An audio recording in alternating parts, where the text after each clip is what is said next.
Hey, what's up? This is Jeff with Final Boss Editing. I'm going to actually be doing some writing today. So, yeah, without further ado, I will kind of dig in. So I'm in my homeland of El Paso, repping the Cruces shirts from high school. So, good stuff. Home for the holidays. Let's see. Time to get started. Begin to whisper warning villagers so occupied and staring at a little picture frame that came up.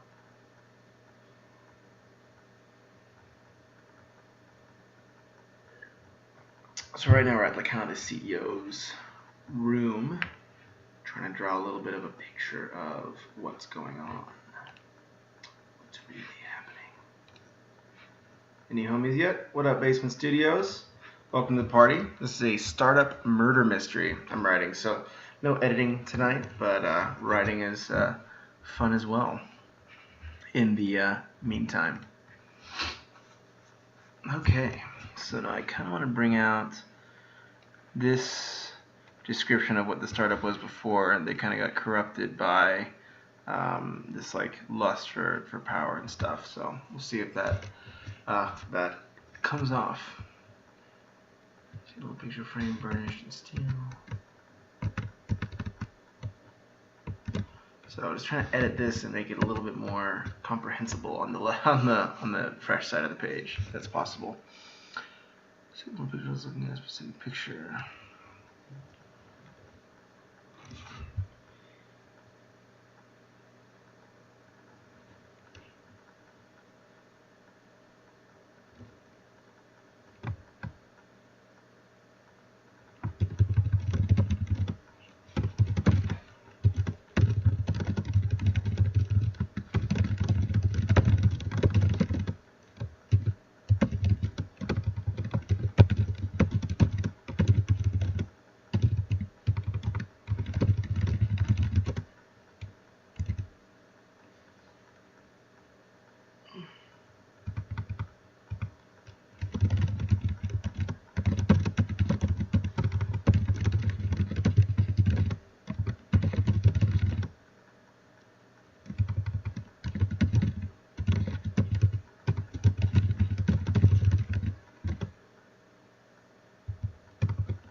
You usually say you want to have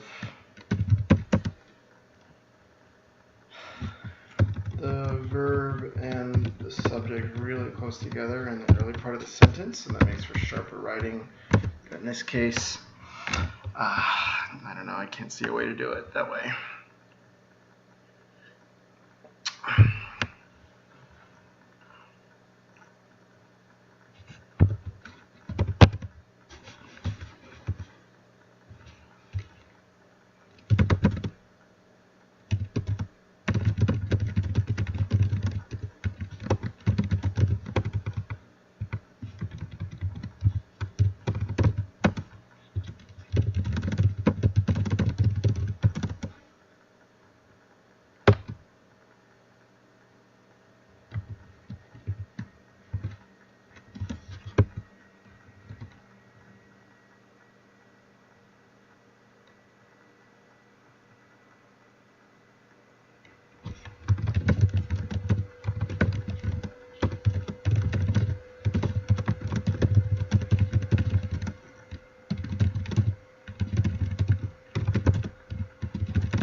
of us being too telling.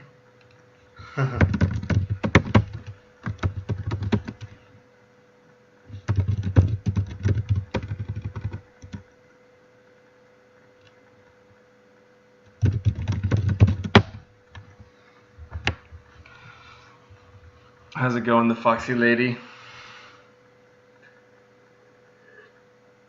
How was your hangout time with your homie? With Christy. Oh.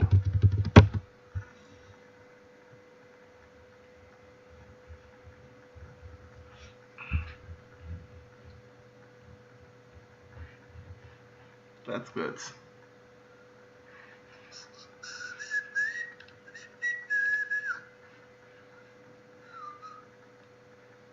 There should be a little fox coming in there. Ooh, it's not showing up. Oh well.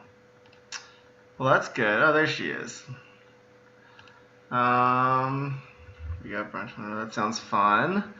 Why were you guys in Berkeley and not, I guess where you normally would go? That's weird. Well, you'll be hanging out here soon, and we can do a Amateur Friday one. The internet's way better here than at my house, probably because Matt hasn't screwed with the router. That tends to kill the interwebs. He put some custom OS on there.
What up, Moocher?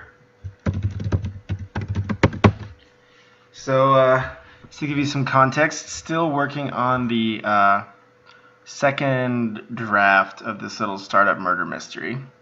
So right now, oh hey Kamar.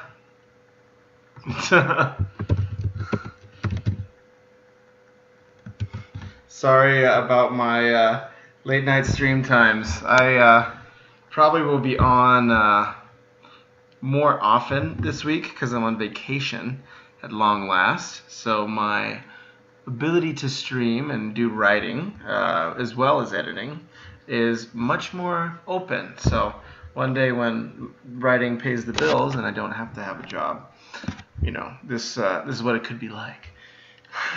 But hopefully I should be on a bit more often during this break. We're good. I'm hanging out in beautiful El Paso, Texas, my hometown, representing all my old high school stuff here for the Thanksgiving. Yeah, vacation's the best. Oh, you know what? I could make myself some bourbon right now. I don't have to go to work. That's the best part. You can really get that writing going with a little bit of special sauce. So just to give you guys some context, I'm still working on that startup murder mystery where one of the old co-founders of a startup kills one of his coworkers, and pretty much. No, middle mug, I'm disappointed. It'll only take me a few hours. I bet you I have one here. My parents have. I'm back home for the holidays, so they have like camping mugs galore. I may be able to hook you up when I go and fill it up with bourbon. When I take my break in an hour for a little bit of riding sauce. Um, but yeah, pretty much. The premise is right now they're kind of getting to like where they actually confront the person who didn't commit the murder but is behind it, and it was kind of spoiler alert, it's it's the second co-founder, and they're kind of seeing that juxtaposition of how he changed a little bit over the years. So I'm taking kind of that bits on the right, or I don't know if it would be your right or your left, and rewriting it, because rewriting is the best way to edit, and then transferring it over to the left side and seeing if we can if I can keep it somewhat coherent, which would always be awesome. So we'll see what happens. How have you guys been? Anything fun for the holidays? Well, obviously The Butler. Of course. It's like legitimately the rules of murder mysteries. If it's not The Butler, you just don't know. Bill Murray as he turned to face the older Rourke as soon as possible. City lights.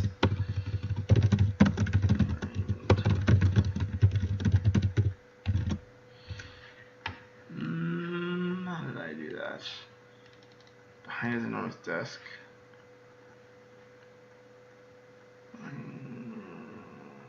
Pale. I think I like pale better. It's a bit more. Pale city lights frame his massive figure.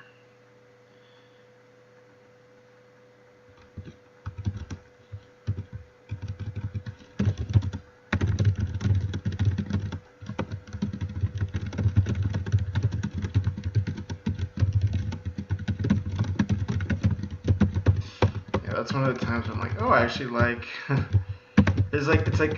get the sense with editing, it's like, you write the whole thing, and 20% of it doesn't suck, and the rest of the 80% does.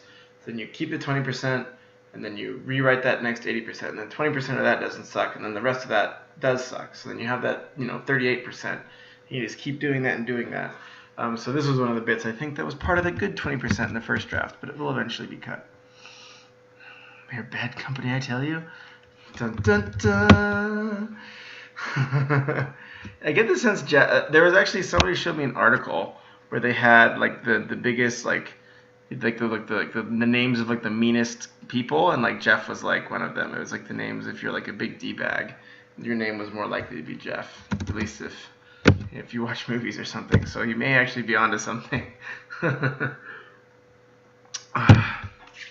All right, mine is point.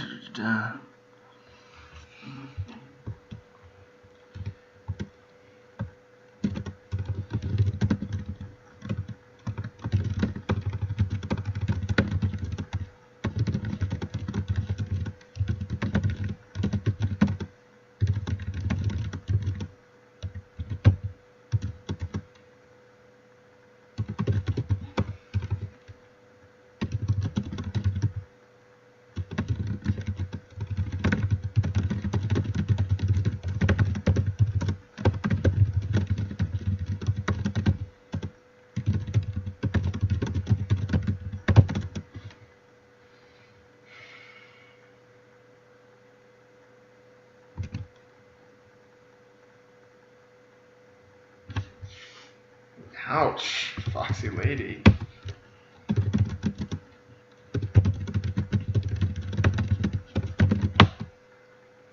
Good old-fashioned butthead. Yeah, I'm pretty mean. You could ask people who reported to me in the past. They probably actually would be like, that guy's a punk. Yeah, I'm a pretty tough person to work for. Easier to hang out with. That's probably why I would be the guy to get murdered in a startup murder mystery. If it really happened in my company, I'd probably be the first to go and be like, get rid of that punk. I'll take a step towards them.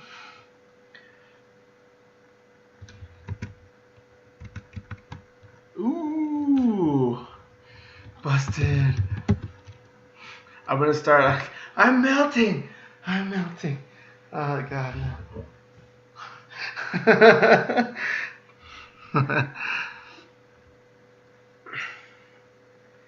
Thanks, man. Appreciate it. Yeah, I mean it's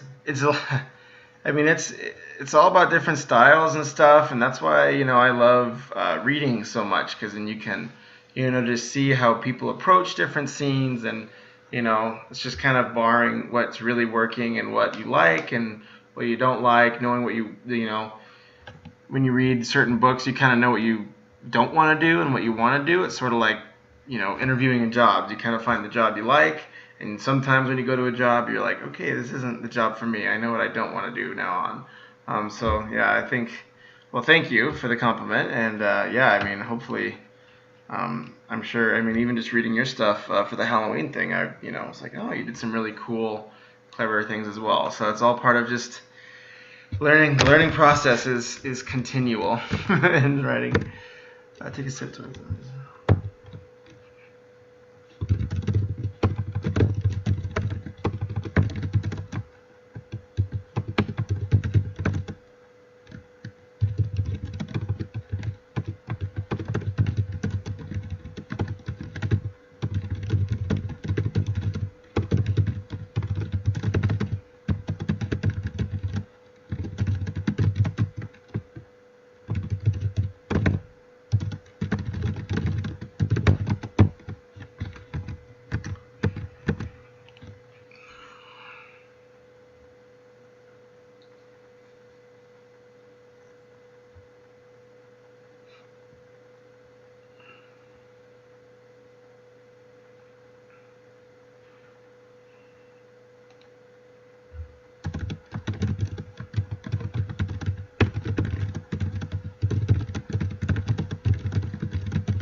Ooh, I like that. That's a good opener.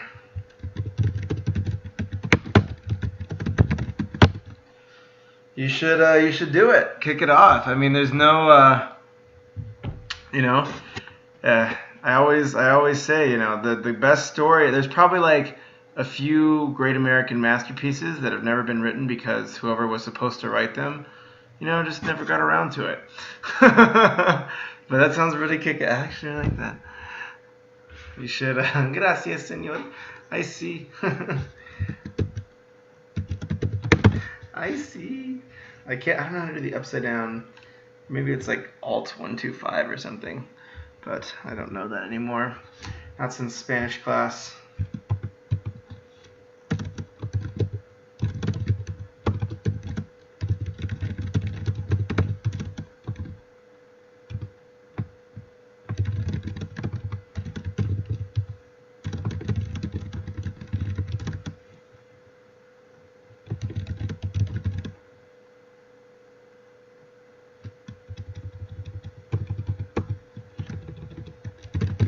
So I don't want to overstate here.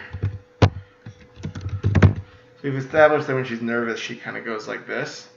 So like those, this is something that Jim Butcher had a really great YouTube video on, talking about how to like set up these certain devices that people like, so you don't have to say this person was scared or nervous, but you can start like associating like certain actions they do, like covering your mouth or like sweating, with like nervousness.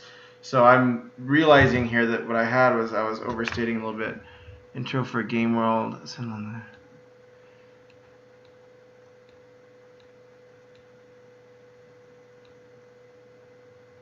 Oh. Alt 161.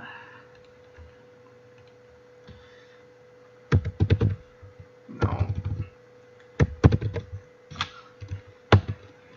Yay. Oh, that's the I for me. Maybe it's Mac. Oh, Alt 0. Oh, there we go. I wrote a short intro story for a Game World. Send along the guy put on his website. I love it, he said. I'm gonna look at the website stories for the rest just bad grammar and utter nonsense. That's too bad. I'm kind of confused at what was this like for a video game he was making? That sounds intense. Well, hopefully, as long as it's getting out there, it's good getting some of your work out there. But yeah, that's a bummer that he changed it, Kamar. I hope it works out.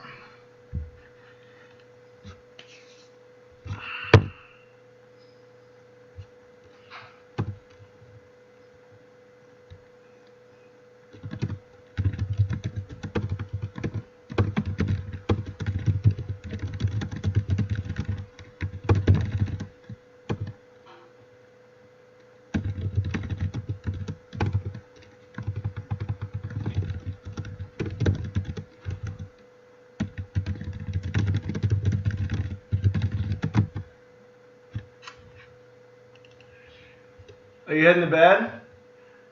All right, night, bud. Geez, everybody's going to bed early here in El Paso. Her voice increased to 100 register. Let me know if you want to play games later. Okay, bye. Yeah, everyone's telling me Diablo 3 has some new content that's worth checking out. So I'm debating getting back into it.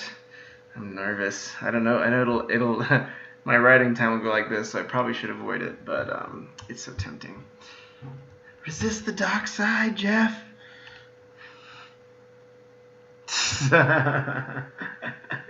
True. Nor do they wear the awesome, San Francisco like scarves and stuff. I mean, come on, guys. It's the new style. Clenched my eyes, shaking hand, covered her mouth, her voice rose to a higher register.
Hey, Judy. How's it going?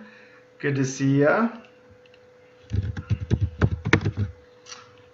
It was a role-playing game, and he asked me here if anyone wanted to pack.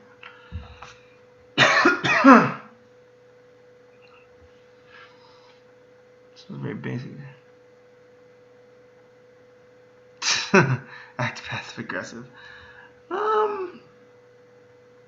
Interesting. Yes, background story. Oh, I mean, usually, you know, that's one of the tough things I think. Whenever you write something, it's like you have a lot more like attachment to it, so it makes it harder. Like, you know, those, you know, a lot of the guys who are in the development, it sounds like it's a video game RPG. So it sounds, you know, a lot of the developer guys just don't have the same, you know, grammar, writing chops, unfortunately. So it sucks that it kind of got screwed, but, you know, don't be too hard on the guy. I understand how that goes. I work with a lot of developers, and we help them write blog posts for our company, and it's just like some of the grammar is just like, guys, what do you like? Where did you learn to do this grammar? Like you must not have paid attention at all. Like simple stuff like passive voice. Indeed. Well, actually, Judy, this is actually something of my own that I'm editing on one side, or I have edited on one side, and then I'm rewriting it on the other. So this is actually more along the lines of Final Boss writing lately. So it's good. I'm waiting for my co-editor, the Foxy lady, probably before I jump back onto the editing train. I don't know if she's still on. I can check. I think I've learned about this fancy viewer list thing. Ooh, I'm a moderator. Look at that. I feel so cool now.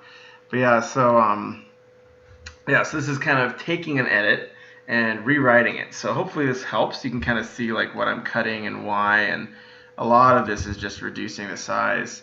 Yeah, well, the Foxy lady we'll probably go to the script shadow and do some scripts as well. But yeah, it's a lot of fun.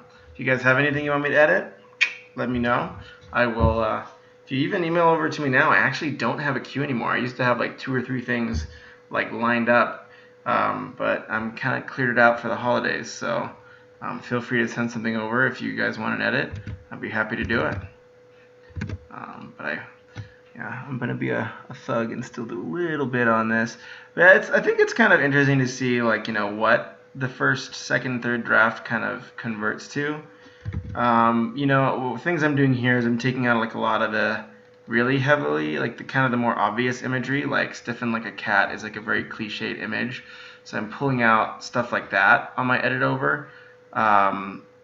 So yeah, I mean, you guys can kind of be the judge if it's for better or for worse, but I'm kind of right here on the page. I'm going to try to use like highlights to show you what's jumping over and what's kind of not.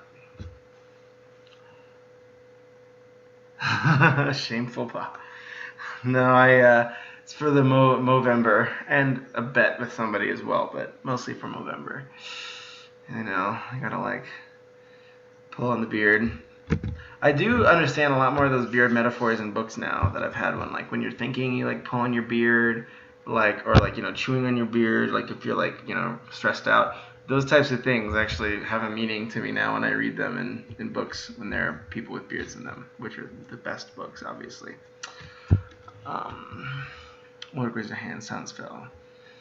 Kind of smiled at an icy edge, left his voice.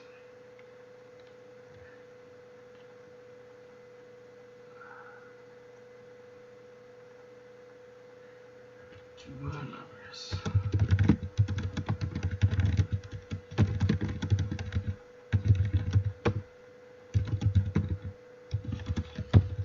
Nah, it should be a comma. Still should use somewhat decent grammar, even if it's dialogue. That's a parenthetical sort of, I think.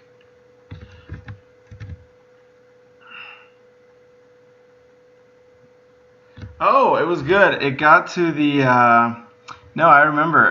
It got to, I'm behind in words. No! Well, good luck, Judy. Hang in there. Late night writing is always like you know, don't let yourself go to sleep until there's like a certain amount of pages, but hang in there. But yeah, so it actually got to, like the second round, but it didn't get to the finals. The more I'm reading over the people that did get to the finals, though, I'm beginning to realize that I probably it looks like I delivered something that they weren't as down for. Like I remember when we were doing the first bit, we were like, this could be a little bit of a risk by doing a more fantasy story in this, and it looks like they were looking for more like modern day type dramas. So almost everything that kind of came through was like a modern day like family drama, and I was like, oh, I probably kind of deviated a little bit from the prompt a little bit too much, but it was still fun, and I learned a ton just from having to crank through a draft that fast. So still glad I did it, but didn't win. But I'll survive. Fight another day. That's the real moral of writing, is freaking never ever ever give up, ever. That's the one takeaway. It's my one lesson I've learned so far, besides lots of grammar tricks. We raised a hand, silence fell. He took a slow breath and turned to Bill. The kind smile returned to Uber's face, and the icy edge left his voice.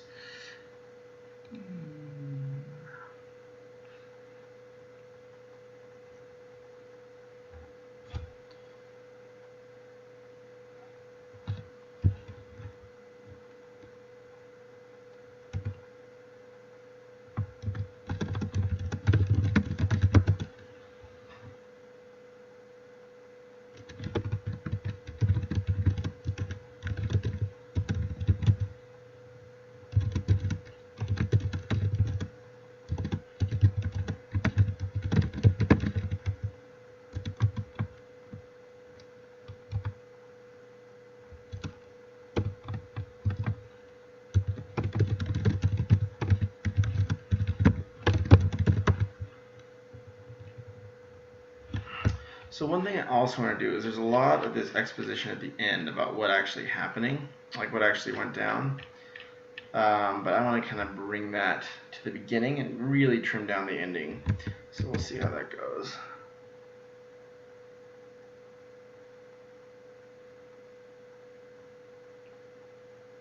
Well, thank you, Judy. I much appreciate it.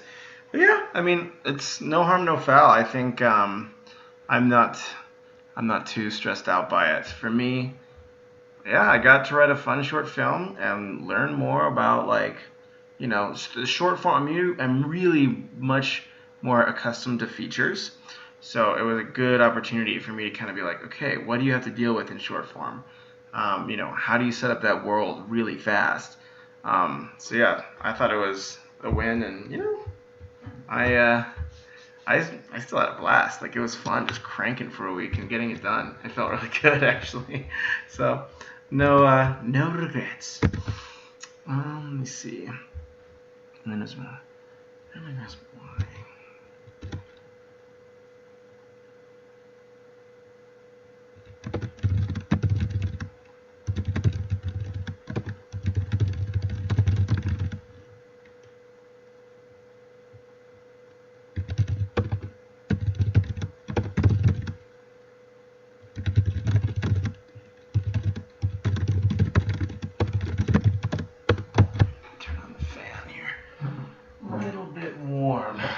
That's the one downside of the desert. Indeed. And never ever ever giving up. Indubitably. Hopefully that fan isn't too loud. Let me know if it gets whoosh too bothersome. Okay. Mentioning passenger my company at risk.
to avoid too many of the ing clauses like ing, so we'll see. I'm trying to trim that down just a little bit because I use it kind of heavily in my writing.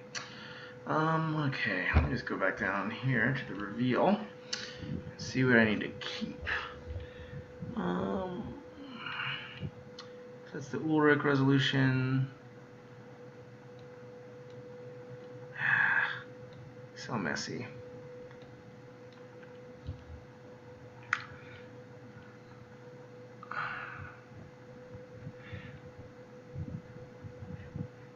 Not conflict. Yeah, so then the end of this gets very exposition heavy, which is a risk in mysteries, because you have to explain what happened, but then you miss doing it in a situation where there's conflict and there's something driving the narrative forward.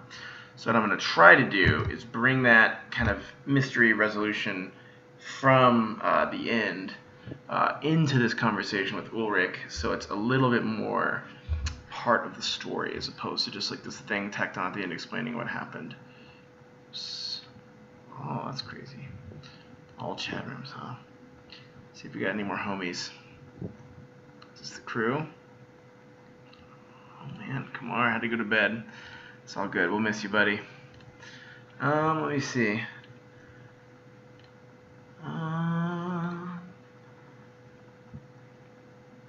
Let's see. Hell of Sirens.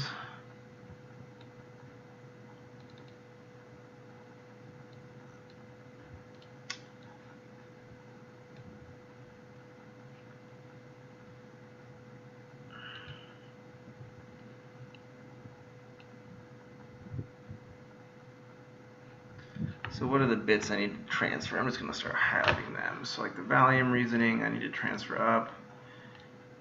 Similar tonight I want better share, return on the 14th.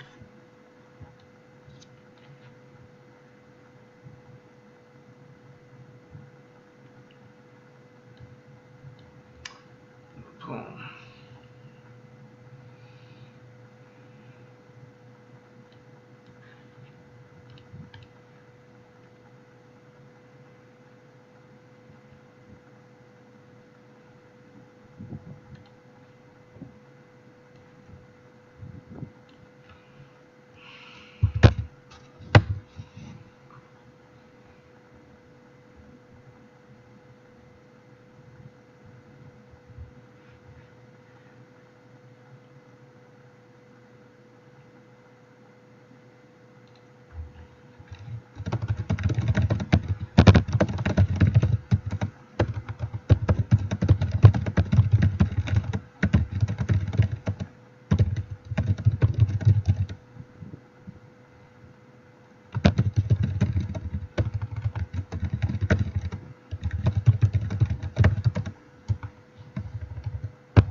I don't know if I should bring that in.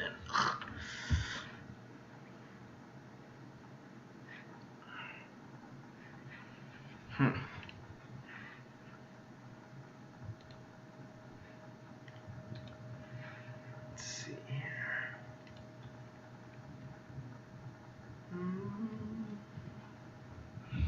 All streetlights washed out the stars in Berlin. I threaded our way home.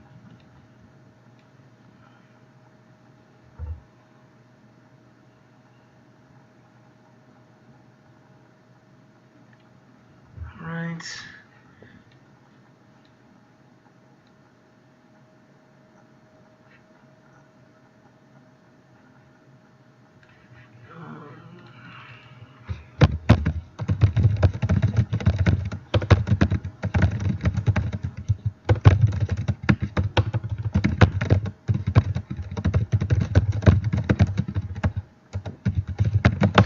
So yeah, that's a good piece, is clarifying that.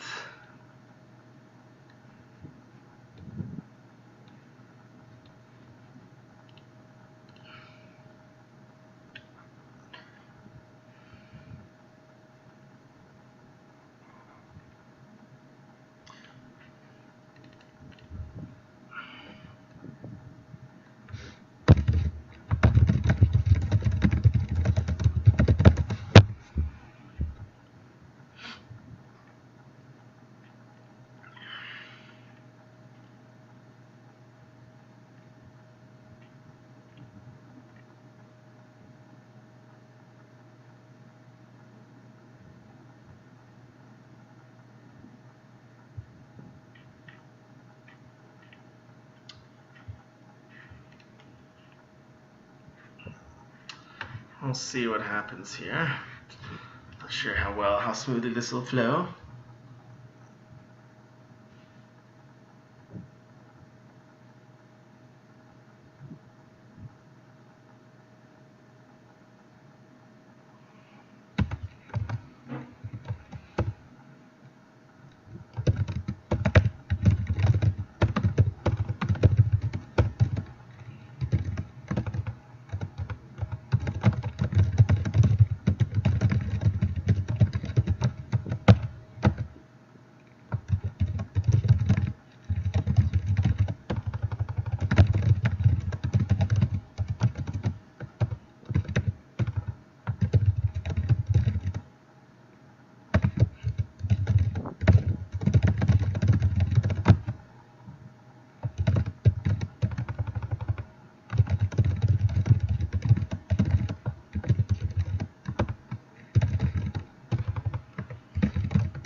That's almost too cold. There we go.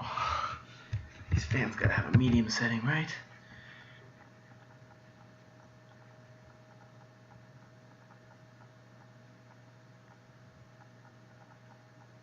Sure.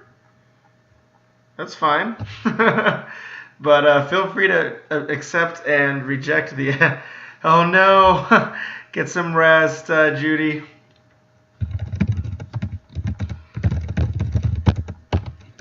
May the zone be with you. May the zone be with you, Judy. Look, good writing, and you'll be in our thoughts and best wishes as you go through NaNoWriMo. And what do you think? Yeah, I finished my book of 4 to 5 mystery stories with the editor. Yeah, I'd be more than happy to, man. I just I love editing. I would honestly do it for free. So yeah, more than happy to help. And also, edits are always suggestions. So if you say no, Jeff, this belongs here for a certain reason, Mooch, you're more than okay to keep it there. But yeah, I'd be more than happy to help. So feel free to send them over. Let's see if I can. Let's see if I can edit my own work now. I don't know. It's gonna be. Yeah, it's like, because I think usually what I'm finding between first and second drafts is this need.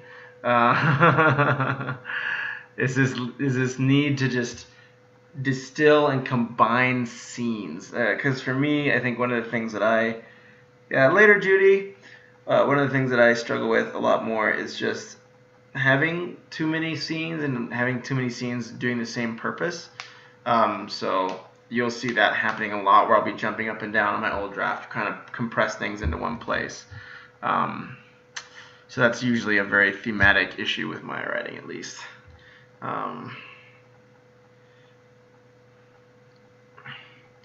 Beta.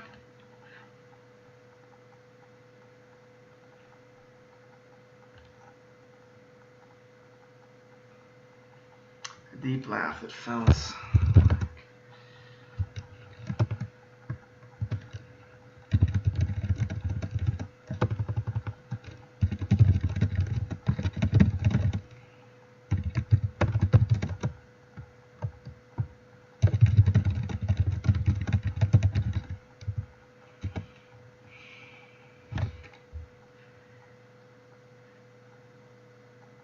There's a magazine called Slugline. It's important for screenplays. Those, those writers, those Netflix guys are really, really sharp. I mean, they do stuff like, Netflix has all this data on, when people stop watching shows, when people get hooked on shows. So they actually do quite a bit of work giving the writers all this like data science on what stories are working. And obviously it's produced amazing content. So that's actually really interesting. One of my friends was talking about trying to do this for novel writers and like giving novel writers a way to analyze like what pages people turn the fastest because that's usually the most interesting, for ebooks, obviously, but like, or, where do people slow down? Where do people close out the novel for the day? That type of data would be amazing. So if any people who have the will to program something like that, I won't be, I will be the first in line to get it. A deep laugh echoed from across the deck. Almost returned. Looks good.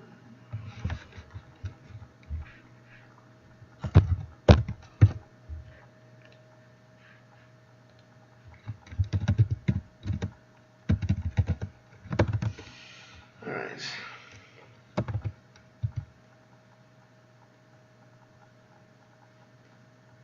Credits for me.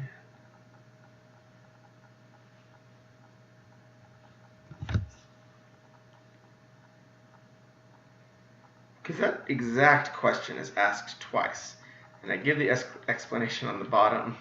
I don't give it on the top, which I don't care.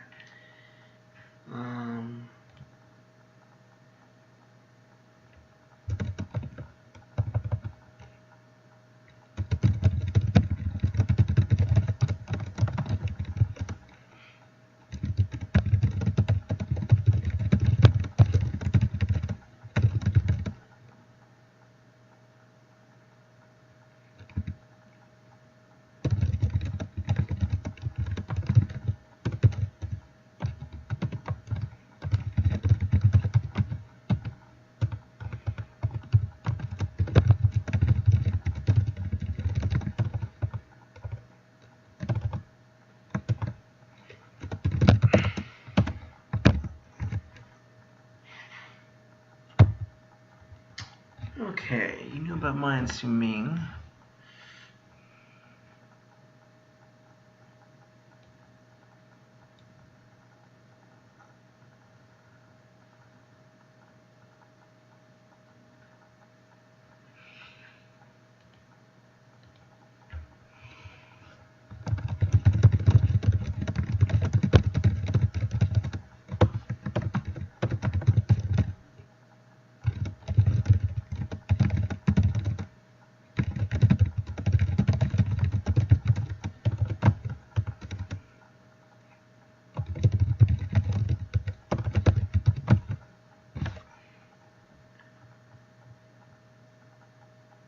Oh, wait, no.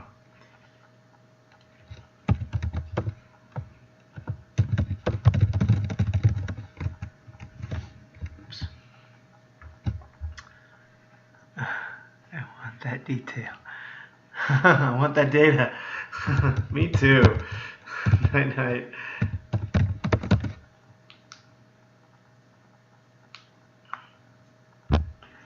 Good luck with the NaNoWriMo, Judy. That's a challenge. I don't think that I could pull it off. That was what I really liked about that one contest I did, is it definitely incentivized me to just like ignore the self-editing and just get something on paper, because that is like the ultimate risk, is like you're always editing it in your mind, and you go back and you never get it done because of that. So I think I probably should do NaNoWriMo at some point, but maybe not for a little bit. Let's see.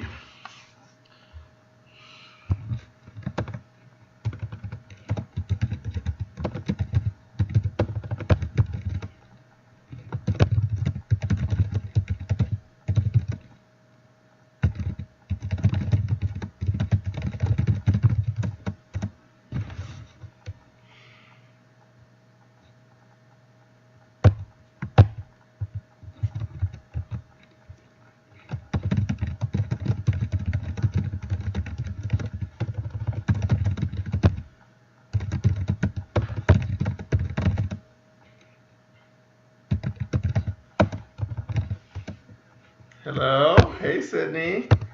How's it going? Hey guys. What you doing? I'm doing writing in Twitch stream. Oh, cool. So yeah, fun stuff. You guys can hang out. Who's Kamar? Huh? Who's Kamar? It's a Your guy. friend? He's I think he's from like the Netherlands or something. How'd you meet him? Through Twitch, people just tune in and hang out. Whoa, you just knitting? You're Yeah. bold. Oh yeah? You're talking to me. Stranger dangers? Do you have popsicles here? Fox says hi. Fox is watching. Hi, Fox. Hi, Fox. Say hi, Sid. Hi, Fox. Hi, Sydney. And there's Matt. The rest of the thing. You guys. Oh, that sounds nice. Let me know if you guys want to play a game or something. Or league after Sydney goes to bed. Are you? What time are you waking up? I was like, you sound like the... Yeah. Huh? Okay, well, you be quiet then. Have fun with your early wake-up time. I will definitely not be doing that. Yeah. His beard is way cooler than mine, but yeah. Indeed. The whole family is hanging out for the holidays, and the writer has been relegated to the kitchen. Yeah, it's a pretty easy to tell.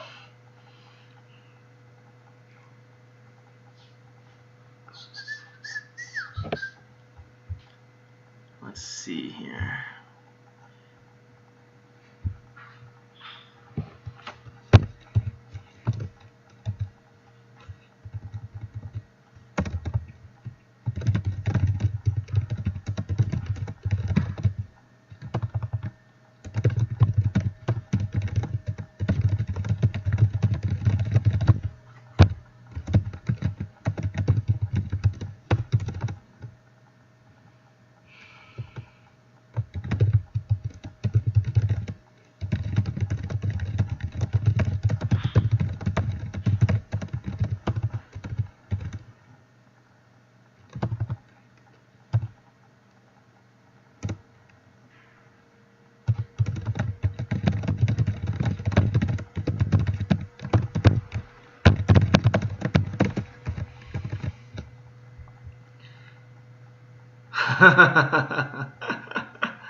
The old final boss Thanksgiving. Just smash the potatoes.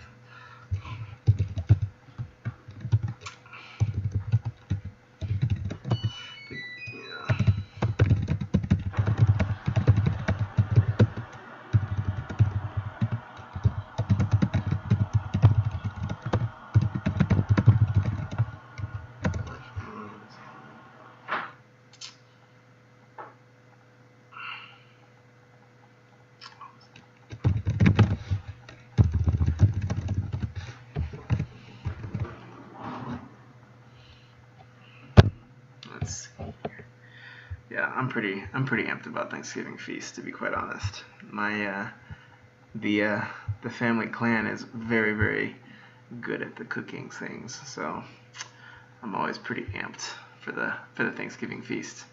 I probably should stream.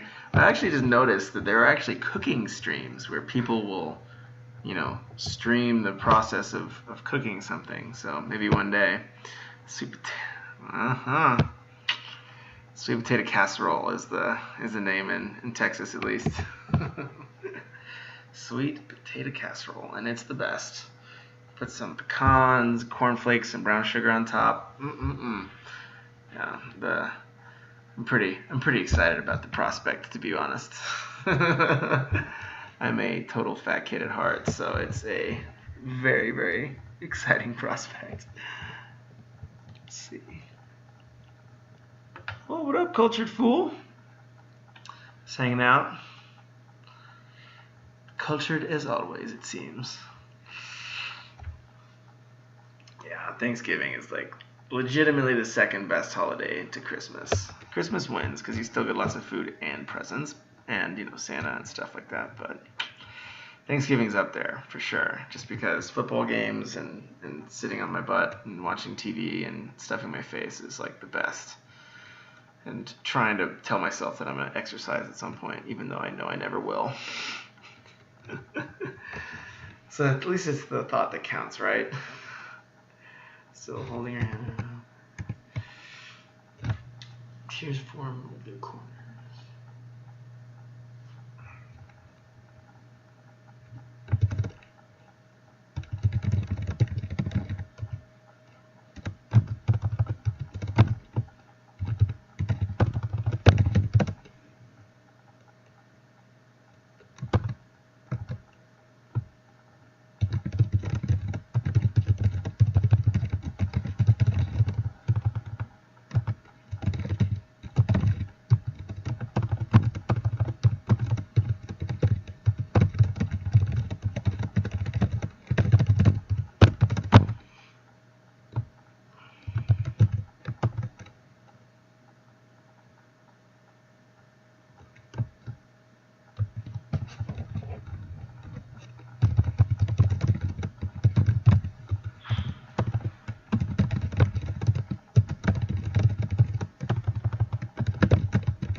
Mm-hmm.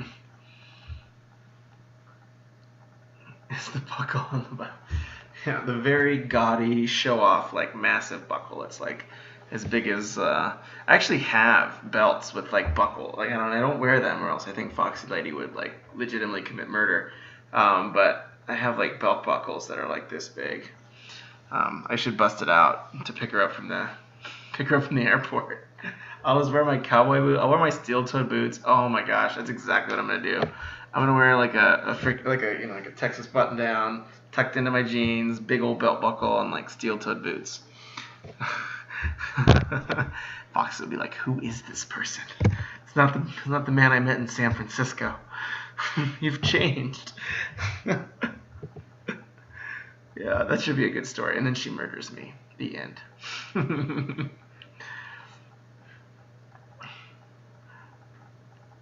Mark Watney, how does it feel to be stuck on Mars? Feels good. Good old Mars. Yeah, exactly. Then I can avoid the murder. Like, when she pulls the gun, I'll allow it. You should just wear it when I'm in Texas. Yeah, Texas is a good place. How does it feel to be stuck on Mars? Good old Mars.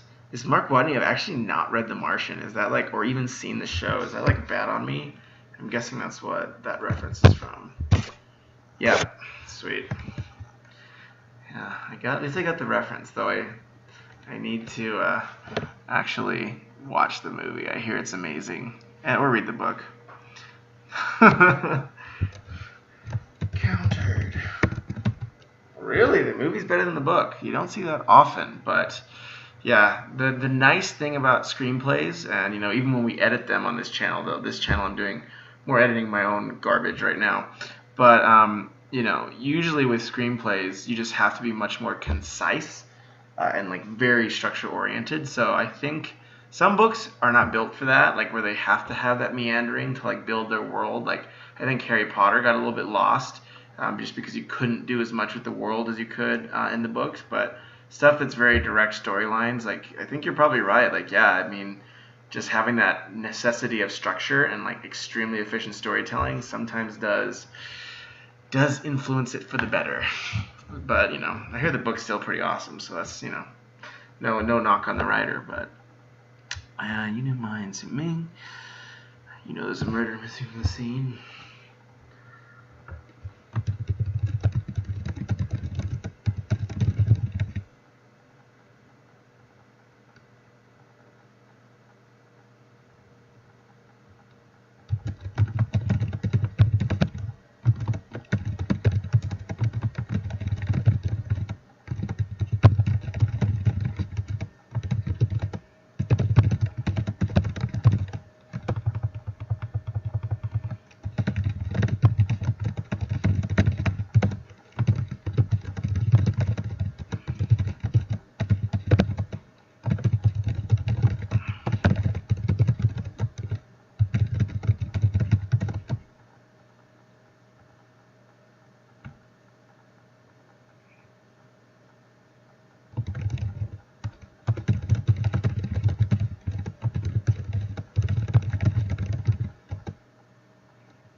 Yeah, sometimes, movie is better than the book.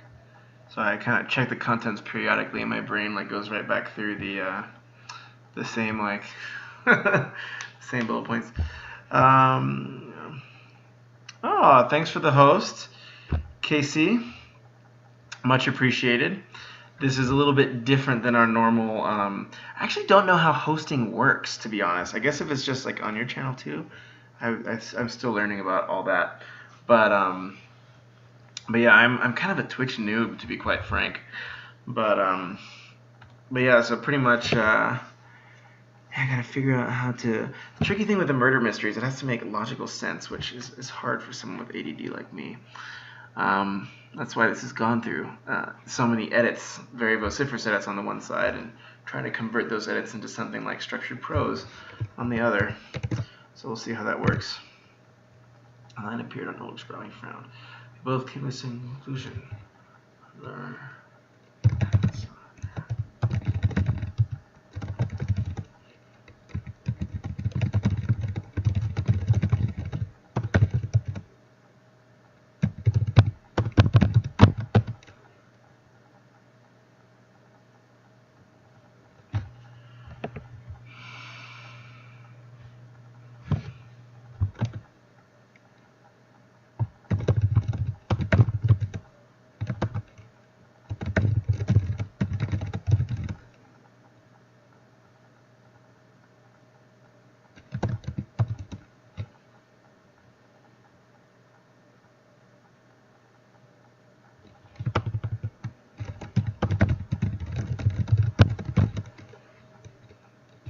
Yeah, I like a lot of the same descriptors.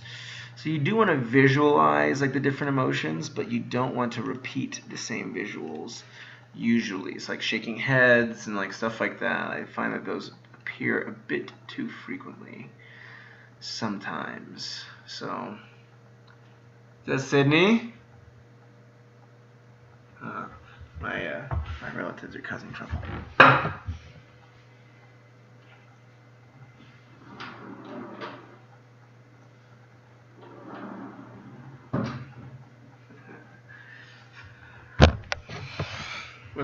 What's the fun with that? A little bit of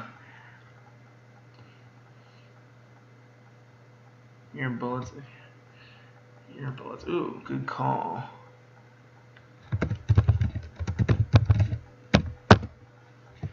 See if I can get that switch.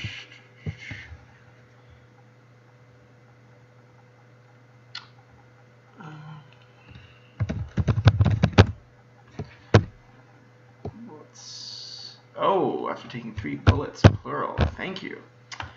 Indeed. Grammar's hard, guys. Yeah. T1.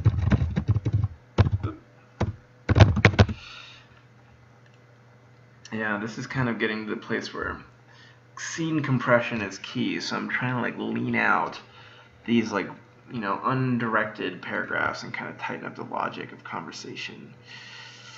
Both came to the same conclusion.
I can put on some jams here for you guys, because I know probably will get boring just listening to me hum and write. So one, I got a few cool guys from SoundCloud. Actually, some of the artists I like, they gave me permission to use their music, so that's the fun part. Let me actually grab some headphones for myself if it works.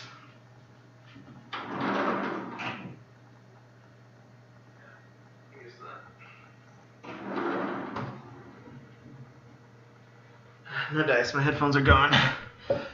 Another hazard of hanging with the fam is they definitely will snag those headphones.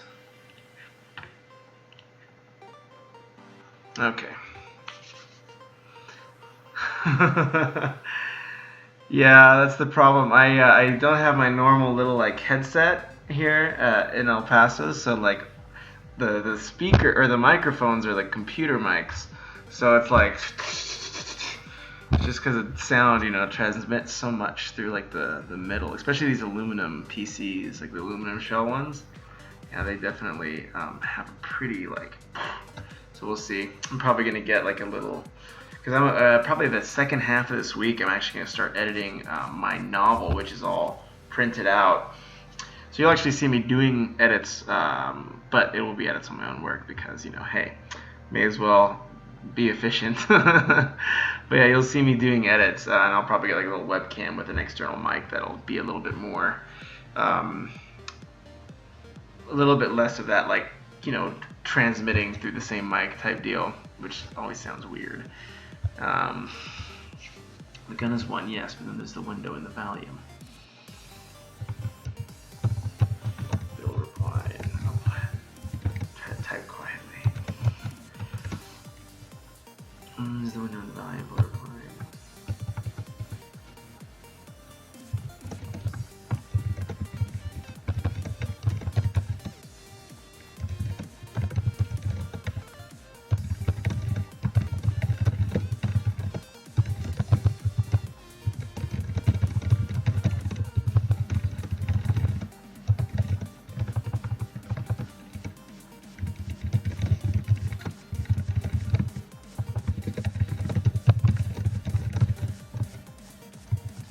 Sweet. See you in a bit, bud.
That's a bit weird.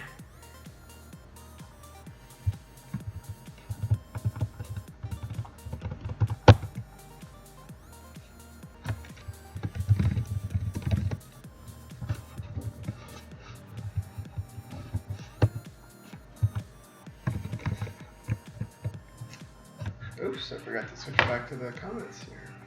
There we go.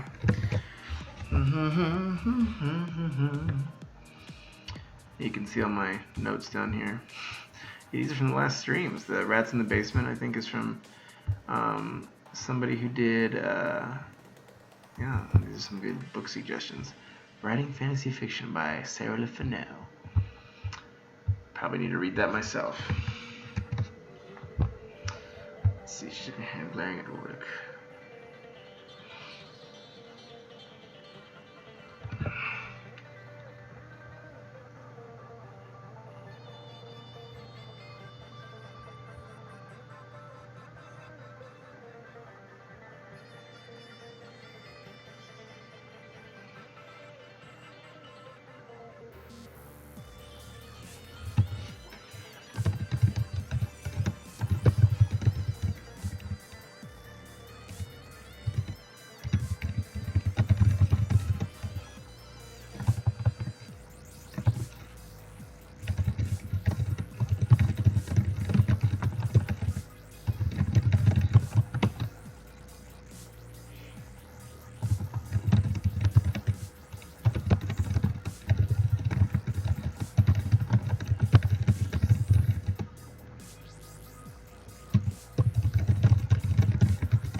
So, question for everybody. What's, if you guys are still out there, what's your guys' favorite Thanksgiving dessert? And if you know how to make it, let me know, because I'm probably gonna make creme brulee for Thanksgiving dessert. Just because it's not really Thanksgiving, but I just freaking love creme brulee. But if there's some other stuff I can make while I make the creme brulee, well, different story. You can have some other pretty yummy confections. So, if any of you guys have suggestions on the best Thanksgiving desserts, let a brother know. Evidence is still against her, Lord replied, holding up his hands. Oh yeah, well.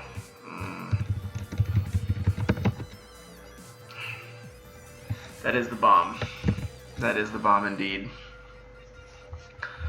Old-fashioned pumpkin pie and some whipped cream and some ice cream. Oh, oof. I can fan myself. I'm excited about that. That pumpkin pie is amazing. Actually, I probably should learn how to make pumpkin pie. I always order from the store, but I've never actually made it myself. I bet pies are usually kind of a pain in the butt, though. Pumpkin pie recipe. Oh, they use the can, I see. I bet if you made it from Alton Brown, he knows his stuff.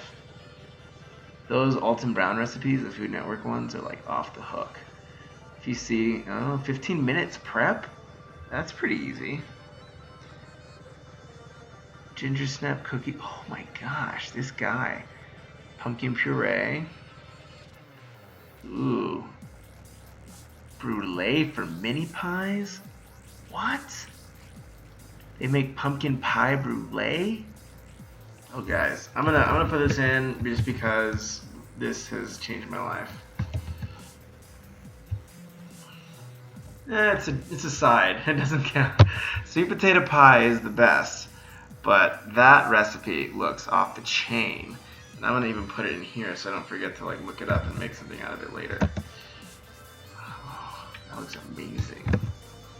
Freaking Alton Brown, man. He is. One of my roommates used to watch the Food Network like it was like legitimately like I believe he like it was almost his religion, like which was hey, there are worse ones, but but like yeah, he would always watch Alton Brown, and that was the one that I could put up with. A few of the other ones were a bit more dreary, but the Alton Brown ones are pretty cool. I don't know if it's on Netflix, but I would definitely watch that.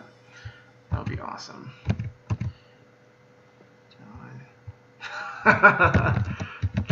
True that.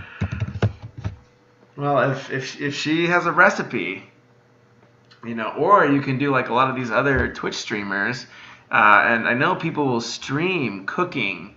They'll just get like a little webcam and set it up somewhere and stream cooking something. I actually thought that was kind of cool. I guess it's the modern day cooking show now, but yeah, it was pretty cool.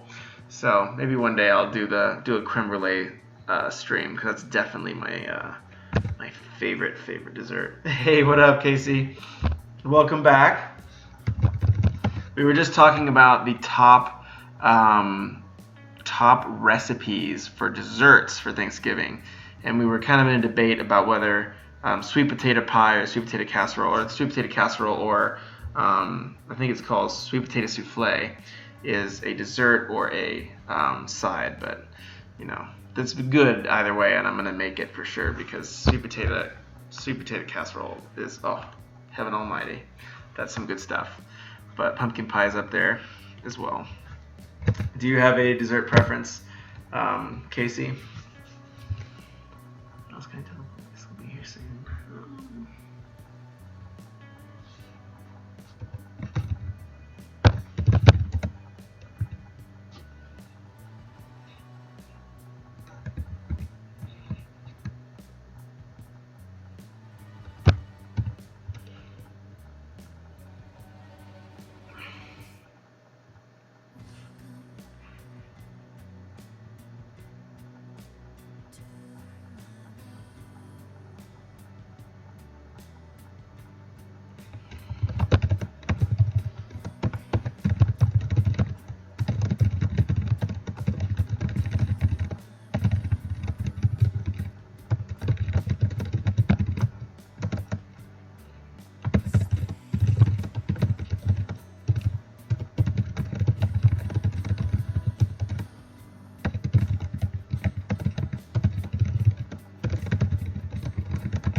Ooh, sweet potato crisp. And then pie after. Yeah. See, I'm gonna Google a sweet potato crisp recipe because that sounds pretty bomb.com.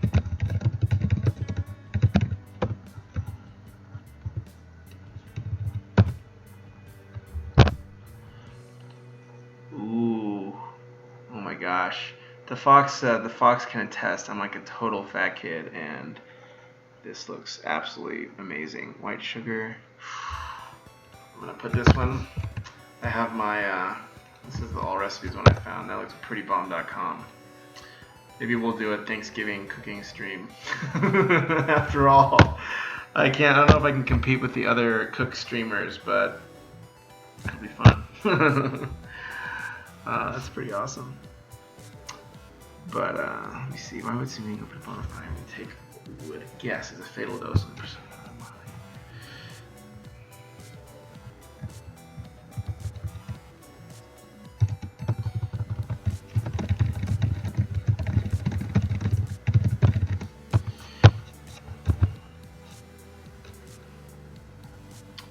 Yeah, this is good actually. I want to keep this one.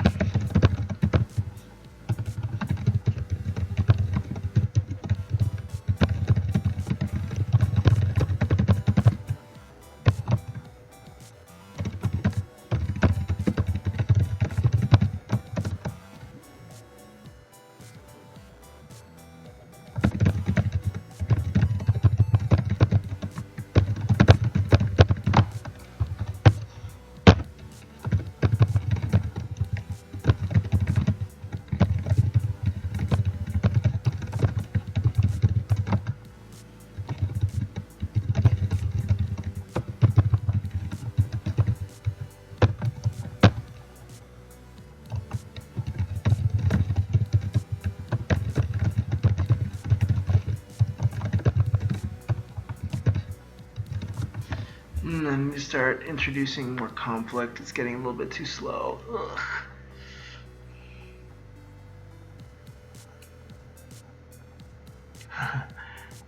Oh, okay, you got this. Well, if you guys, if the people want it, we can do a stream and then talk through. Maybe we'll do a cooking stream, and then we'll talk about story structure while we cook, just so it's at least somehow related to storytelling. Because story structure is interesting, but that's almost more of like a discussion, I guess. But yeah, that would be fun. I'll just leave up the recipe and then a book on story structure on the side. This Bill fiddling with his cell phone. Took the gun out of the window with him, Bill said.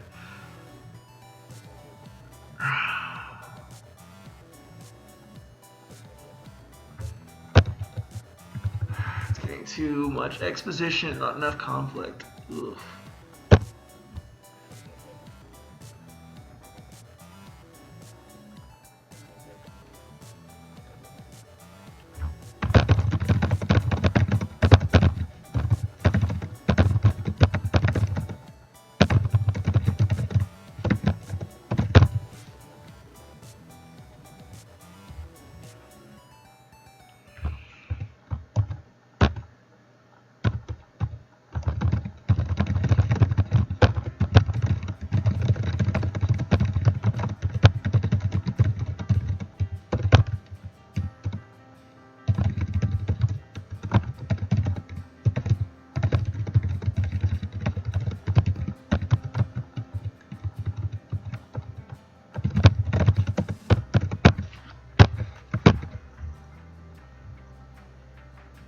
That's good.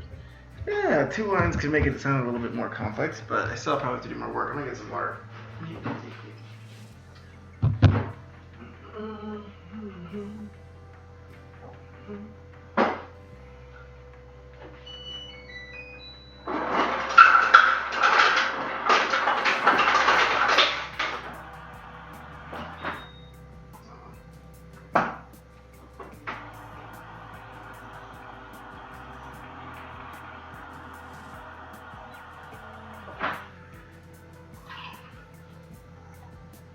If you guys will notice, these are like I think these are like the props they must have used in Star Wars.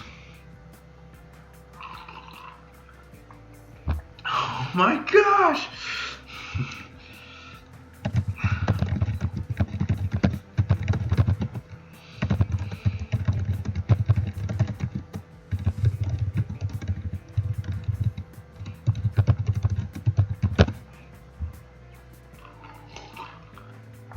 That can be on that one TV show. 1,000 Ways to Die. Mauled happily by pumpkin pie. What a beautiful, happy way to go. What up, Zanst and Cultured Fool? Good to see you guys. If you have any recommendations on awesome Thanksgiving desserts that I should try to make at some point, because I'm kind of like I haven't really thought, because I know I'm definitely gonna do creme brulee, but that just takes a long time, so then you kind of have extra time to make something in between. So I'm kind of trolling for ideas here, unashamedly. I took the gun out of the window with him, Bill said. Okay, Bill ran out of breath and stopped suddenly. I broke in. How do you know he killed Jacob?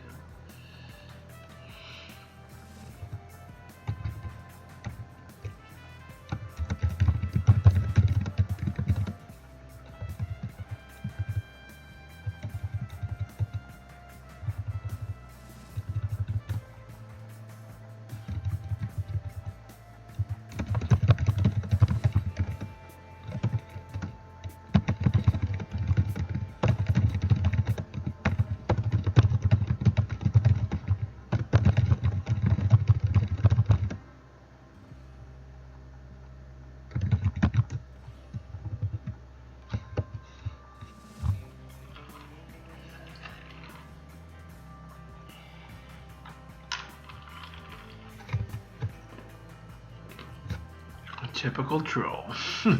Kappa. It's all good. It's good to be it's good to chill in the background. Well, thanks, man. It was a lot of fun. I thought it was pretty awesome. I'm a big fan of TF2. I don't think my computer could physically handle streaming it ever, but I do play a lot, and it's a lot of fun. I'm not very good, but it's entertaining to go on a streak every now and then, and shout very loudly when I get killed. That's kind of the name of video games is.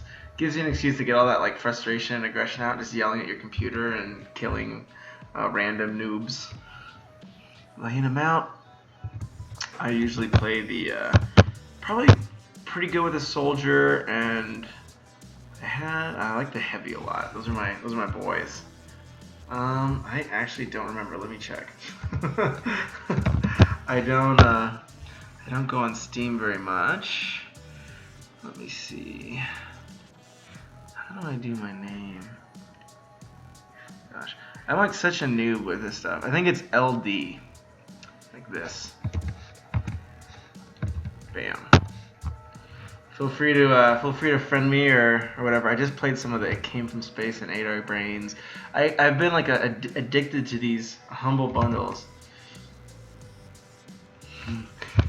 Like a G.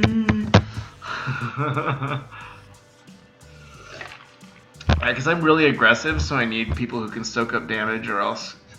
Because I'm not the best. Like I've never really figured out like how to do the mechanic of first-person shooters that well. So I need somebody that can soak up a few more bullets to kind of compensate for my overly aggressive playing style, which probably makes all my teammates hate me. But I'm not very good. Just to be a caveat, I'm pretty bad at TF2. Take a gun out of the window with him, Bill said, breaking his gaze.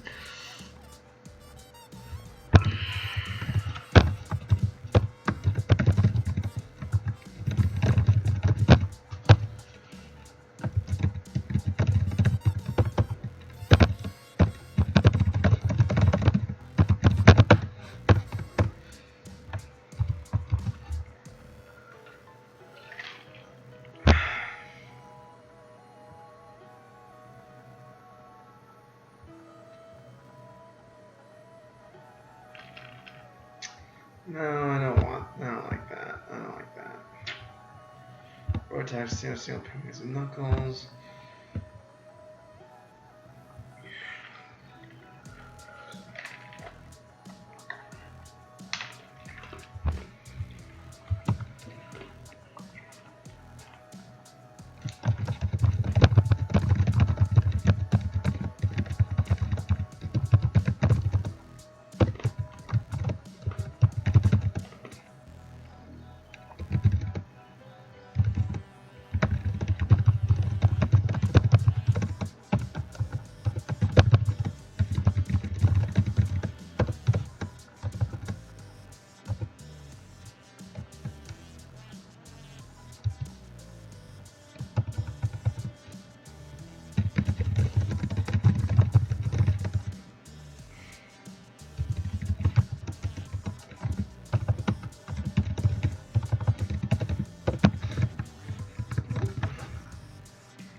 Have fun, Moocher. Fun hanging out.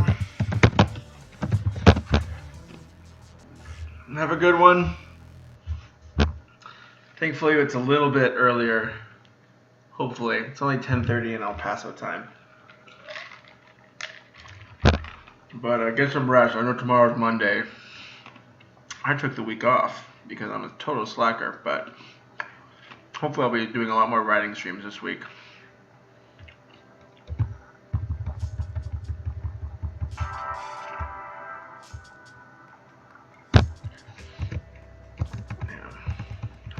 In the background. Sweet potato pie recipe. Oh, gosh, that's amazing. Still haven't given me a better explanation of this drilling available when it possibly nodded.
Hey, Silent Willow.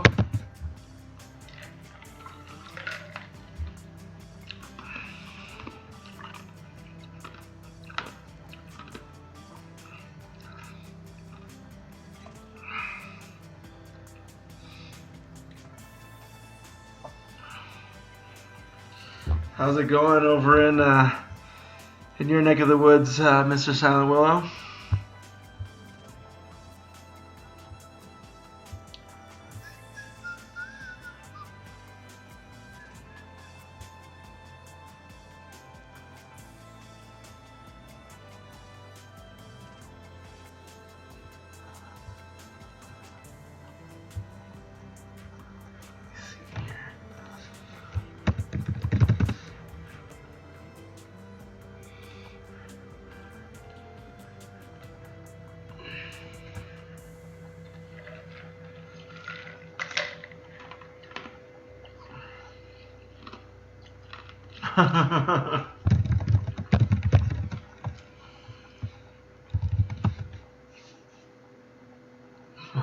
My neck and woods are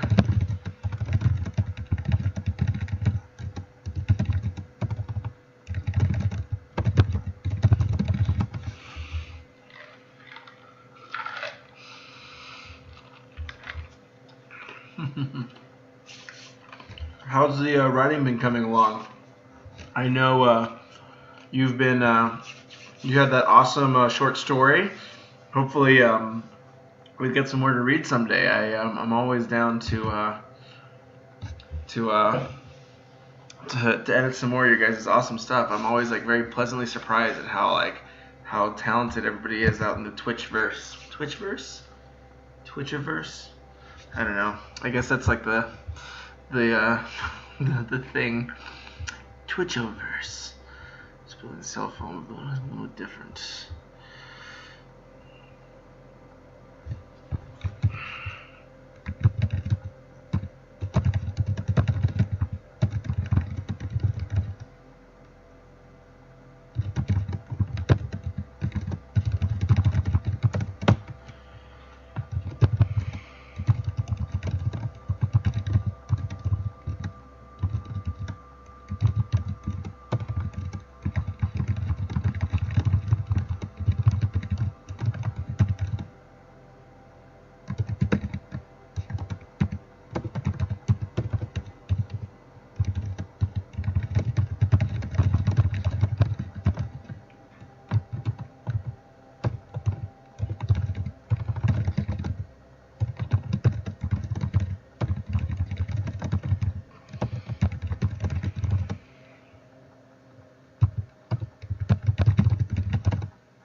Ooh, cool. Stream an essay episode?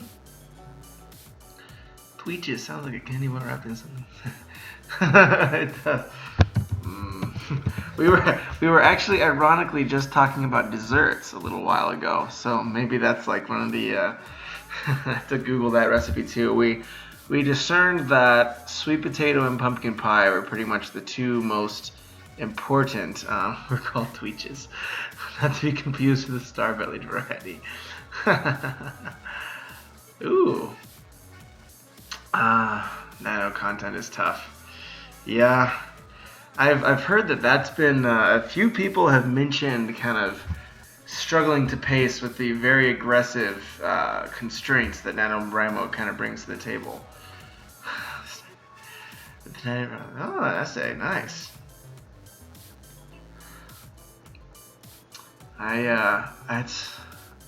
You gotta start streaming the NaNoWriMo, Silent. If you're behind, you gotta try to catch up. As tempting as it's always, whenever I have to do a big project, all the little projects become so much more alluring. I'm like, oh, well, I should just do like this side thing instead, at least for me. But Yeah. What's the premise of your NaNoWriMo novels? I don't know if Casey is also participating. Nice. That's awesome. That is the way to go. That's baller. Well, what's the premise for your guys' NaNoWriMo stuff? I'm actually kind of curious. I'm always intrigued to see the like what you guys are kind of stirring up.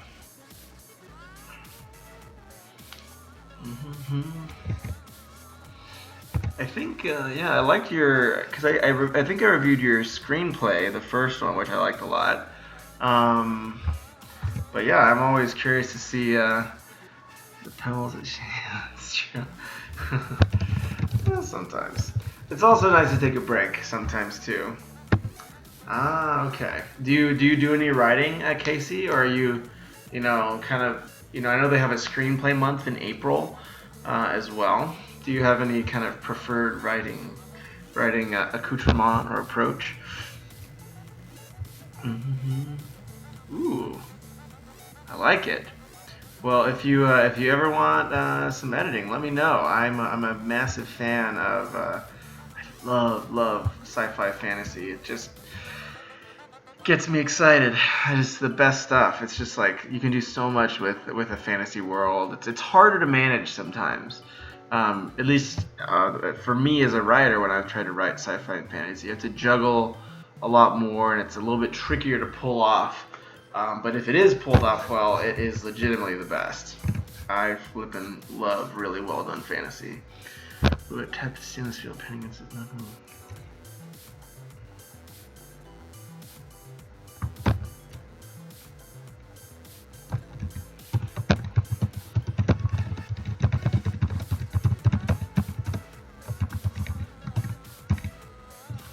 I want to make some movement happen.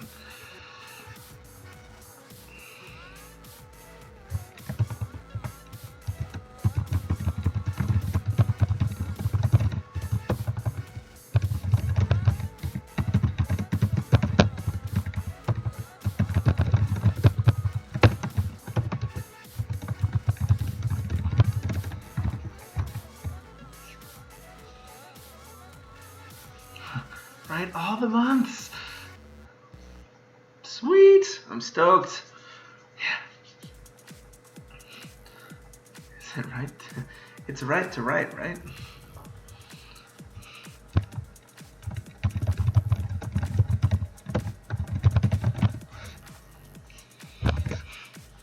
Was it right?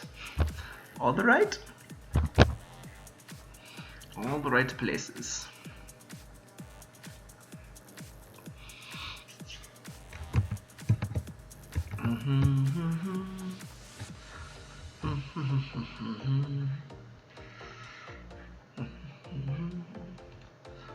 Probably in a week or so stream another one of those.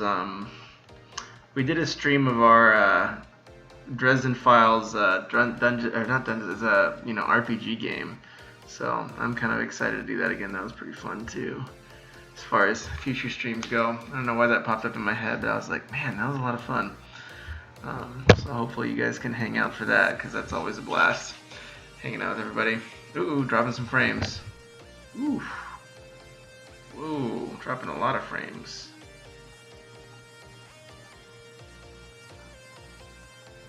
Oh, what's going on? Well, my Texas internet just kind of had a moment there. That's sad. But so it goes. El Paso internet's not always the most robust, to say the least. I'm glad we at least have it turned to a pretty low bit rate, so it's not gonna like cook everything if it goes under. Even facing under some. So I can make sure it's documents.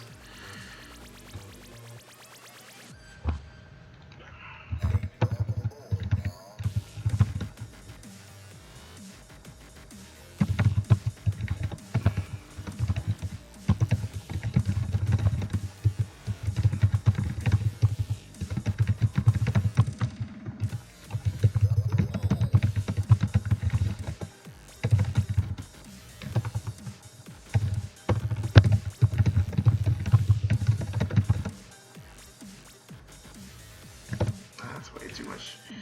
I already described it. See, over-description is a sign of an early graft. Cut that out. Bill was on his feet.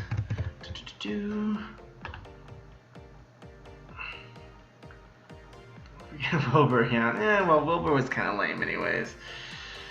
Yeah, so pumped.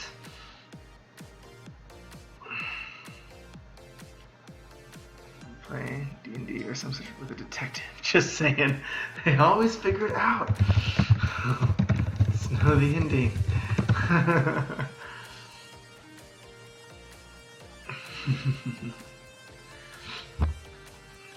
Yeah, that's true. It's like it's always like they solve it quick. Thankfully, we're playing with a bunch of tech startup people and not detectives, so we can get away with it. And the Foxy Lady is actually one of our D&D compatriots. So that's always a lot of fun. Indubitably. Lol, indubitably. Bill's chair clattered onto the wood floor.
That would be fun to do, like a that would be a blast.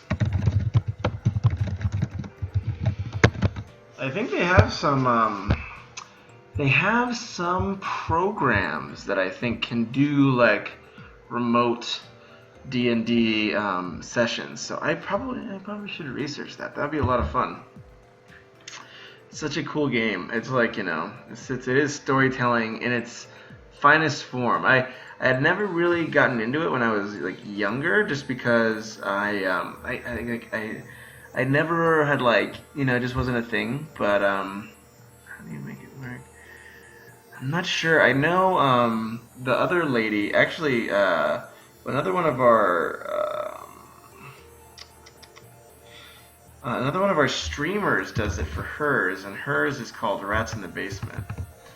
Yeah, multi-chan is a plugin for tabletop. Yeah, I think it's like because they do it through this or this there's a stream program called Virtual Tabletop. It's quite expensive. Ah, I see. I'm sure we can figure something out. That'd be fun though. If you guys know a game engine or something that you have a preference for, let me know. I'd be down to try it out. I'd probably, yeah, it'd be cool. You guys can see what you think of the Fate. I've actually really liked the Fate mechanic. It's been really cool. It's a little bit more flexible and much more storytelling oriented, whereas some of the other RPG mechanics I researched just seem to be a little bit more just like battle oriented. I want to play on a GM. That's fair. That's fair. Well, yeah. We'll see what happens. I'd be down for that though. I'd be down to GM a few, see if you guys like it. But I already GM one game, which is a lot of work. So if somebody else is feeling it, let me know. I have a very improv heavy GM though. Check out Fudge. Ooh, what's that? Check out Fudge. Is that like a? I'll Google it. Like as far as my Thanksgiving desserts, because I'm also down for fudge as a Thanksgiving dessert. I'll do like fudge RPG maybe. Oh, Fudge RPG community website. Oh, I see. I was like, my poor ADD brain missed it for a second there. Light, ooh, mediocre, superb. Light role-playing game engine providing a common set of game mechanics to be used.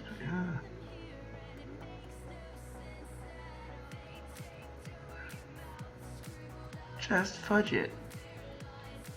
Huh. It's awesome. I will do so. Casey Spoons and Vintage Press.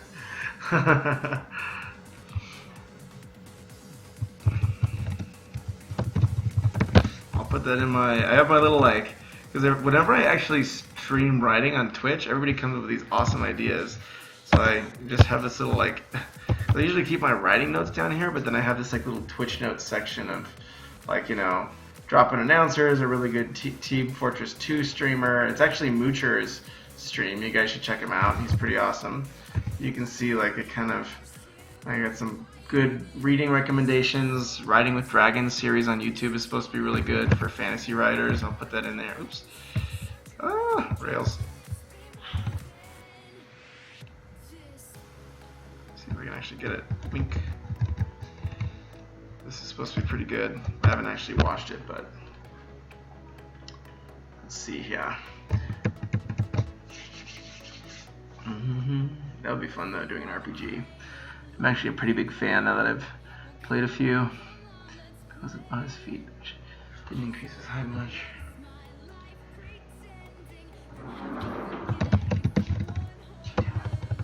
Same deal. How about you? Same deal. You guys gonna go to bed now? Oh, okay. Well, let me know. I'm down to play a game or something if you're okay. You're sleepy. All right, no worries. I'll stay disciplined and keep writing. You're doing great, bro. Yay. You're having a good holiday. Indeed. Productive.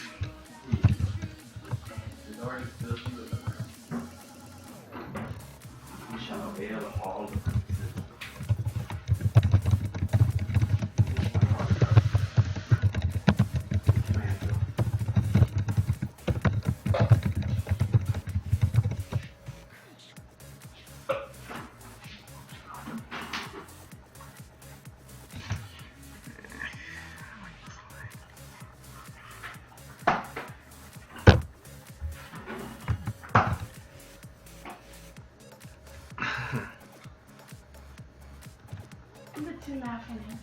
Oh, there's a good YouTube series about maybe it's Writing with Dragons. I don't know. There's a good YouTube series about writing fantasy fiction. I actually should check it out. I think it was called Writing with Dragons. Writing with Dragons? Later, guys. Oh, dragon. Maybe it's this. Maybe it is right about dragons. What was it? It was a recommendation. Oh, maybe it's this one, the Brandon Sanderson lecture.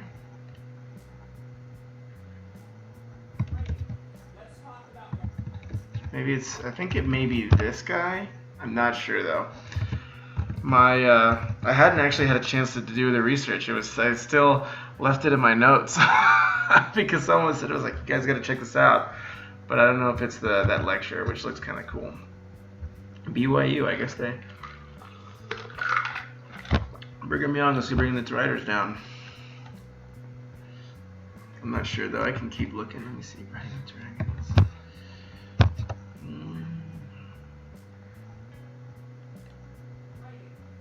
Oh yeah, it is the Write About Dragons, maybe.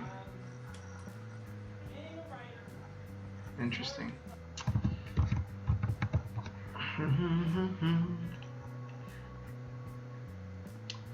I'll probably check it out after this. Looks cool. It's always nice. Like YouTube is a very relaxing way to like doze off because I get a sense TV shows are a bit too in your face. So if you're trying to fall asleep watching a show or something, YouTube is like the primo. Or there's that really good stream about como dice. It's really great. My poor memory doesn't serve me anymore. Critical Role, which is really good. It's another great stream by the guys who do Geek and Sundry. Critical Role is pretty awesome.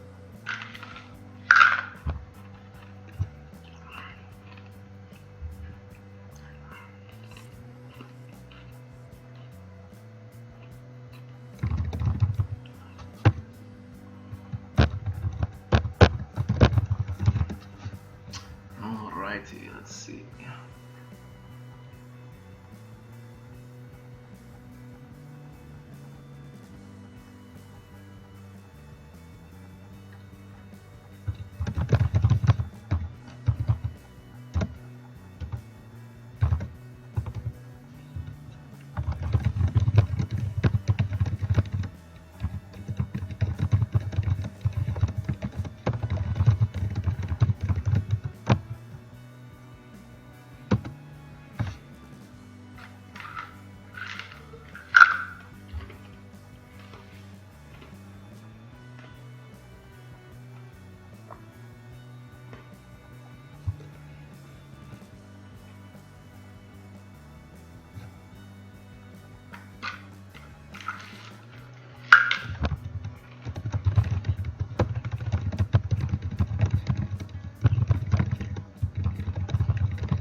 Oh, wow. Onto YouTube's. Since, well, forever. That 8-hour ocean one. Hi, Shrek's Dong.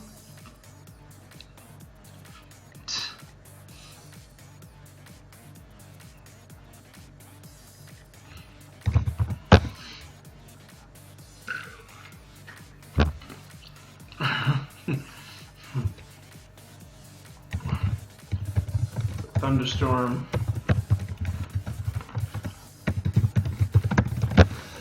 Ah! That's the best way to do it.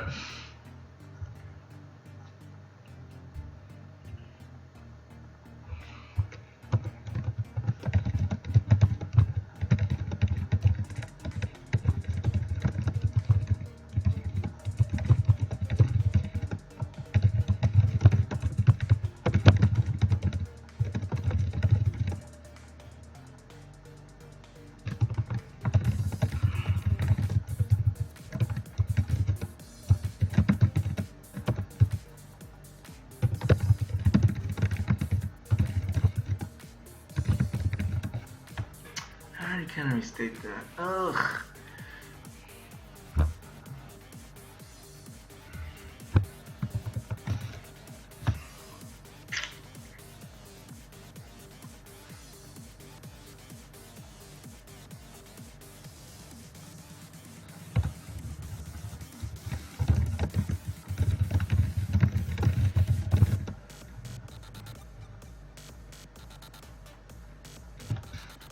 Those whites.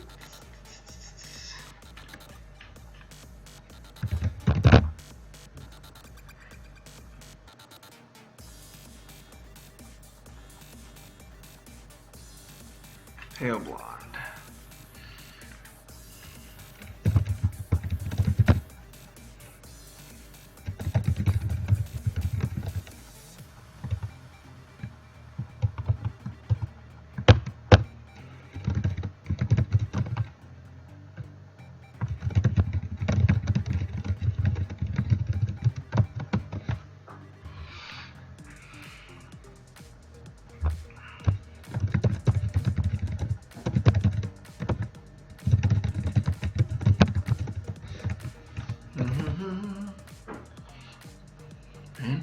Thunder tsunami!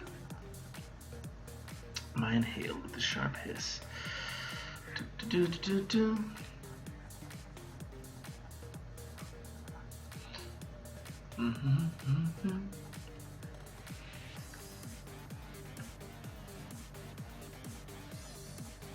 The exact amount of our last round of funding. You are quite good with numbers, you know. The finance team could have used your talents. Unfortunately for you, Su-Ming, Su-Ming wasn't the only person who came prepared tonight.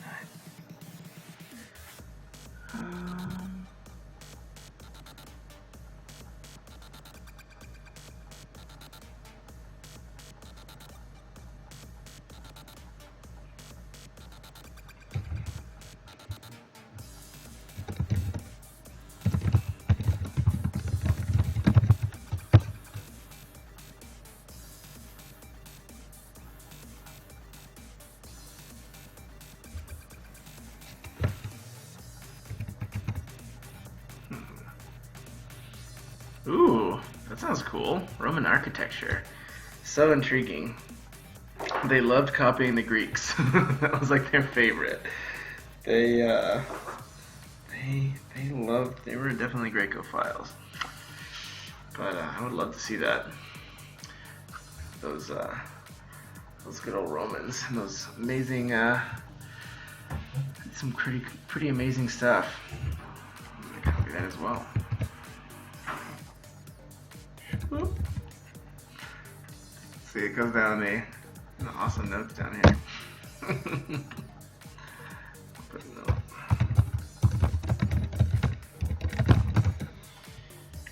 Amazing. Okay. I gotta have that like stay on target. Stay on target. I know the sharp hiss and backed against the wall.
I am shocked because I was shocked.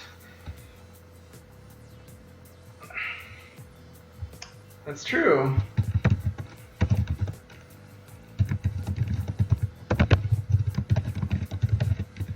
I mean, they just made it on such a grand scale. Like, you know, like the Greeks were very, very detail oriented and all this stuff, but the Romans just made these things enormous and like just like these huge cities. They had a big they had a pretty big crew rolling in. I mean, they did pretty much own the whole world. Pretty wild. Yeah, those guys were just that would be fun to do, like a fantasy story or something set in Rome or like something like that. That's just such a cool world. That, and I think the other one that's really awesome is, I don't know if you guys have ever seen the old live action Jungle Book, but like that world where, like, you know, like the British had taken over India and, you know, they all wore pith helmets and like rolled around on elephants. That would be like another pretty sweet like place to live.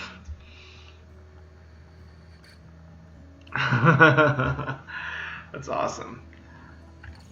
Good old YouTube you.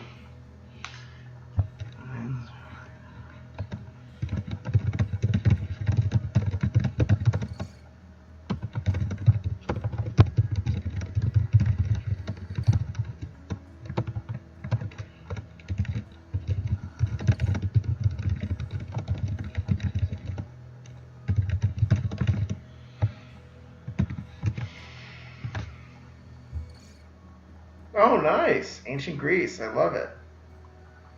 That is pretty cool. I mean, it's close enough, right? Well, different. But the Romans were just so hardcore. They were intense people. But yeah, I would love to read it then. That sounds awesome.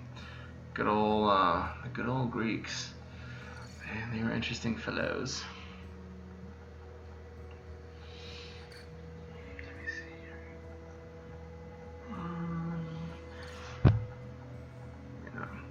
But like, here, I'm gonna show you guys this live action Jungle Book thing, because it's so good. I actually watched it last night with the family for Thanksgiving. I think it's the... Oh, they're making another one in 2016. Everything's a reboot on a reboot. It's like the 1994 one. I don't know why this didn't get that many good ratings, but it was a freaking great movie. Maybe just because I've always liked it since I was a kid. But, oh man, so good.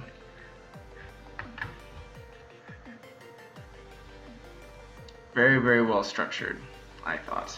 I thought it was a very good screenplay. A lot of callbacks, like, everything is like precision. That's probably why it's, you know, still around. I look nervous but composed.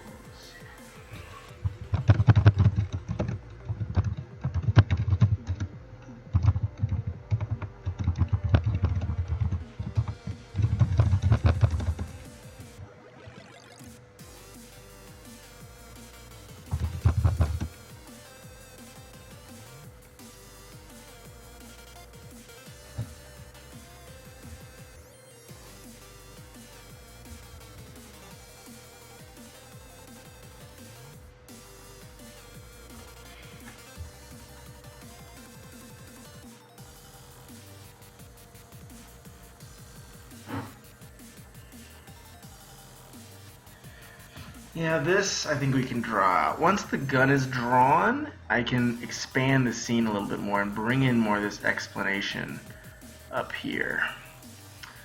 I still need to compress this down. Ugh, I'm too easy on my own work. I don't compress nearly enough. It's just too verbose. I want this to be less than 7K.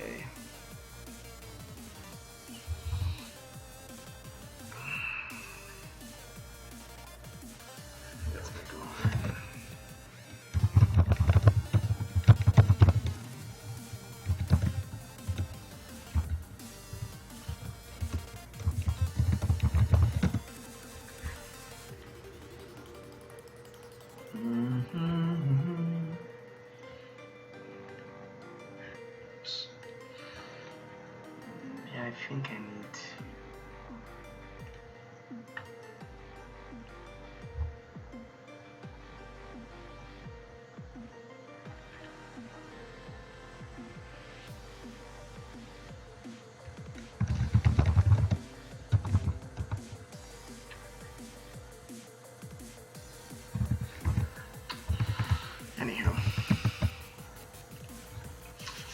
looked nervous but composed. He stared firmly at her who smiled down on him.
That's true. That's true. I think the yeah, I actually actually have that down here where it's like you can't dive from the second floor unless you try. So I assume that he kind of swan dived, like took it to the head because this person was trying to kill himself. But I probably should. Yeah, I probably should make that a bit more clear.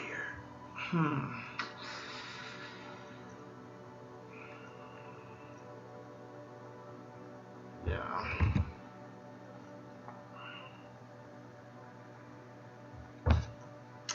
That's true. Yeah, I probably should still just make it clear.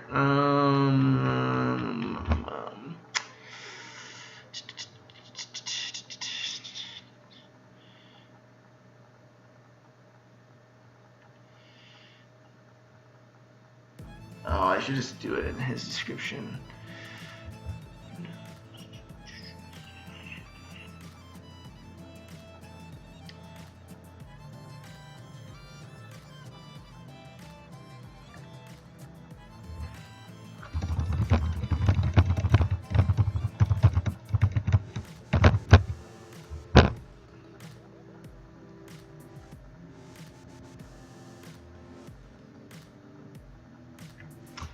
Bam! Story Band-Aid, yeah! Ah. Critical injuries at third. Interesting. I should do...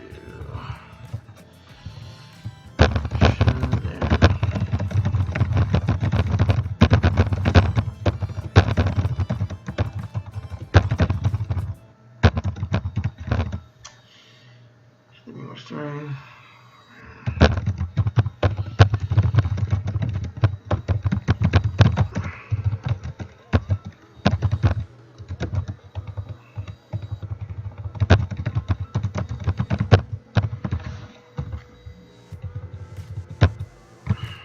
Yeah, I think that makes sense.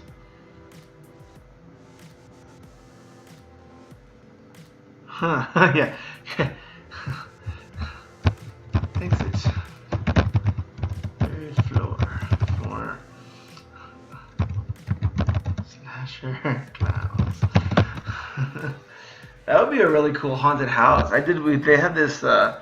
We went to Six Flags this Halloween for the haunted house, and they had like this creepy clown exhibit, which was amazing.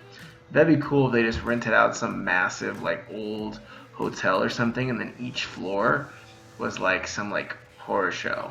That would be pretty amazing. I would definitely go there and be freaked out. I would be totally down with that. It would be easy enough to mask its source. A new angel investor that came from nowhere.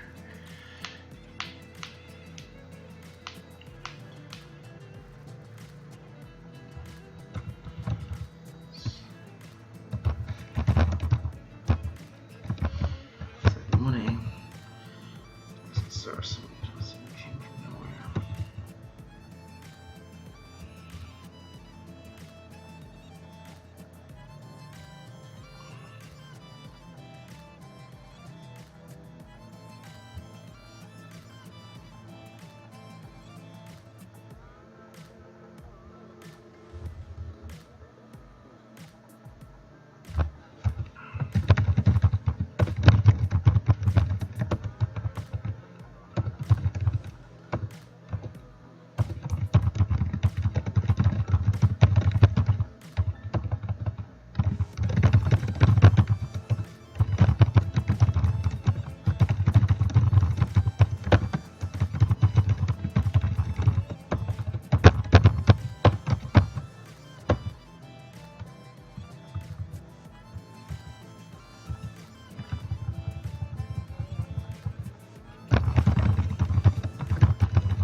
Rooftop garden.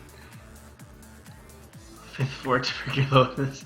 I kind of like alt tab between the comments, and every time I come back, there's some like really hilarious, awesome stuff. Fifth floor for tuberculosis, tetanus, and Down syndrome. It's a jumper in my story. Oh my goodness. Rooftop garden for jumpers, please. And death. Oh, that would be good. That would be awesome.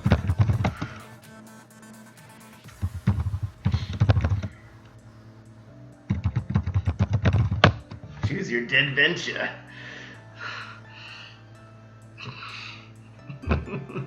That would be amazing. Well, Silent, if you write a little short horror story on that, I will definitely read it and edit it on the stream because it sounds amazing. So send it over and I will be totally down. That sounds awesome. Choose your dead venture.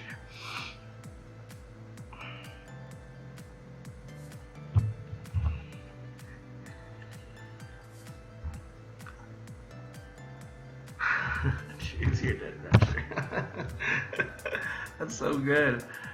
Dude, you guys are the most so I love the Twitch. It's like everyone's so creative. It's amazing. What is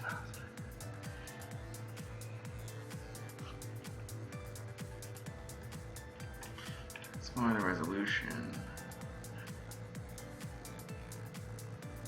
So the things we're trying to figure out are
fortune on drugs. He didn't want to let his kids starve.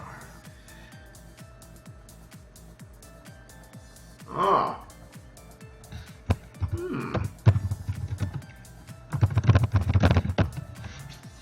Yeah, it's like, sort of you gotta go somehow.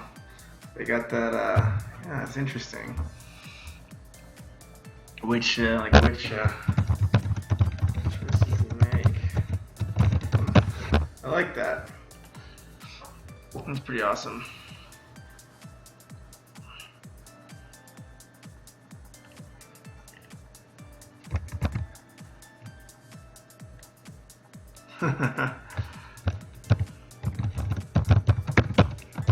I should be around.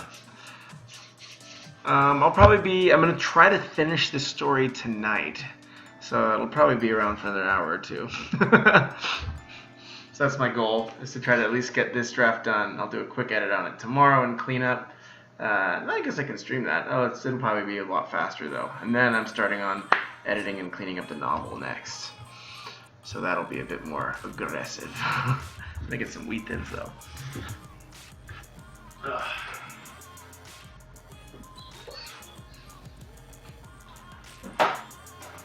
So one great thing about writing and editing at home is that your mom always has the best snacks. Being home for the holidays is the best.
Getting tricky. I don't want this line of dialogue to be too long, so I'm going to try to break it up with some action here.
Let's see.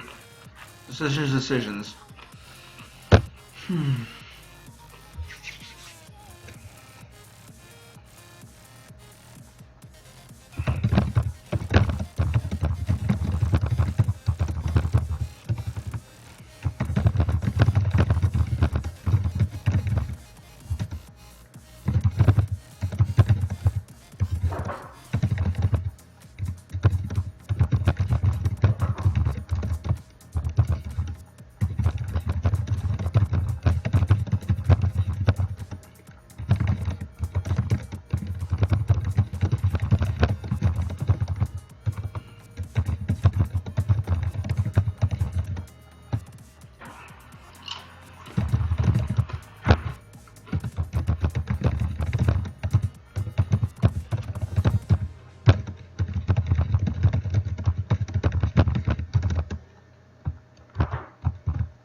Yay!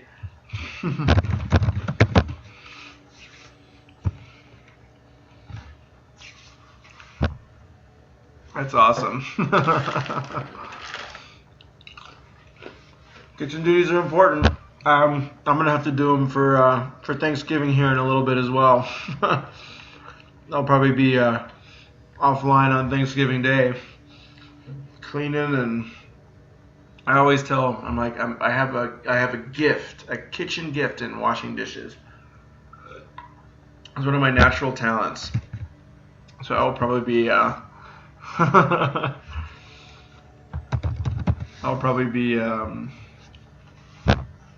really exercising my cleaning talents most of Thanksgiving. Raise the guns there. No.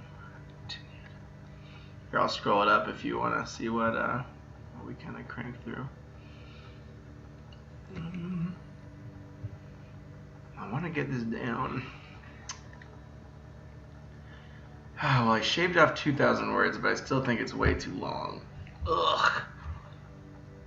I want to get this sub 7,000.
Washing machines, yeah. Just throw it in the washer. Yeah. I wish we because there's a lot of pots and pans, so it's usually scrub, scrub, scrub.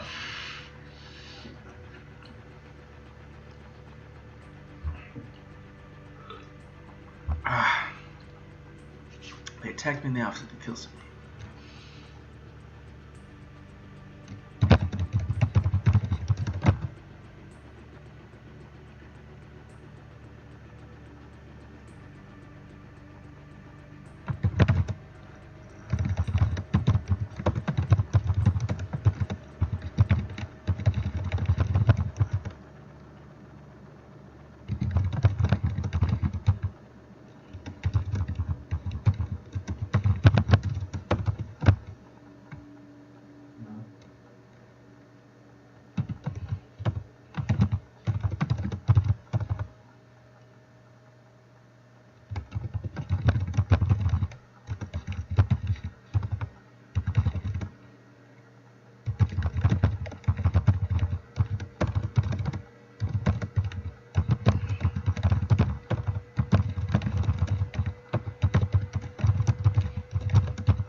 Mo LDR. Though.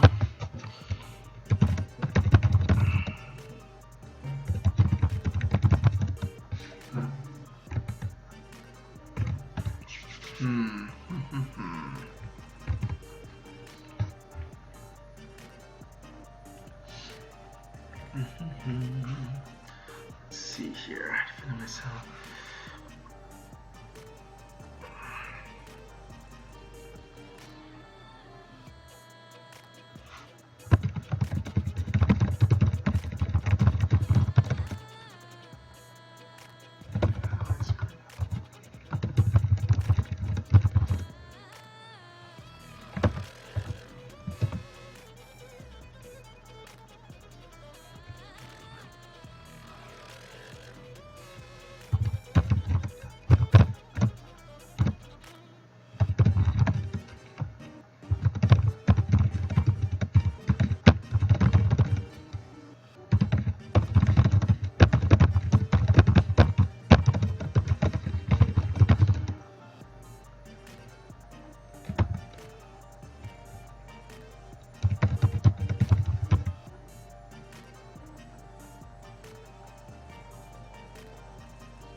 How are all y'all doing out there?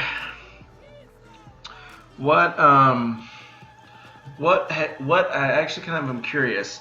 What do you guys think is the one, and maybe this will inform what we talk about in my more editing-oriented streams as opposed to the writing ones. What do you guys think is the hardest thing for you guys when it comes to writing short, long fiction, even poetry? Like, is it dialogue? Is it imagery? Is it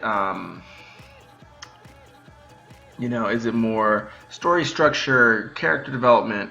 I know for me, it's usually character development is what I have to spend the most time working on because it usually comes the hardest for me.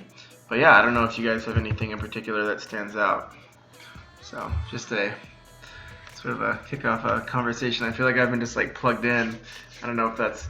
I guess I don't know. I mean, if I don't want to be too in the zone and miss out on some fun conversation. Let me see.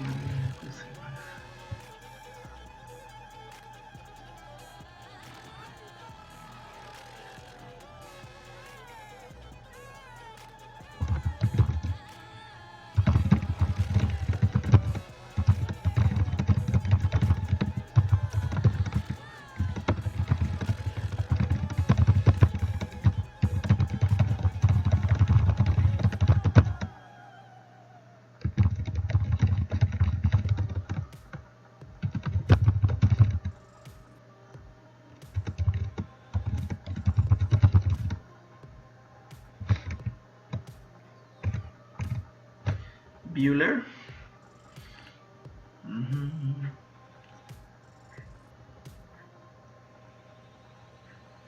don't know if there's a delay.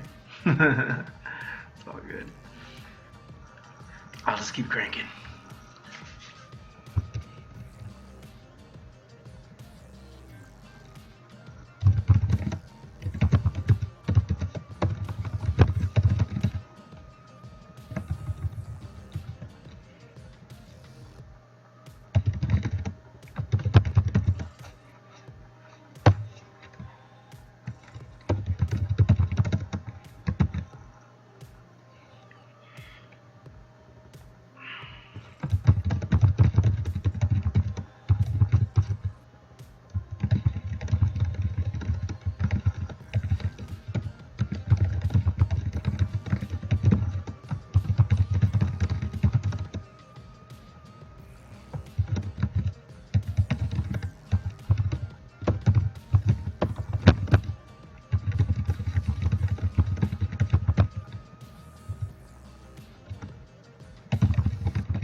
Oh, no worries. It was, what do you think that you guys struggle with the most? And no big deal, like no need to answer. But as far as writing, like, is it character development, story structure? Even if it's short form versus long form. Just because even though this is a writing stream, it'll probably inform a lot of what I focus on the editing ones, which are probably a little bit more, probably a bit more common than the writing ones. So yeah, I was just kind of curious if you guys have anything in particular where you're like, oh man, like, story structure is a big challenge, or dialogue, or whatever. I know I was just saying for me, character development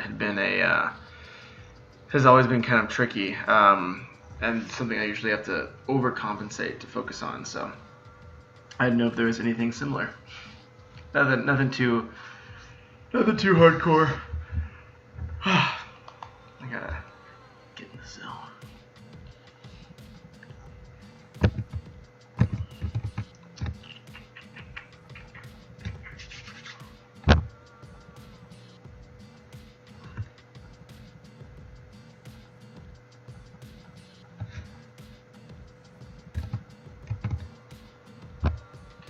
Yeah, same here. Yeah. I concur. It's tricky. Yeah, Yeah, I think for me one of the things that's been especially tricky is because I used to do a lot of screenwriting, and going from that back to prose is always like you just don't know what you're supposed to describe or how often. It's always tricky. Hammered here and there, not hammered on. Yeah, it's like one of those like sock and bop or like the gopher games that something pops up, you smack that. Something pops up, you smack that. Yeah, that's probably pretty universal of a challenge. Sock and boppers, whatever it's called. Yeah, so true. You can definitely relate. Kind of glimpse at the edge of the screen and after calling the police was moving.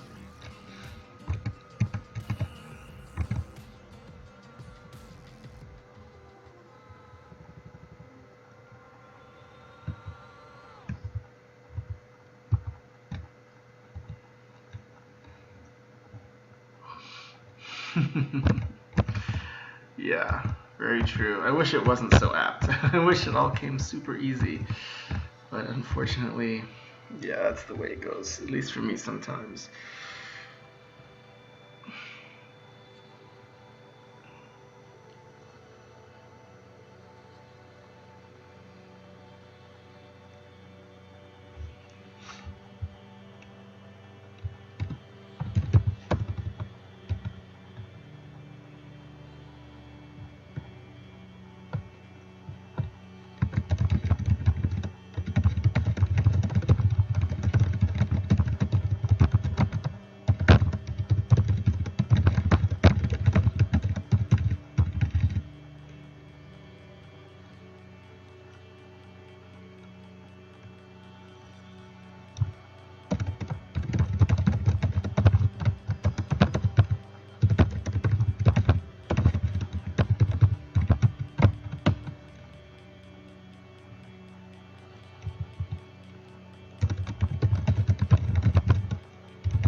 I used to be much the same way. Like I was a fly by the seat of my. I think it's called a pantser, where they call it fly by the seat of your pants. But that I almost very seldom do that now, especially on longer projects. Like short ones, like this one was actually one I did just kind of off the cuff, just threw it, and started writing it. But I found that I've had to do a lot more editing on it because of that. But and longer stuff like the novel, I'll probably start editing, in a couple of not too long, maybe probably like tomorrow or the next day once this thing's done. I did a lot of structure, and man, it really at least helps me a lot. Just kind of avoid having to kind of just rewrite and edit so much, especially if it's really long, because like your edit time is like 4 or 5x. So it seems to be a lot harder to kill your darlings when they're already written out. So I don't know. I'm a very structure-oriented person though, so I think that it helps a lot, but I may be wrong. But it helped me at least know where I was going with some stuff. Range drew lines against.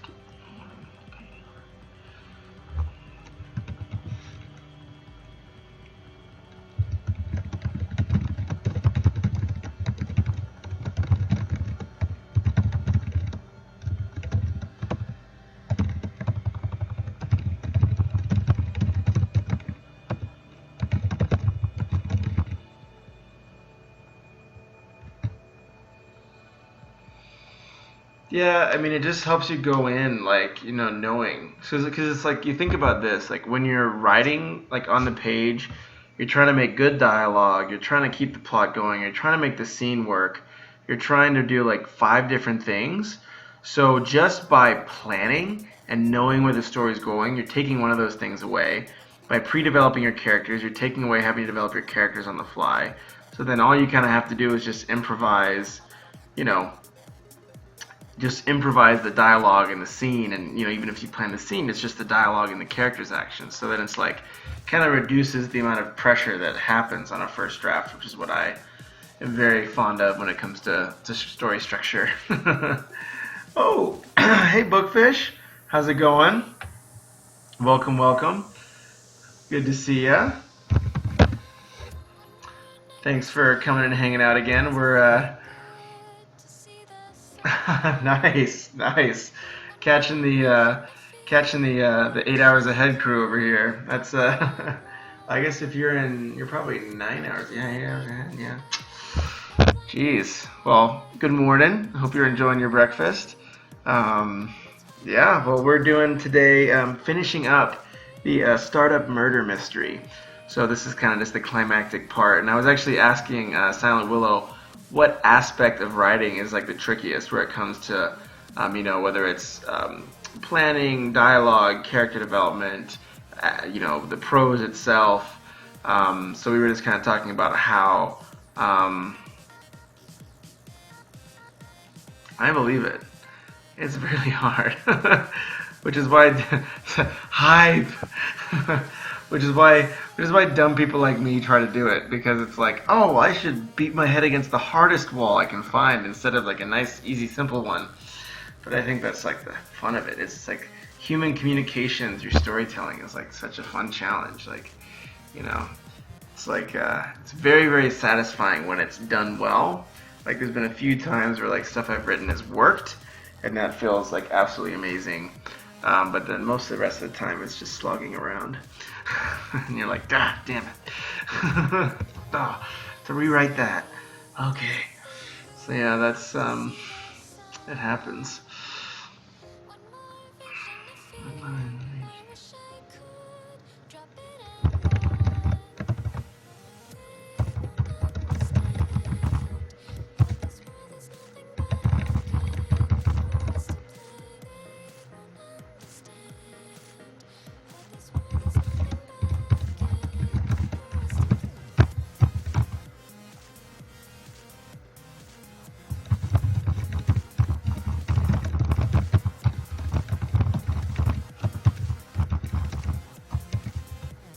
Congratulations, you did it!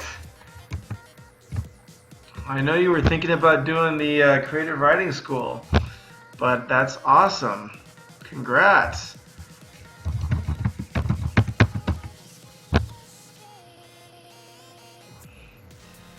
That's awesome. Well, I feel way more badass now that I know that I'm a astronaut, Formula One driver, astrophysicist.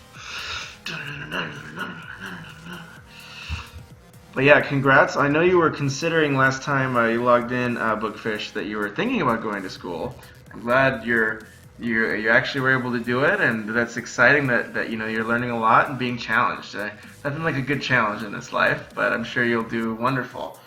You seem to be a pretty solid writer from what I saw of your streams, and a pretty good storyteller from like the D&D game you were talking about.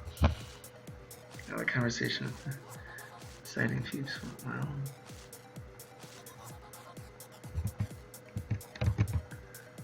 Nice.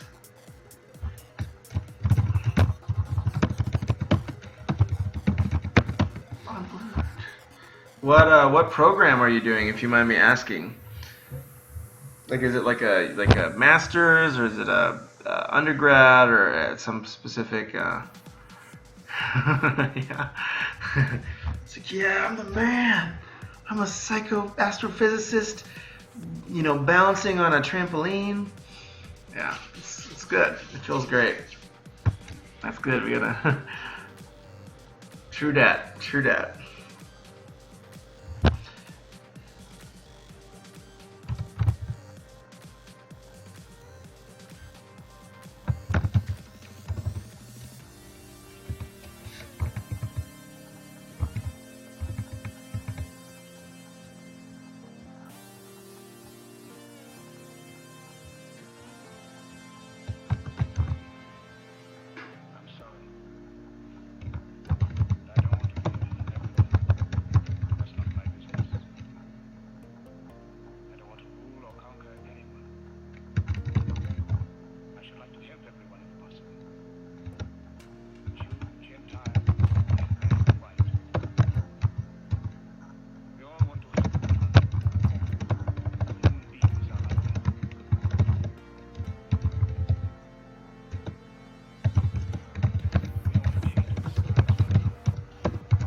Yeah, it's very true. And you know, I think there's a really amazing short story written by Tolkien where he talks about that, and like you kind of have this like thing you want to communicate, and this like you know glowing hot idea or this like scene or this situation or this emotion that you can't even communicate if you talk about it. You know, you have to just make someone else feel it, and that's like the fun part about storytelling is you're, you know, putting that emotion in someone else through like communication. It's amazing.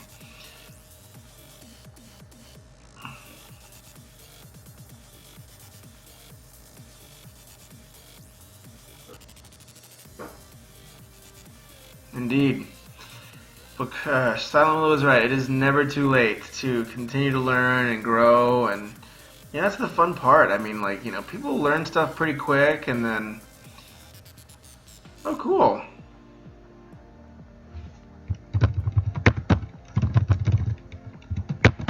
Well, I'm sure you'll do wonderful. It sounds like you're very passionate about writing, and you have a good sense of how it works. So that's super exciting. I mean, if you know story structure and you've already written a lot on NaNoWriMo and Twitch and stuff like that, I imagine you'll be probably surprised at how far ahead you already are in many contexts.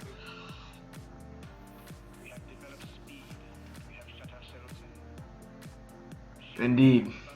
We were just talking earlier that the one principle of writing is no matter what happens, you never ever ever give up, because you know, like the writing is an extremely hard journey, but you can never ever quit ever. Yeah, so that's like the fun part. It's just like it's a tough job, as Sam will describe, but it's absolutely so rewarding that it's worth pushing through. You looked at the ceiling and was doing it for it. Oh.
Jeez.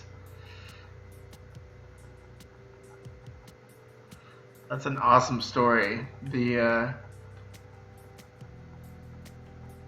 Yeah, Harry Patch. What a tough cookie. Yeah.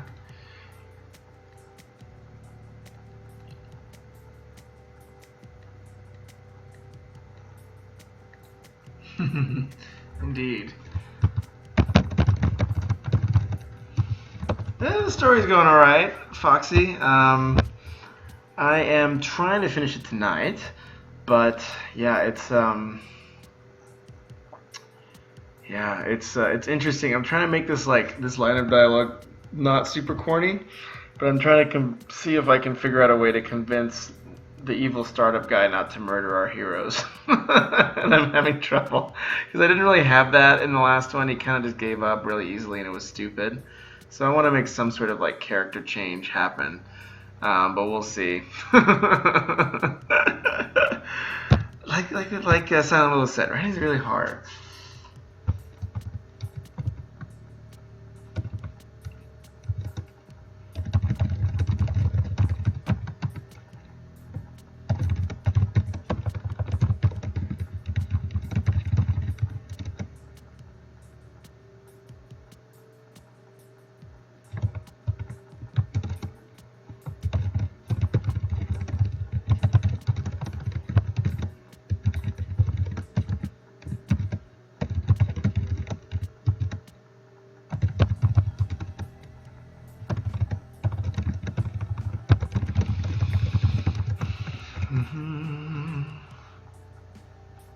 He uses all this. Oh, jeez.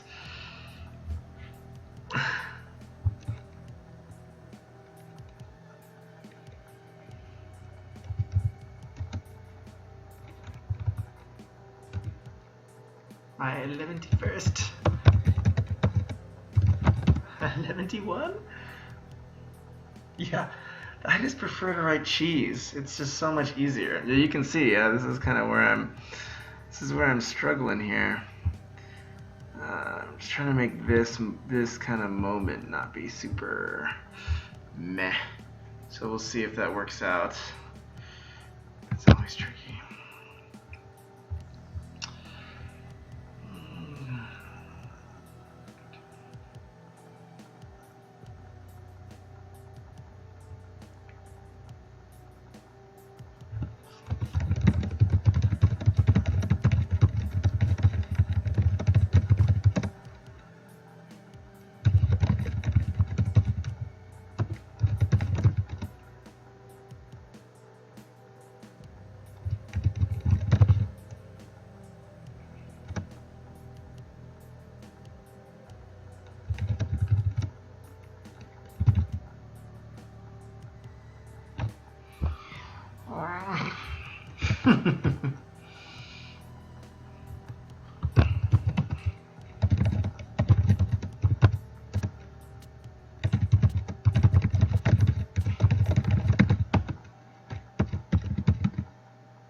Yeah. He's probably just like, I'm just gonna hang in there for another few months and I'll be fine. Yeah, what a baller. That's pretty amazing. I promise you.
Yeah, doing good inside with Armistice Day. Yeah, I'm sorry for my delayed responses. Sometimes I kind of will plug in the zone and then I'll hop back to the comments. When did town decide?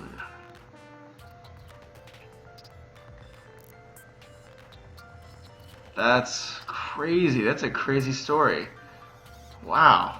Well, you know, Lord rest her, and I'm glad she made it to her birthday. That's awesome. So, just lurking, yeah.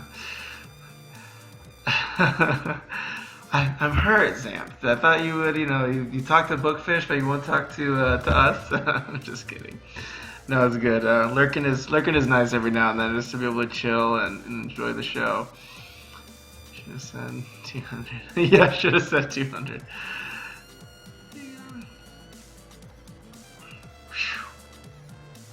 Like a boss. Yeah, I don't even know. I have this. I have a doubt that I will make it that long. That's a crazy feat. 100 years old, century. That's mind-boggling. Here, I'm gonna take. I don't think I've taken a bathroom break since I started streaming 3 hours ago. So I'll be right back. I'm about to pass out. If you guys can, while I'm out, if you guys can think of any way to make these lines less corny, let me know. Any suggestions are welcome.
What up?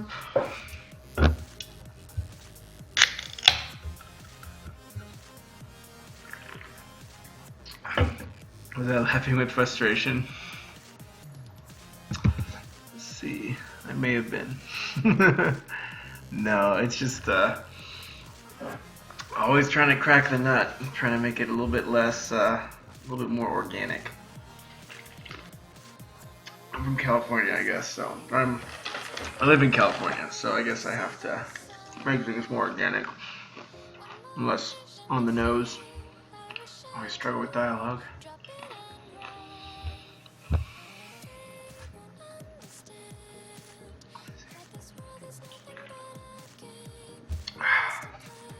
Delicious. Diet Dr. Pepper. Life-changing.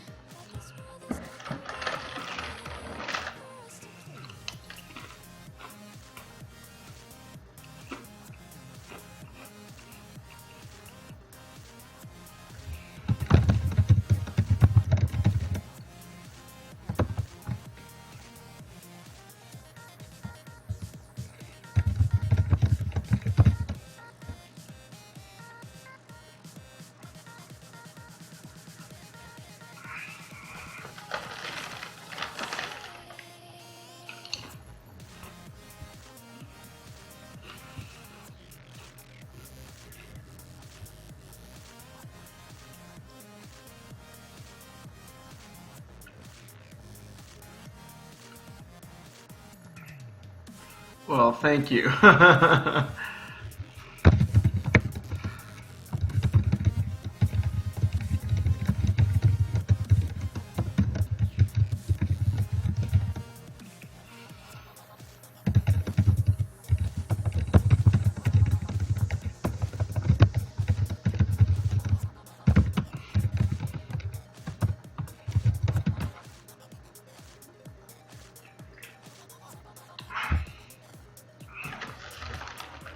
Let's see about that.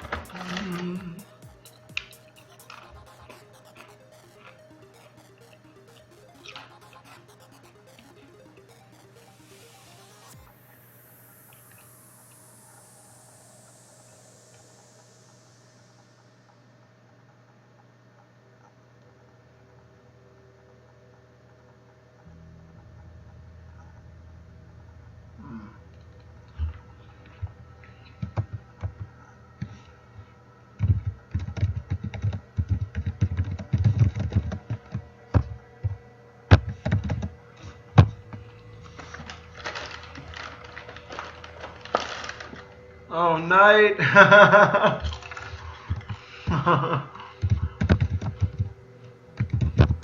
Oop, see.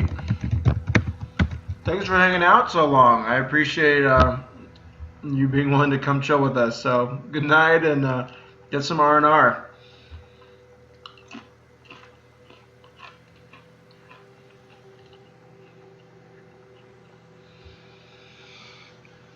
Okay. Onward and upward.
Yeah.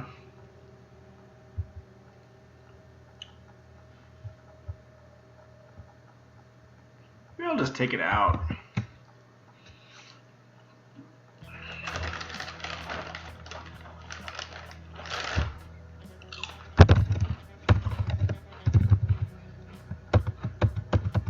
Yeah.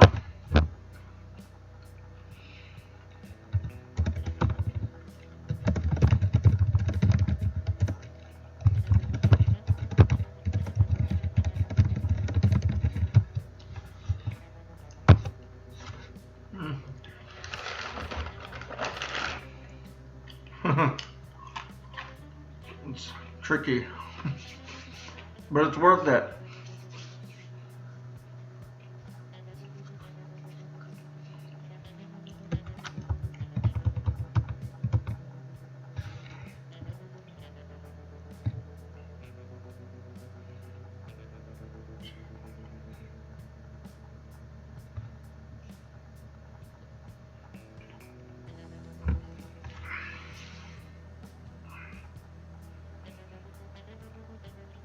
Yeah, I think so.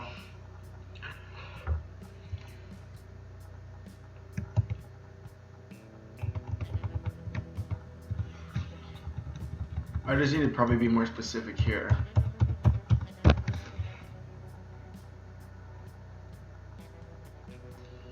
So anyone has survived getting funding?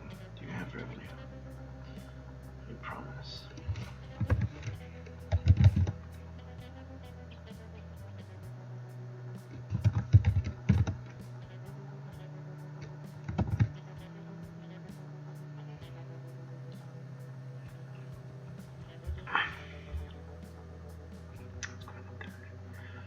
Mm-hmm.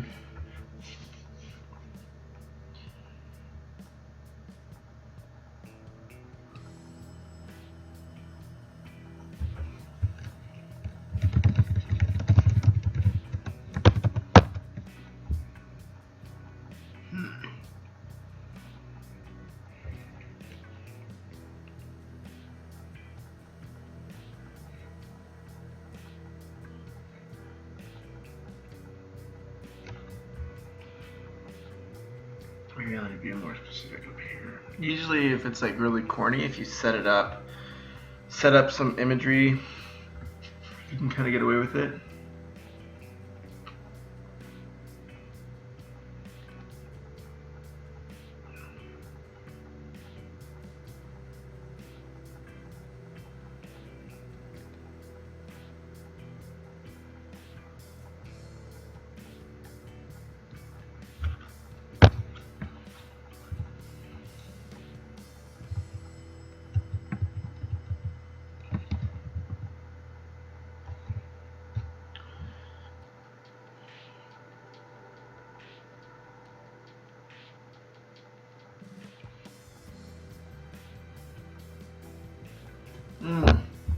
I like that. I like that. But it will never survive me pulling this trigger right now. This shoe. It's not just a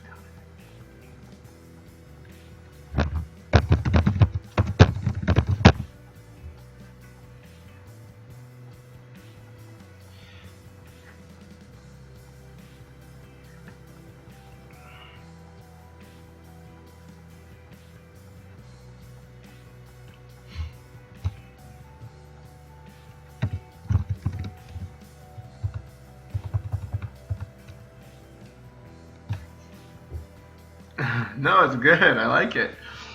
I'm just want to make sure this line is working.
Yeah, good question.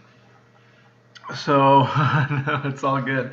Good question. So pretty much the context of this, it's kind of tricky to explain, but pretty much it's a murder mystery. So so these two guys, one of them works at this company, the other is a guy who is visiting for recruiting, but he's this very logical accountant guy. So they're kind of setting up this insurance. So like the bad guys in the company are setting up this insurance scam to try to get funding without actually having successfully raised funding. So pretty much what's happening is the accountant figured it out, and then this guy is trying to stop them from so then now he's trying, like, now that he knows that the two good guys have figured him out, Bill and the first person narrator, he's trying to kill them to shut them up. And then Bill's trying to say, hey, if you do that, you're gonna just, like, everything you cared about that you're risking so much to save this company is, like, worthless. I don't know if that explanation helps. I can also send it over if you want to. Once it'll probably be finished. We're actually getting pretty close to the end here, about a page away. So if you guys want, shoot me an email here, and then I'd be happy to send you the draft, and you can see what you think.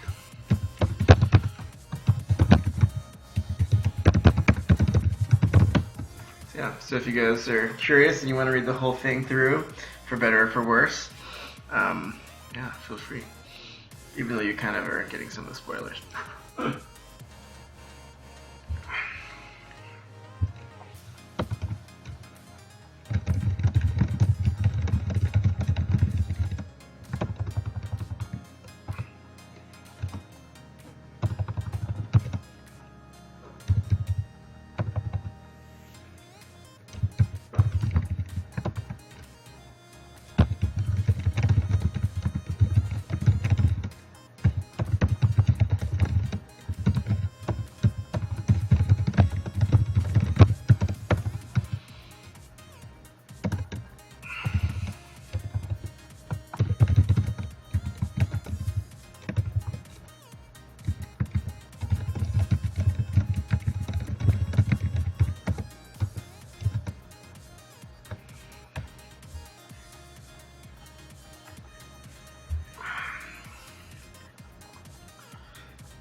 I actually like that. I'm actually gonna write that down.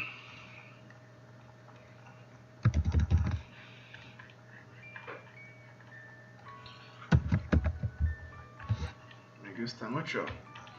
That's a really good idea. So that could be like.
That's actually, yeah, that's a good point.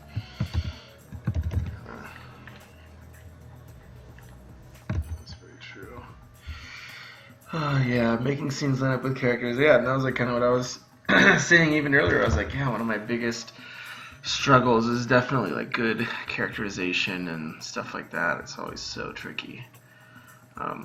Yeah, you can ask a few people that have been kind enough to read my novels. They're like, the first half, I hate the character, and after that it gets fine, it gets normal, it gets better. But the first half, motivations are off, and all this stuff. It's always the hardest job is character development, for at least in my mind. But we'll see.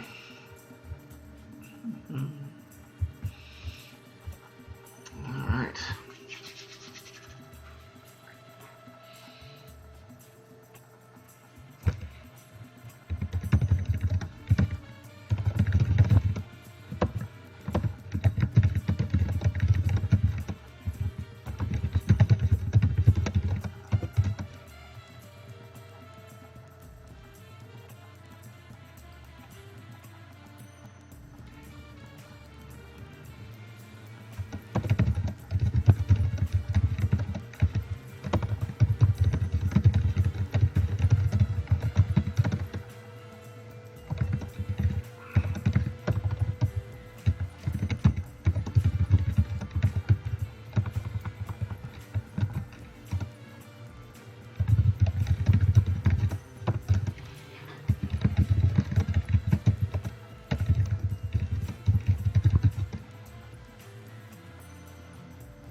Well, we shall see how this works.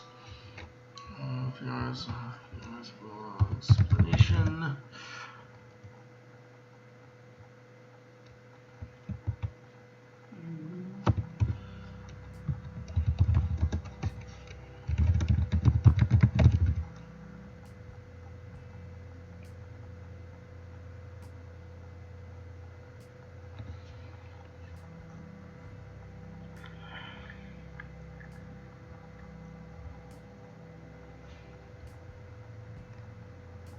Yeah, and I'll probably do a final little cleanup edit on this tomorrow. I don't know if I'll stream it yet. It may be too embarrassing when I start reading it over and realize how cruddy some of it is, but I'll try. Let me see. It took a few hours of long explanation, but it's all part of the process. You gotta keep polishing, keep polishing. Long explanations.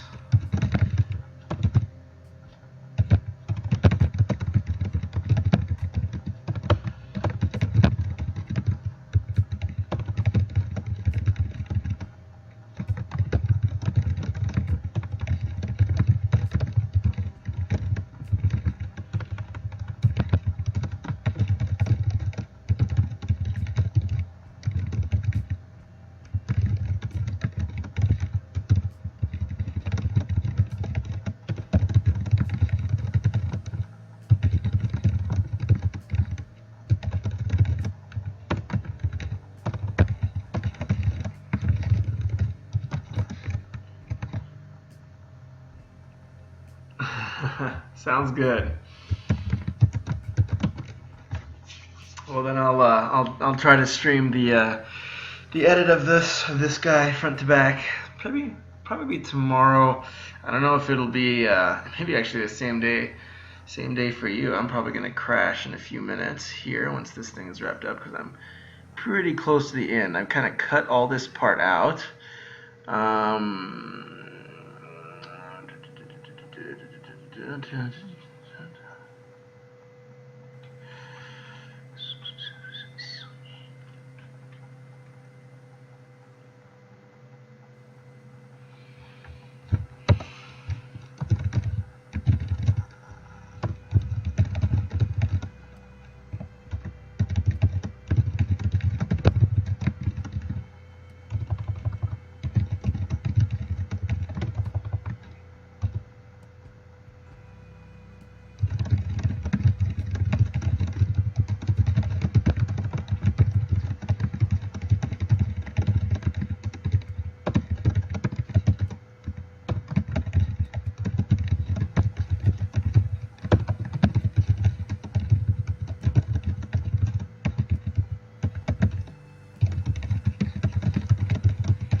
Yeah, I'm a little bit worried that part kind of is jarring with the tone. I don't want to have us both burst out laughing.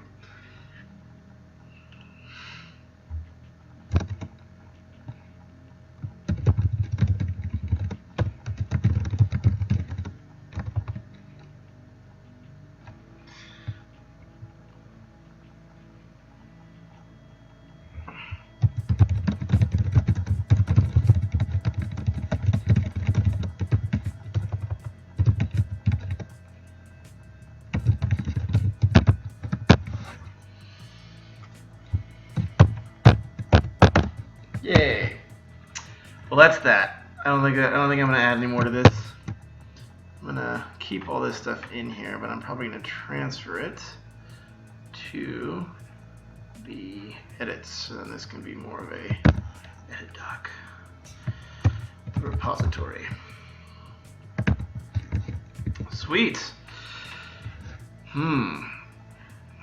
Night, Bookfish. Or night, Foxy. Oops. This was. I'm gonna put myself to bed. Happy streaming to you. Night, Fox. I'll send her a text if I know better.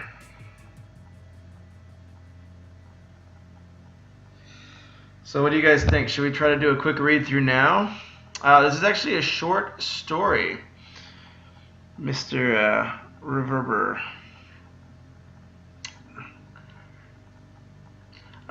So if you guys want, I can do a quick read through of it now. I'm not that tired. What do you guys think? Should we? Yeah? May as well.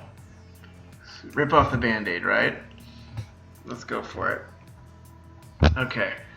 So I'm going to arrange this so it's a little bit more central real quick.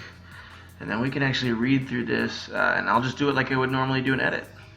Read through is demanded, indeed. Yes, Sahib. All right, cool. Let me extend this guy and bring this in front. And then I'm gonna extend this guy just a little bit.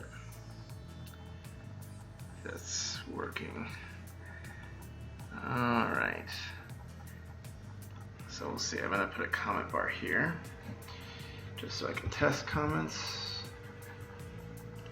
Let's do a quick.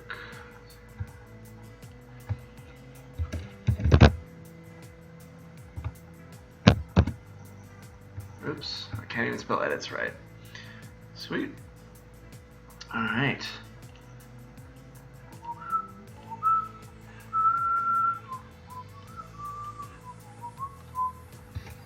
Uh-oh. And then I will bring up a little.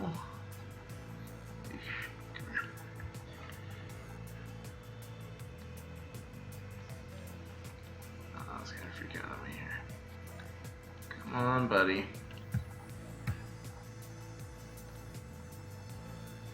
I'll just refresh the window. Hold on. Technical difficulties here.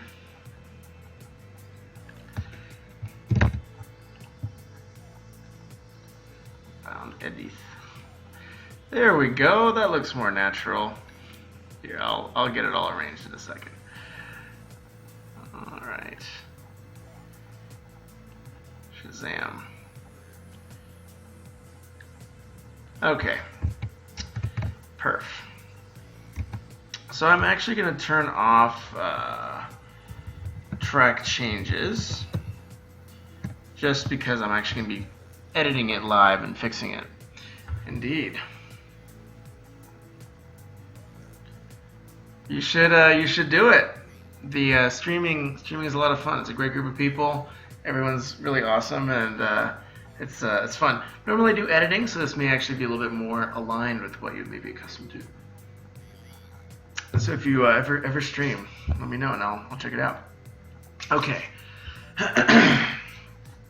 Black iron I-beams reinforced the exposed brick walls and surrounded us like ribs in the belly of a whale with a $50,000 a month rent. With $50,000 per month. In the belly of a whale with $50,000. Reinforced this exposed brick walls. rose and surrounded us like ribs in the belly. I'm going to break that up because it gets a little bit, it's not a run-on sentence, but it gets a little bit verbose for the first sentence. So I just want to kick it off with black iron I-beams reinforced the exposed brick walls. They rose around us, or maybe they surrounded us, like ribs in the belly of a whale with $50,000 per month rent. The executive suites on the second floor circled the wide swath of desks on the main work floor.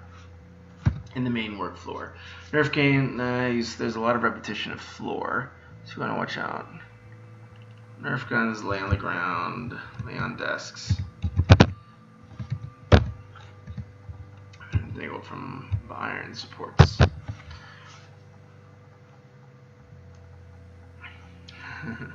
Yeah, it's a pretty chill crew. Bill looked around with a slack-jawed stare. Listen, I said, walking him to the kitchen, I know this isn't Ernst & Young, but you gotta think about the potential here. Risk and reward, Bill muttered, straightening his white button-down shirt.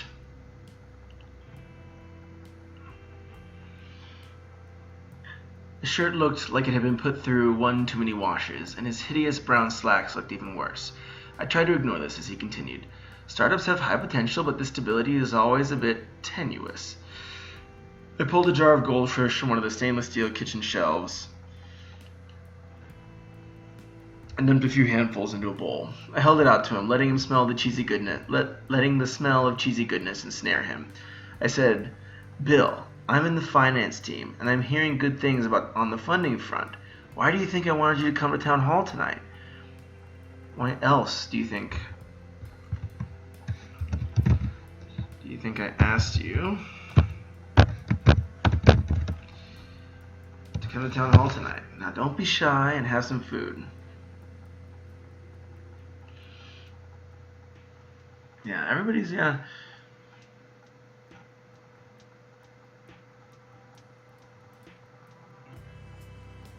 That's good. Yeah, I mean, I love the, I think most, like, 99.9% of the Twitch community is, like, really chill people who just either love watching games or, love doing, just doing fun stuff. So I get the sense that, I haven't had too many issues with, with trolls or anything like that, but it's just, like, fun. I mean, it's, if you get some spammer or whatever, you just block it, and it's, no harm, no foul. Oh, nice. Gotta stream that. Assassin's Creed is a lot of fun. Well, hopefully you're taking some writing classes, because those are good for the soul. And it's also a very useful skill set, even in the business world, if soul nurturing is not your MO. Okay, Grin widened. Since when do recruiting candidates get free perks before they get the job? Okay. Bill turned... I pulled a jar of goldfish from one of the stainless steel kitchen shelves and dumped a few handfuls into a bowl. I held it out to him, letting the smell of cheesy goodness ensnare him. I said, Bill, I'm in the finance team, and I'm hearing good things on the funding front. Why else do you think I asked you to come to town hall tonight? Now, don't be shy and have some food. Bill turned to look at the circle of chairs that had been drawn up around a projector and at the far end of the office. Then, his grin widened. Lines spread across his narrow cheeks as he stuffed. I'm just gonna do. And he stuffed his hand into the massive bowl of goldfish. Since when do recruiting candidates get free perks before they get the job? The booming voice of Jacob, our director of finance, echoed across the kitchen. Bill froze. I'm going to space that out because it's a big action. Now, I'm almost 6 foot tall, and this is the fictional first person. I weigh in about 200 pounds and stretch out the seams on athletic fit button-downs. I look down when I talk to Bill. Jacob makes me look tiny.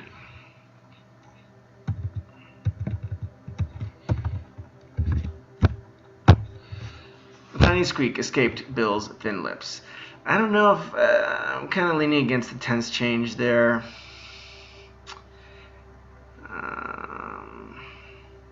I could just be more practical doing like an apostrophe like that kind of is a bit jarring to the reader, unless it's more established. And that's the only time I use it. I may cut that out.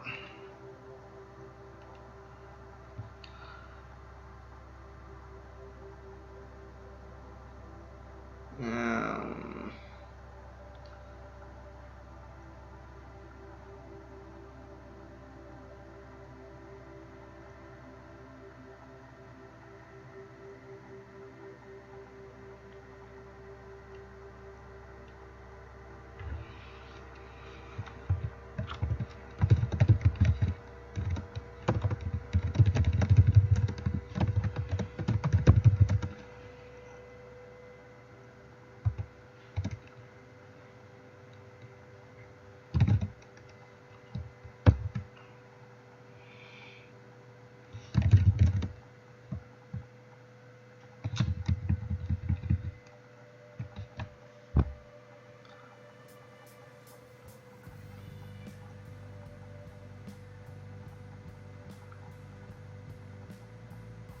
huh.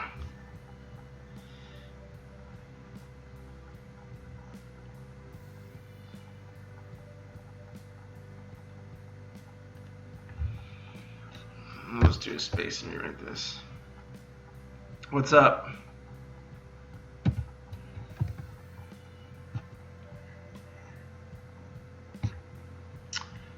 I think he had offered it to him.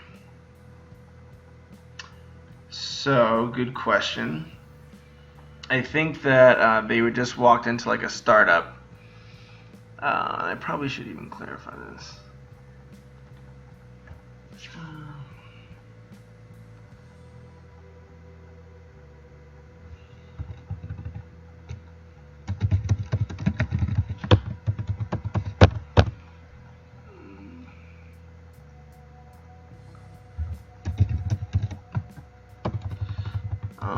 Yeah. Let me see. This one was like, what was?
I think that's good. That's a good note. I was like, that's a challenge when you write something when you've edited something a bit too often, you kind of lose context on it and you forget what parts just don't make sense.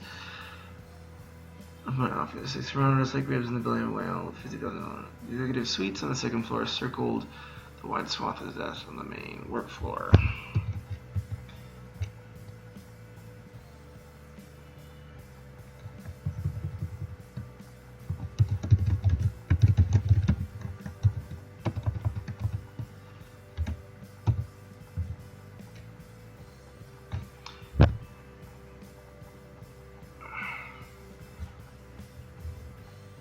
Oh, thanks for the follow, Rubber.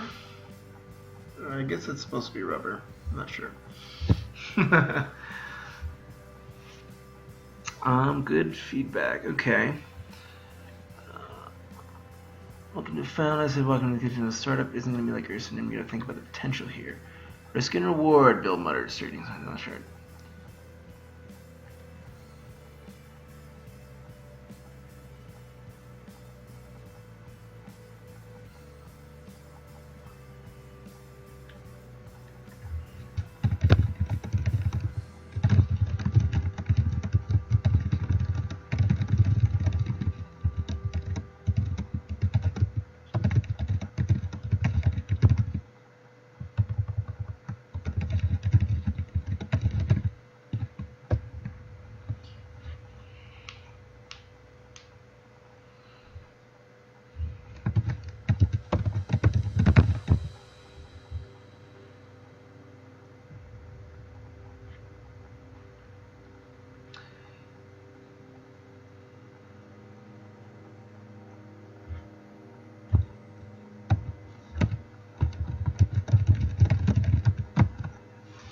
Tenuous is like, it's like unsure. It's like shaky.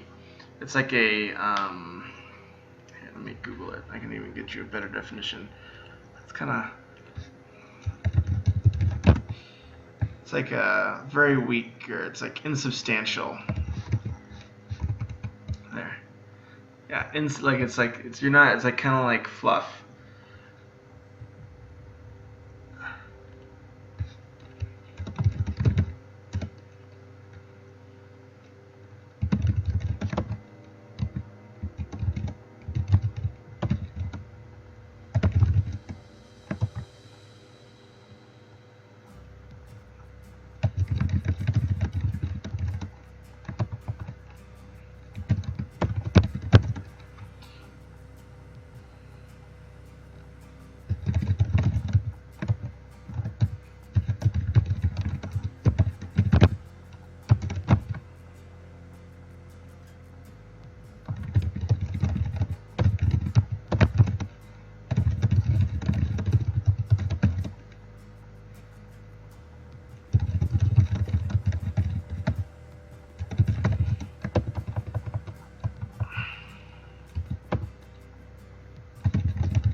Perfect. I pulled it out of goldfish from this.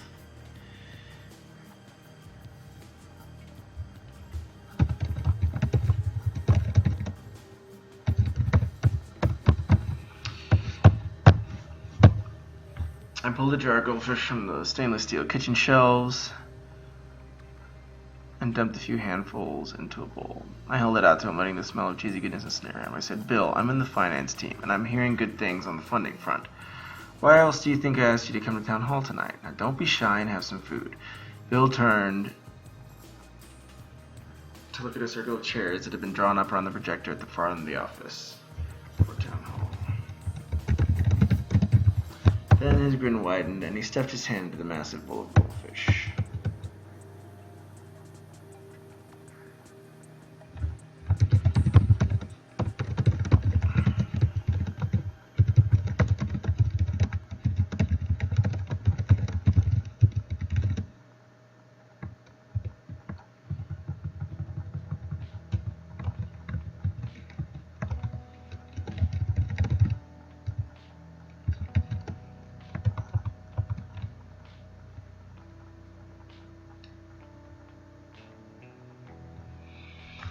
Not sure what I like, if I should keep this phrasing.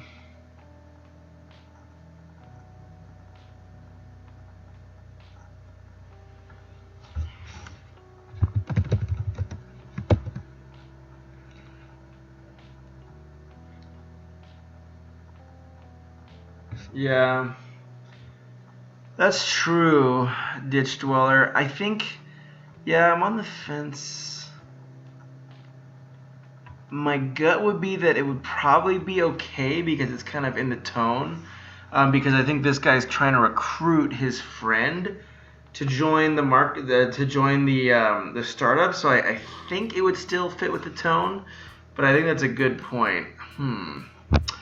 Letting the smell of cheesy goodness ensnare him. And hello, by the way. Sorry.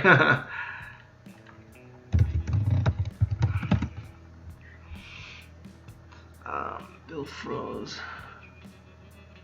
Since when do recruiting candidates get free perks before they get the job? Bill froze.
Jacob, our director of finance, towered over both of us. It was a good bit taller than Bill, and it normally stretched out.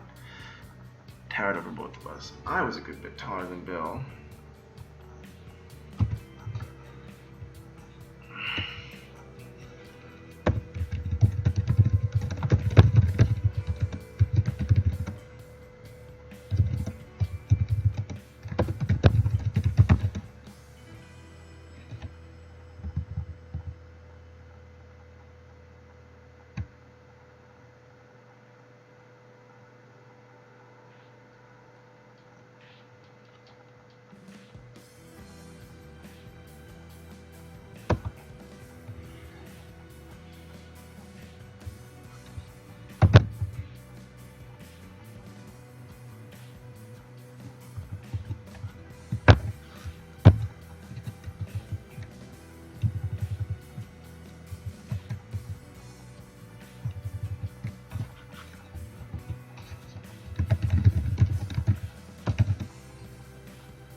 Them brain wheels turning.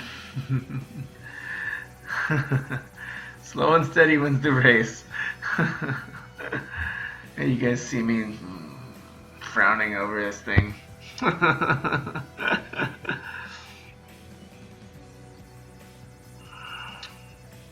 I'm gonna refresh my water so I can actually read aloud a little bit. It always helps to read aloud.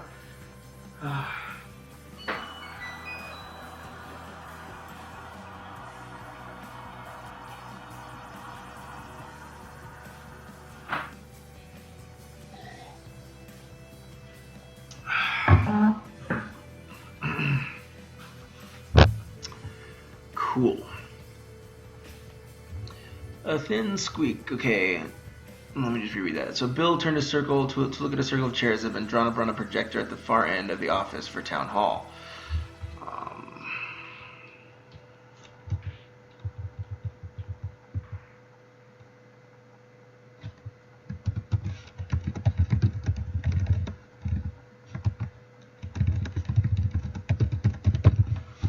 Then his grin widened and he stuffed his hand into the massive bowl of goldfish. Writing face again. And then spam panic emotes. That's awesome. The writing face. What are the panic emojis? Let me see. I'm such a noob when it comes to the emojis. Let me see.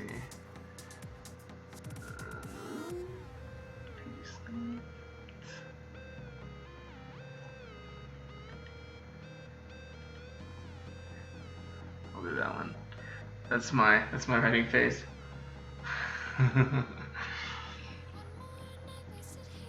Okay, still it's risky.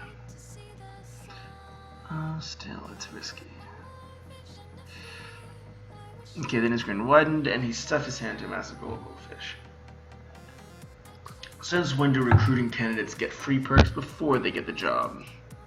The booming voice, the voice of Jacob, our director of finance, echoed across the kitchen. Bill froze. No, I already said that. Jacob towered over both of us.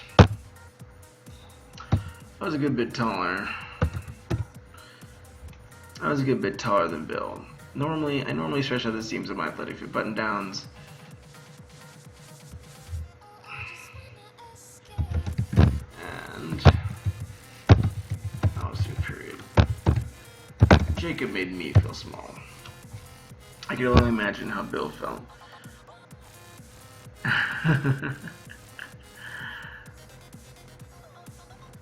Oh, that's awesome. Nice. I'll have to check it out. The more the merrier. I always like to tune in when people are doing some stuff too. It's always cool to see people, other people living the writing struggle. A tiny squeak escaped Bill's thin lips. His eyes remained fixed on Jacob's massive frame. Ditch Dweller, thank you for the follow, my friend. Much appreciated. Hopefully we'll see you again soon.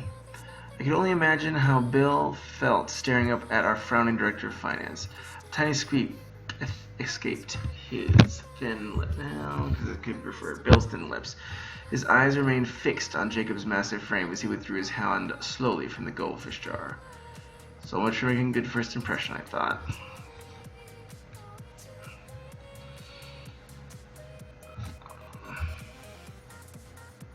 Yeah, I almost watch more creative stuff sometimes than normal streams, than game streams. It's just, I get this since I love games, but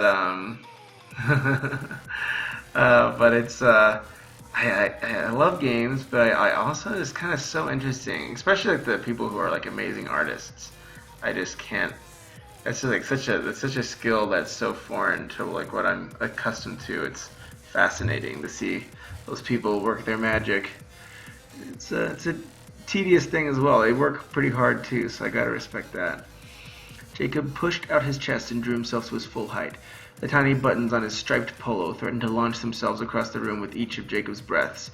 Copious globs of hair gel forced Jacob's shock of straw blonde hair into neat rows, making him look like a gorilla with a slick gold wig. My breath sped up as I tried to break the ice. Bill, this is Jacob, your future manager. Bill attempted a pleasant smile, but only pulled off a grimace. Jacob advanced a heavy step. Bill retreated a foot, running squarely into my chest. He stuttered as he said, good to meet you, sir. I've heard things about your accounting team. Jacob's scowl only deepened. Bill fell silent. Jacob, Bill's brilliant, one of EY's top talents. He overhauled their international tax process in 6 months. I'm trying to recruit him and would be lucky to get him.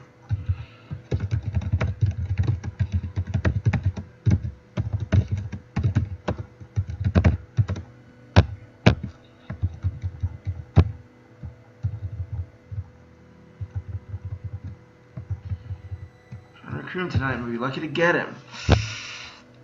This was when Jacob started laughing. Crow's feet appeared at the corner of his blue eyes. He pressed his hands into his back and tilted. He pressed his hands into his back and laughed up at the ceiling.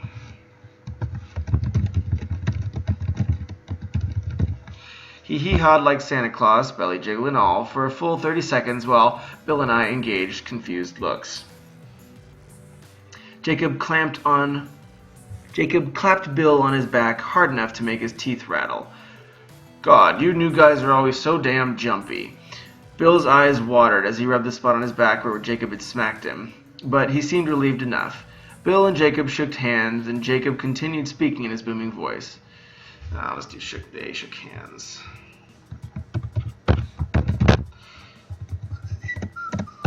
They shook hands, and Jacob continued speaking in his booming voice. An EY man, eh? Well, I was a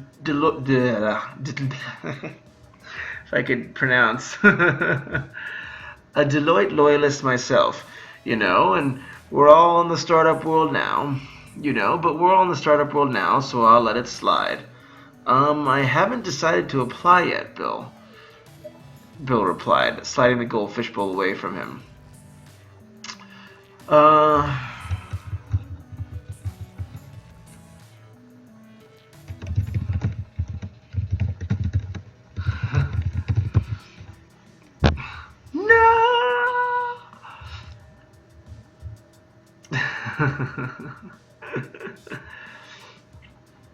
Dun, dun, dun. I haven't decided. I haven't decided to apply yet, Bill replied, sliding the goldfish bowl away from him.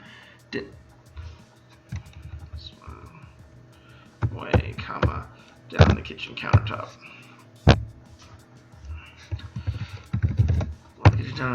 Just a matter of time, my boy, Jacob continued, chuckling to himself. The opportunity here, night and day. The opportunity is here, night and day from corporate.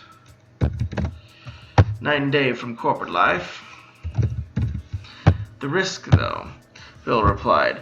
Hence funding, I said louder than I should. I felt my hand mash a goldfish. You've got to trust me here, man. I've heard that we're getting term sheets today. But I've read articles.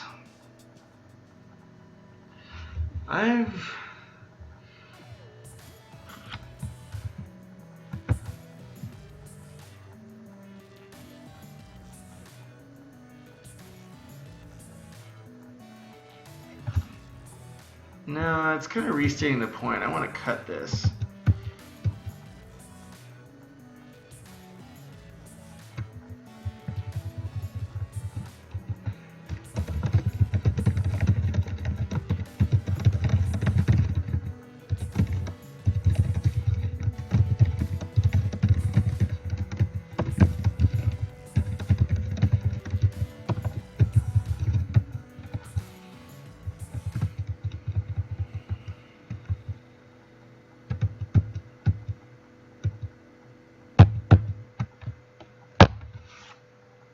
At this point, Jacob's head tilted to one side and he turned to me. What in heaven's name are you talking about, boy?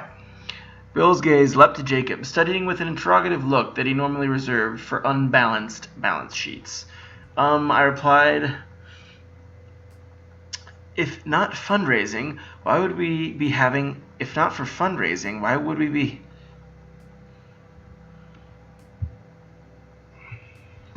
That's odd. Why would we have called on emergency town hall if there wasn't funding?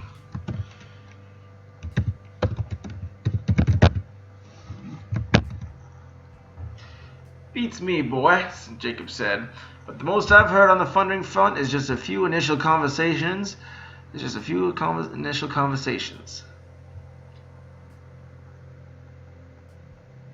My prospects for recruiting Bill to found wavered.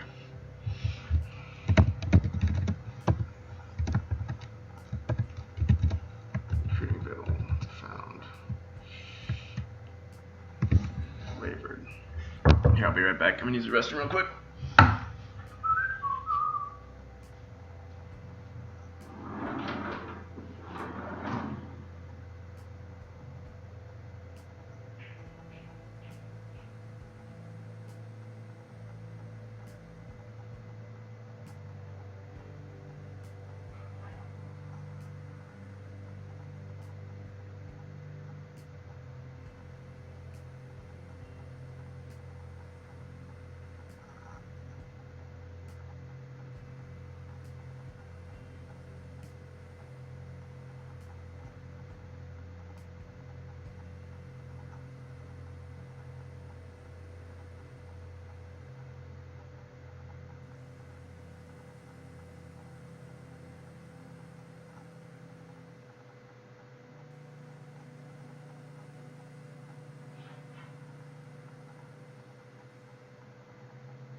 Alrighty. Well, it's good to call people ma'am. It's good Texas manners.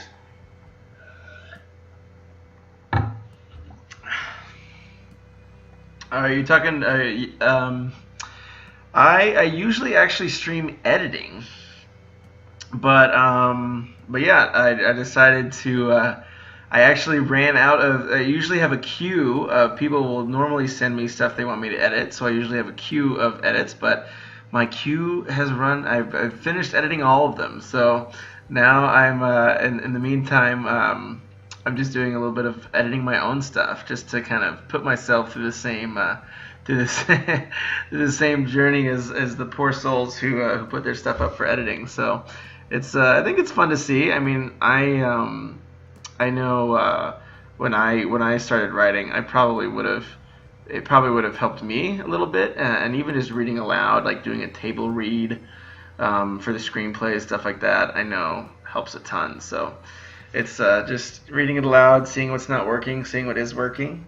I mean, it's not, For me, it's more like, hey, just it's gonna get better. You just gotta keep pressing onward and just making it better a step at a time. But yeah, it's fun. You should, if you have anything you want me to edit,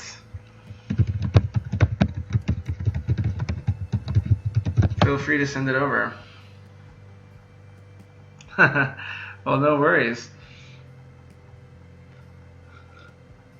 Well, thank you, Silent Willow. I hope they help. That's like the goal.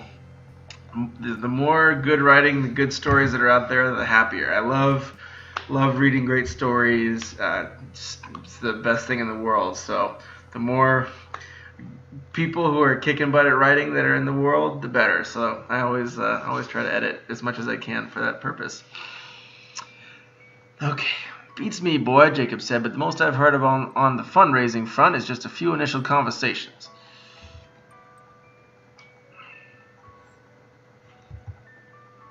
That's kind of a funny sentence, isn't it? But all I've heard...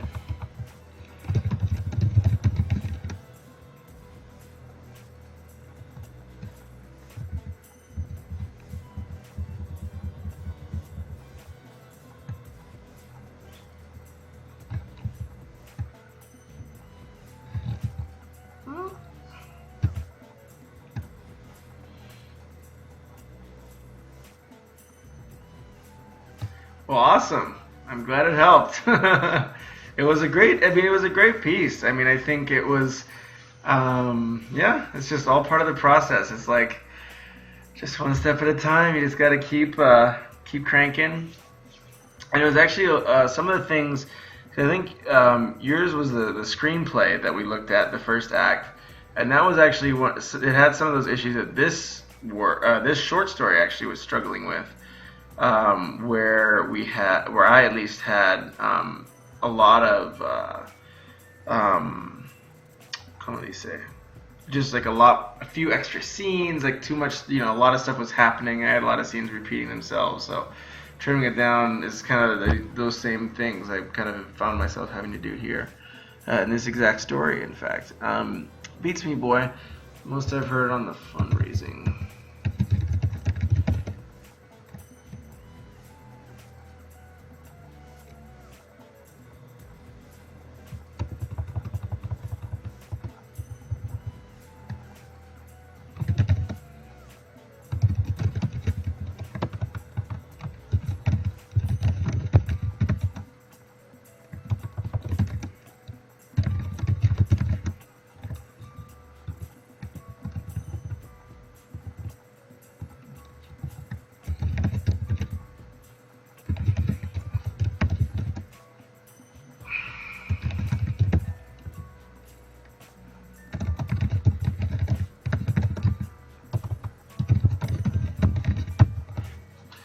Beats me, boy. Well, sweet, man. I'm glad it helped. Screenplays are tricky, at least at first. So, I mean, that's half the battle of getting there, is just putting the pen on the paper or the keyboard, I guess. Beats me, boy, Jacob said. I thought Ulrich only had a few initial conversation with investors. Nothing far along. At least that's what I heard. My chances of recruiting, that's all I've heard. I'm the damn director of finance. Then Jacob's voice changed to a growl. What in the good Lord's name is he doing here? A thin Asian man drifted through the developers and analysts, scurrying towards town hall.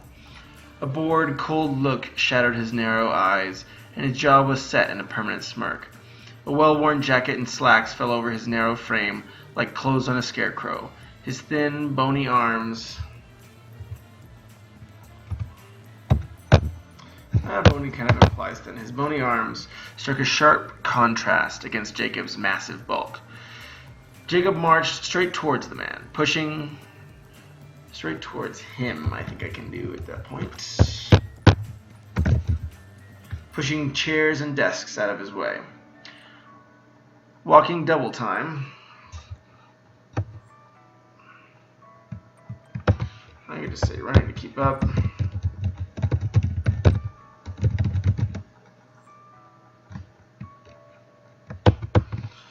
We tried.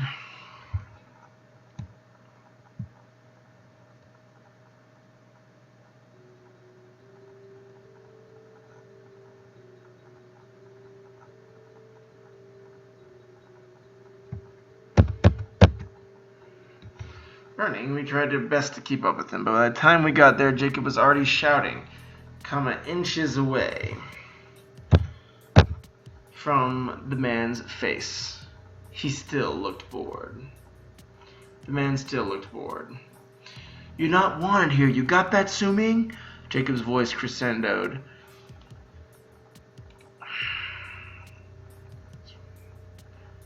Sweep. Yeah, I'm gonna do this one. Sweep. Drawing a few looks from the crowd gathering for town hall. Showing up at a time like this, damned inappropriate.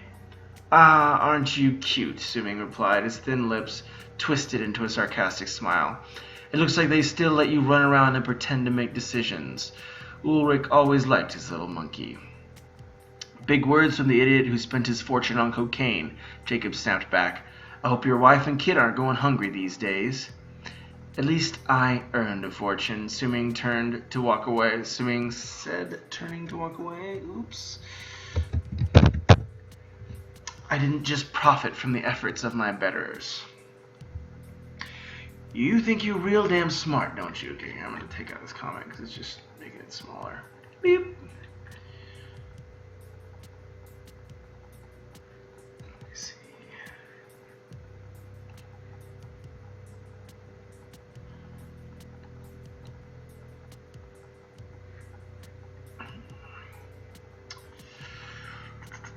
You think you're real damn smart, don't you? Jacob snarled. Taking a step forward, Bill and I interjected into the conversation. Keep it simple. Bigger words are not always that necessary.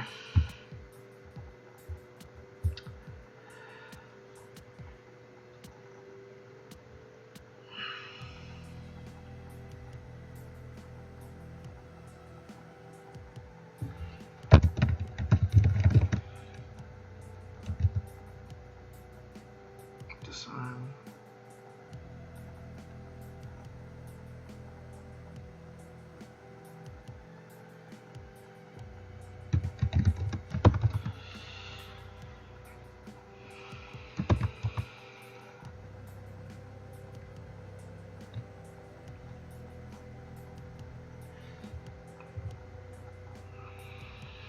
Bill and I barged into the conversation, pressing Jacob back,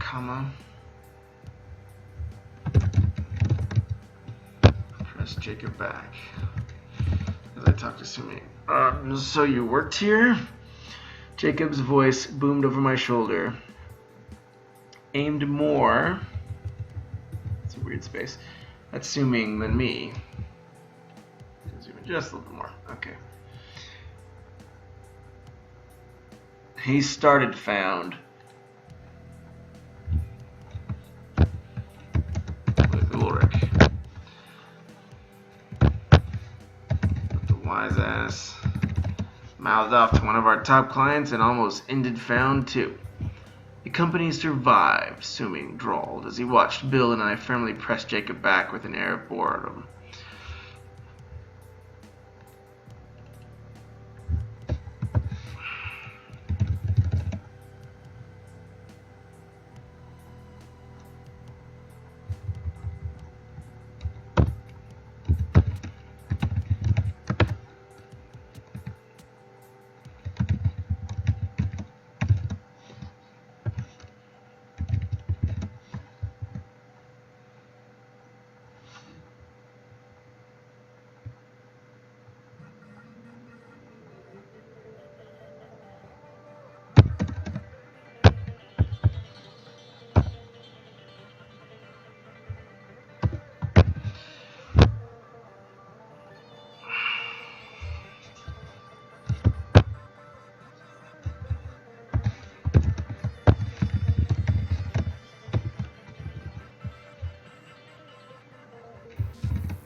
So I just trimmed those sentences down because they were getting a bit choppy.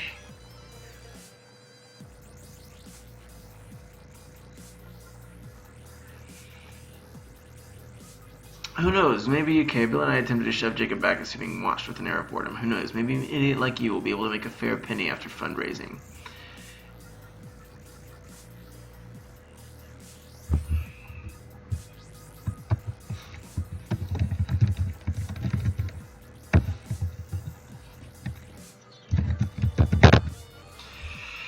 Bill's voice took a sharp, inquisitive tone that drew my attention. Jacob said there had been no progress on that front.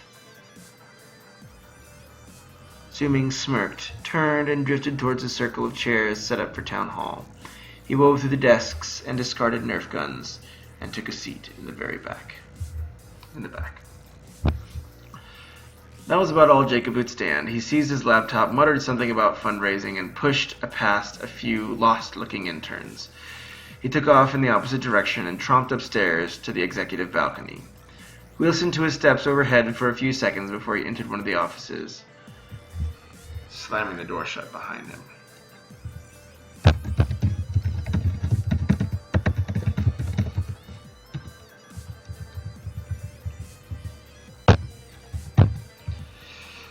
I swear it's not normally like this, I told Bill. I laid a hand on his shoulder. Just trust me. I imagine... Just trust me. Just trust me. And imagine... Oops. Imagine how awesome it will be to work together again. A wilier smile than I thought Bill was capable of spread across his lips. Yes, well, being able to catch up is worth a little trouble.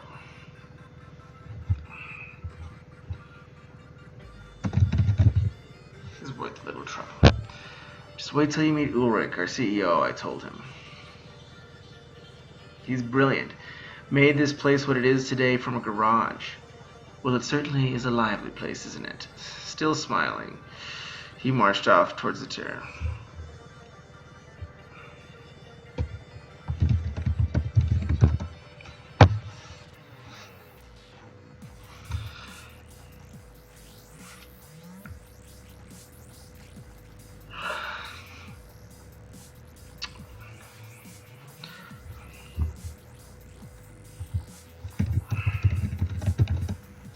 I followed for a few steps.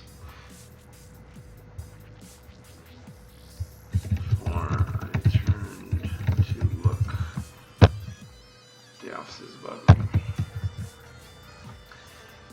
I peered through the glass windows and saw that Jacob had settled down in his office. He typed madly on his laptop, and his monitor lit his face in stark relief. And his frown. His face in stark relief. As long as he stayed in there, I figured it was safe to assume that there wouldn't be any more shouts and loud noises to disrupt my recruiting efforts. Satisfied, I followed Bill. By the time we settled into our seats at the back row of Town Hall, new hire introductions had already wrapped up, and our head of HR, was rattling off about some new insurance policy, while a set of bland slides flickered on the screen behind her. Slender and sharply dressed, Mai wore a tailored suit that fit so snugly that I half expected she'd speak in falsetto. She would speak. Nevertheless, her voice was a monotone as she spoke. Our Sweetenbaker's Director and Officers Insurance is effective, and anyone with greater than 200,000 shares of equity will need to come by my office to sign. Also, we have a new team member, Sandra Koufax. Be sure to give her a warm found welcome if you see her. As she continued, I tapped Bill's arm. Ulrich's up next. Get ready to be impressed. I pointed at the front chairs behind Mai, where Ulrich sat like a Viking king.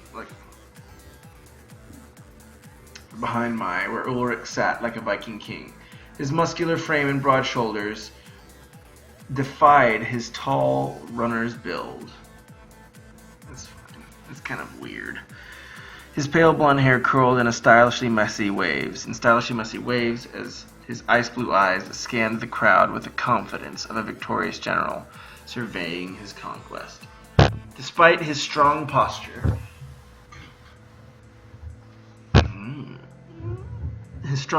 his face carried the air of genuine kindness that brought smiles to the people. Some weird wording. Ugh.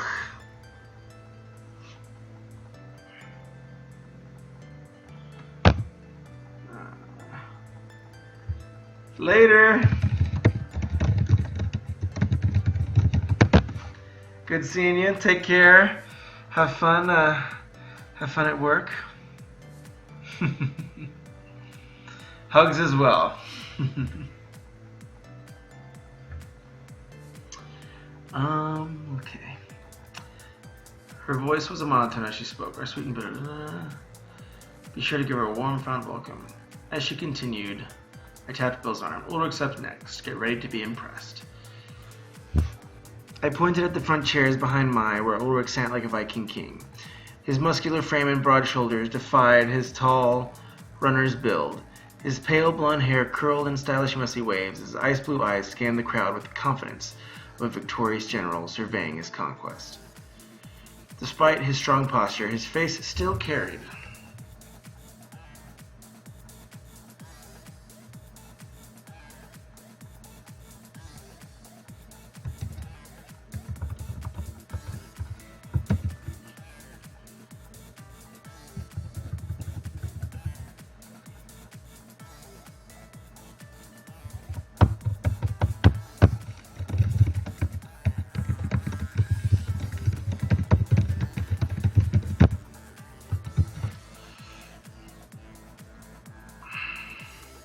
Ulrich leaned over and whispered something to our COO.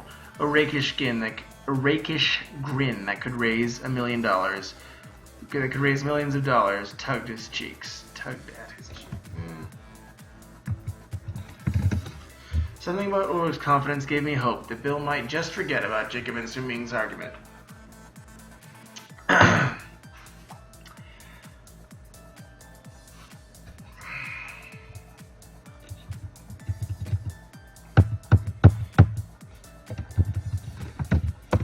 Bill was my best friend.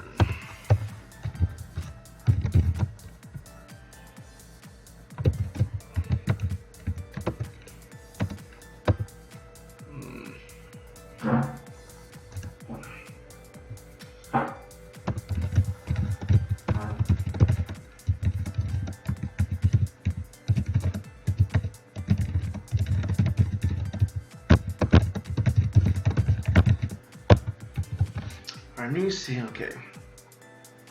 Bill was my best friend, and I'd hate it if one argument botched our chances of working together.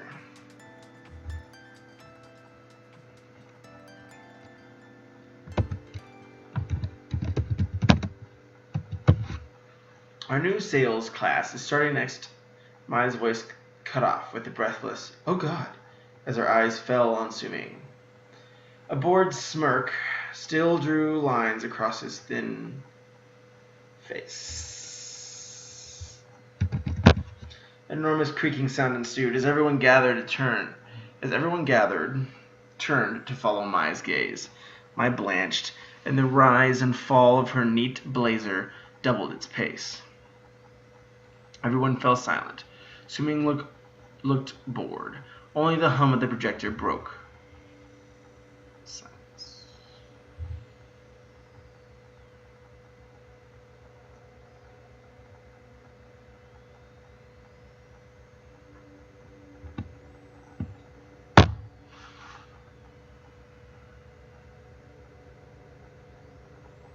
Two sweeping steps brought Ulrich from his seat to Maya's side.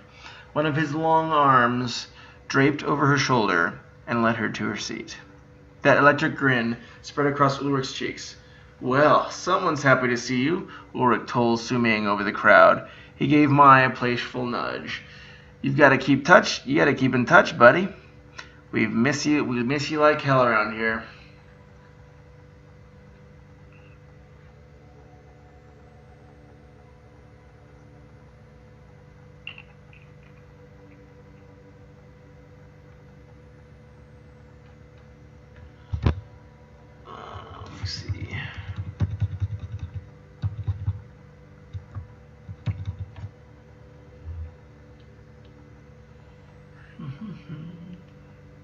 Yeah, this is like the late night Twitch crew. Gotta take my hat off for you guys.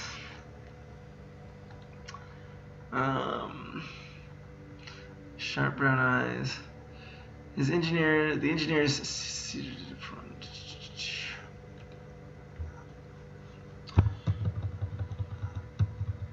We miss you like hell around here. Swimming nodded. His eyes could have frozen chicken.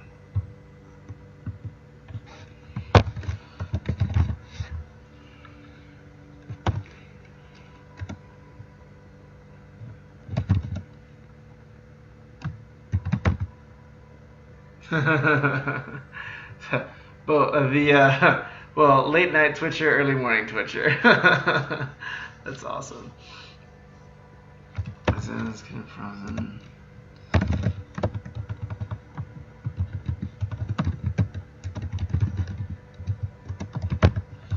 San Francisco Bay. But the found team hardly noticed. All heads had turned to Ulrich, who cast a final, almost pitying smile at Suming before he turned to take hold of Town Hall. Well, now that I'm up here, he began. He opened his arms wide, embracing the whole room. His company. How about we chat a little about fundraising? The crowd burst into applause. Ulrich closed his eyes, soaking it in. From his seat in the back of the room, Suming stood up and wound his way. Suming up. Left. And wound his way.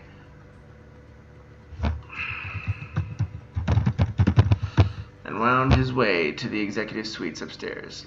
Ulrich waited until the cheers died down before he resumed speaking, in almost a whisper. Y'all know it hasn't been easy. Google changed their SEO algorithms and we almost closed our doors. The engineers seated up front nodded knowingly. I leaned over to Bill to tell him that it was hyperbole and the company was in fact stable, but when I turned to him, he wasn't even facing Ulrich. His sharp brown eyes were studying the overhead offices that Suming disappeared into. Odd, he whispered. Why tonight? I elbowed Bill a little harder than I intended and waved to the podium where Ulrich spoke. He grunted and blinked in surprise. I wondered if he'd noticed anything Ulrich had said after Suming left. Ulrich continued, his voice crescendoing. Sales doubled our revenue when we'd lost one of our top clients. When tough times came,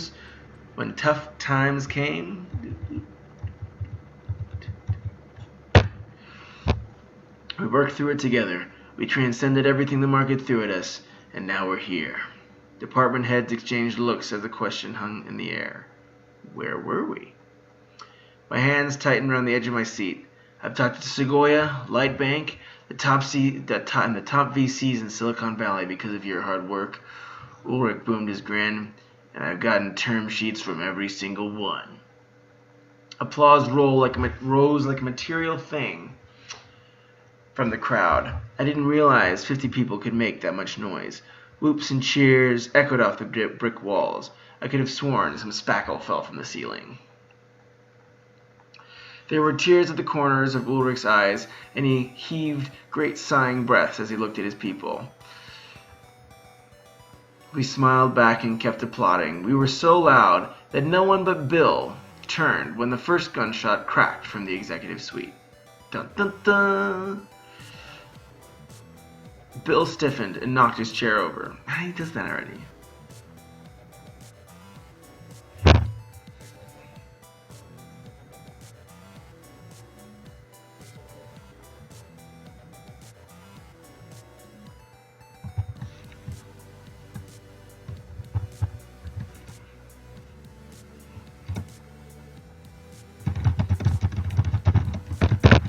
His eyes twitched to the executive suites, and he took a few long steps in that direction before a series of muffled shouts and 4 more shots echoed from overhead. Herd instinct kicked in, and the applause ceased. People ducked beneath their chairs and pressed themselves against the walls. Only Ulrich and Bill remained standing. I fell into a half crouch, and one of my arms flung itself over my head in a defensive gesture. Bill edged toward the staircase, keeping his head low. I breathed so hard my throat hurt, but I forced my feet to start following Bill. He may have been crazy walking toward that staircase. He may be crazy. He may have been crazy walking towards that staircase, but he was my best friend, and I'd be damned if I'd leave him without backup. I closed the distance to Bill before the last gunshot rang out. Glass crashed overhead, then silence. The projector hummed its monotone as Bill and I crept to the top of the stairs. Rows of glass offices circled the balcony. Most of the crowd below remained where they'd been standing before the gunshots went off. Ulrich, mine, and a few of the other execs, however, started weaving towards us. We crept forward, passing Jacob's office. Bill did a quick double take. The office was empty. I wiped sweat off my forehead as we pressed forward. Glittering chunks of tempered glass shimmered on the wood floor outside of Mai's office. Smoke and the sharp smell of sulfur washed over us as we crept up to the door. Bill and I peeked into the little room. We found Jacob in Mai's office.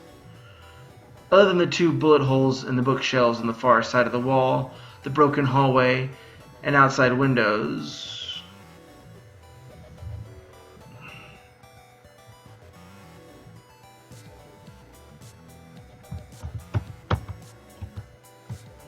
broken windows,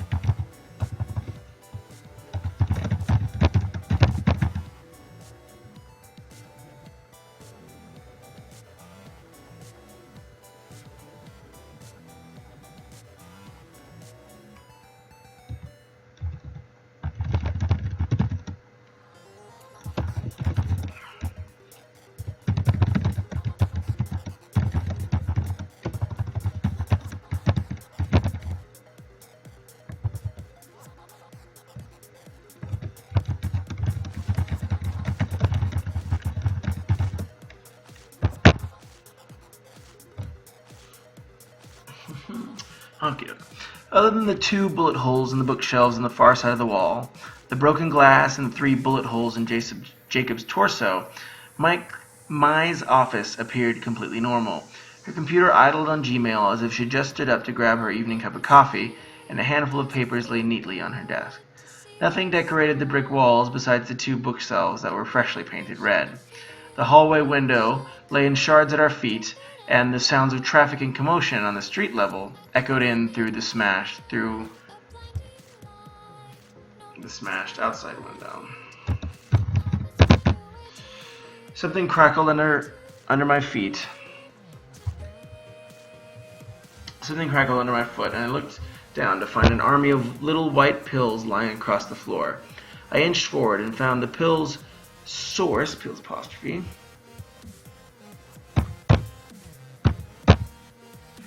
Are you guys still alive over there? I hope this isn't too boring. I'm just kind of doing a read through and just editing as we go along, so feel free to let me know. And found the pills' source lying in a pool. The pills, lying in a pool of blood. An orange prescription bottle.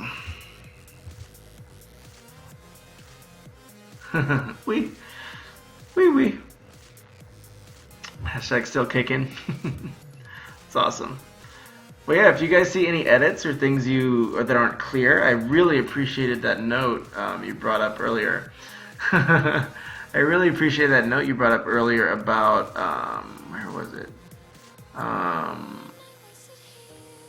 This one was really good with the cheesy, and then even, I think just like kind of getting more context. So if there's anything that's not super clear in the story, or stuff that's like kind of not making sense, feel free to give me a shout. That's one of the challenges of editing your own work, is you just kind of lose a little bit of that perspective, because you kind of know, like you already know in your head, like, oh yeah, this is what's happening, this is what's going on, but you're not always, but you kind of don't know what you just think think is on the paper, or what you think you know. So feel free to comment if you see something that I can do to make it even more clear.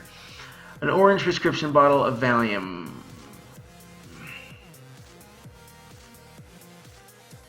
Rested against the base of my eyes.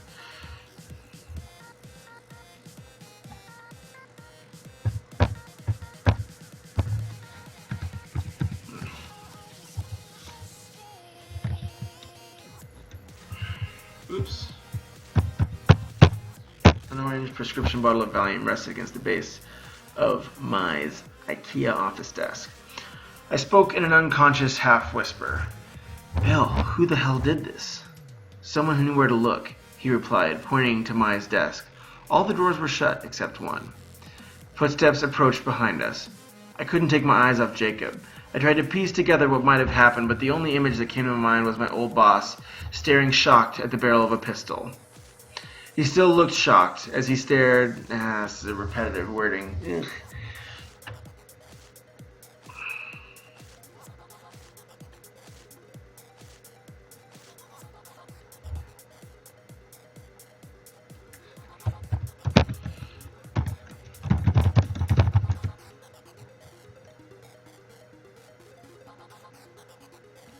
Shocked still.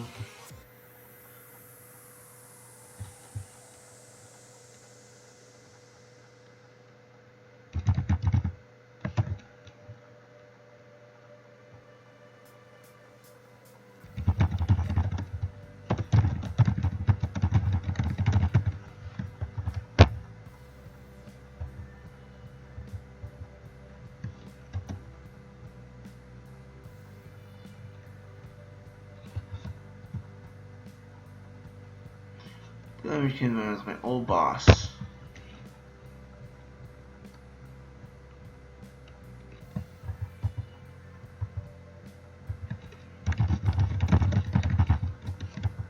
Facing a pistol barrel.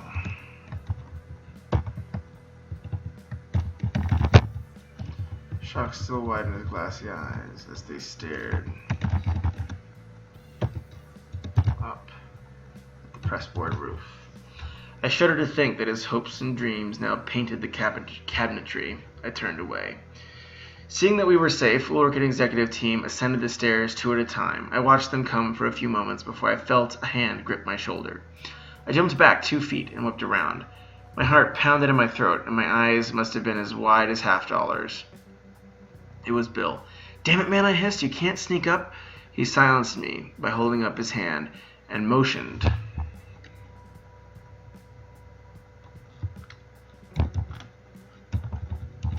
towards the office beside Mai's. I tried not to think of how suspicious we looked as we snuck into the next office over. He nudged the door open with his shoulder, took a few steps across the room, and opened the window. A wave of cool autumn air rushed into the office, kicking up papers as Bill stuck his head out of the window, as far out of the window as he could without falling. Bill's eyes widened in an expression of horror that I didn't think existed in his accountant's range of emotions. In his narrow accountant's range of emotions.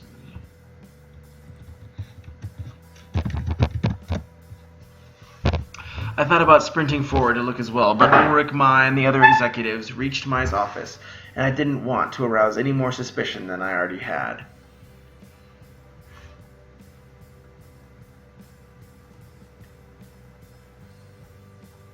A more specific term. Oh, I like that. A Viking Jarl. I will put that in my notes.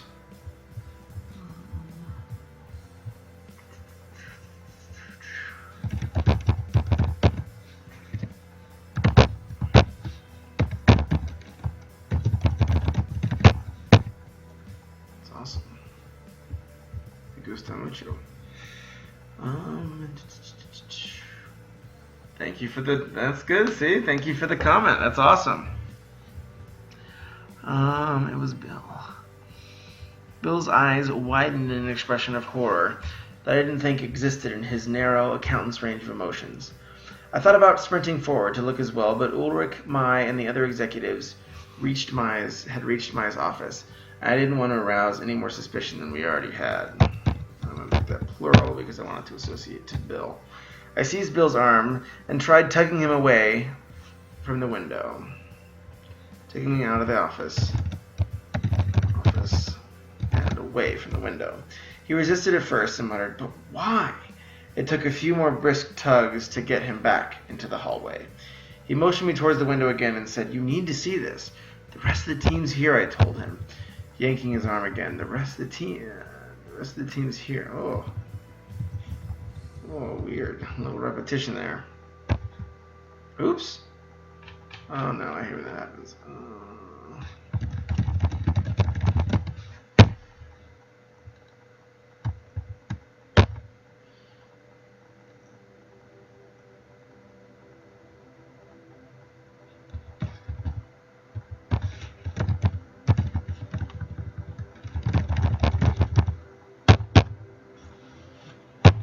The rest of the team is here. They'll be suspicious. A final tug brought us to the door. The force pushed me back into the hallway with a bit more momentum than I expected. I slammed into something with a grunt of force. I tipped forward and landed hard on the ground. The floor.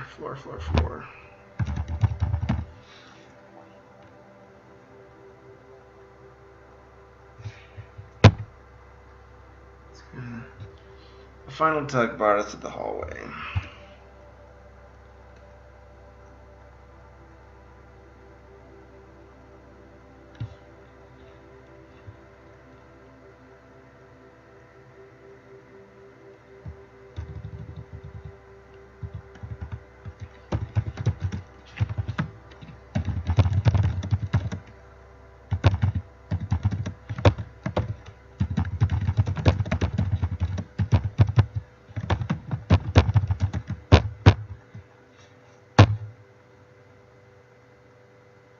The force pushed me back into with a bit more the effort.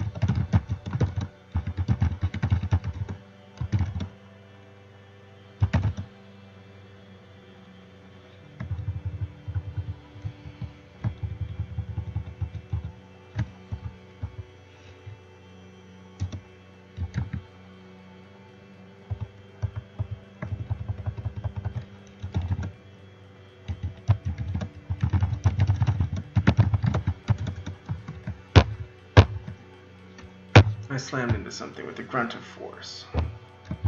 The grunt.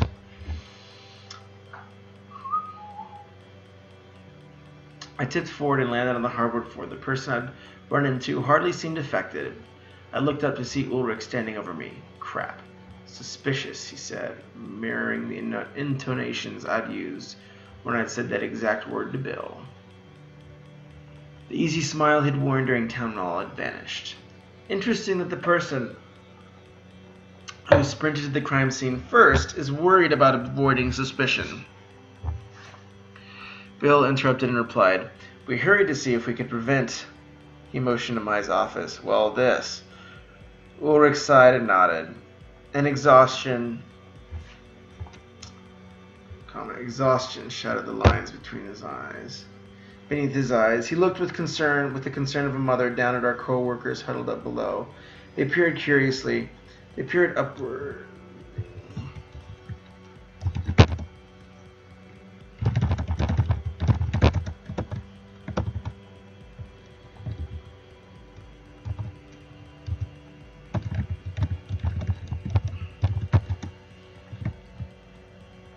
Peered upward.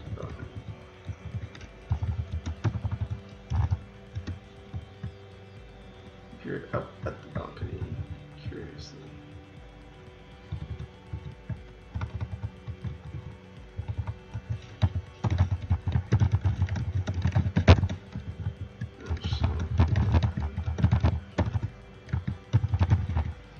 There was naive concern in their eyes, and something told me that not a single one of them had imagined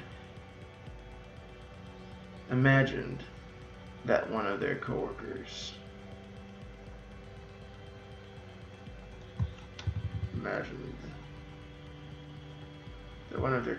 had actually died.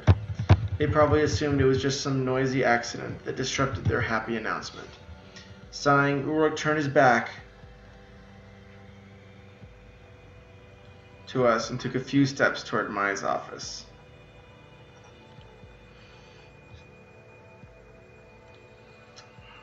The executives clustered around the bloody room. They peered in without daring to step over the broken glass of the office.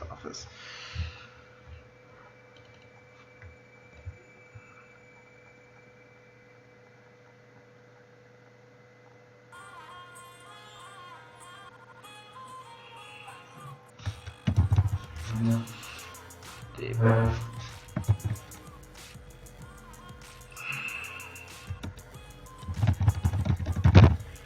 The COO took station at the top of the stairs.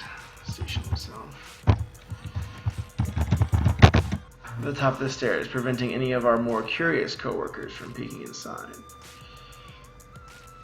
Maya hung back from the rest of the executive team. One hand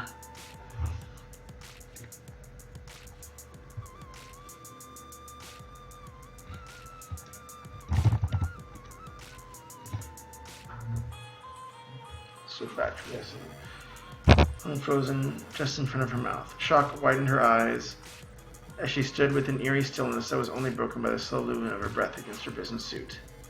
It just doesn't make sense. There are far too many weapons, Bill whispered to me. The gun, the window, and the pills, it makes no sense at all. My face warmed with anger as I kept my voice low and replied, "What the hell are you talking about?" He didn't pick up on my frustration. The why behind it all. There's no plausible.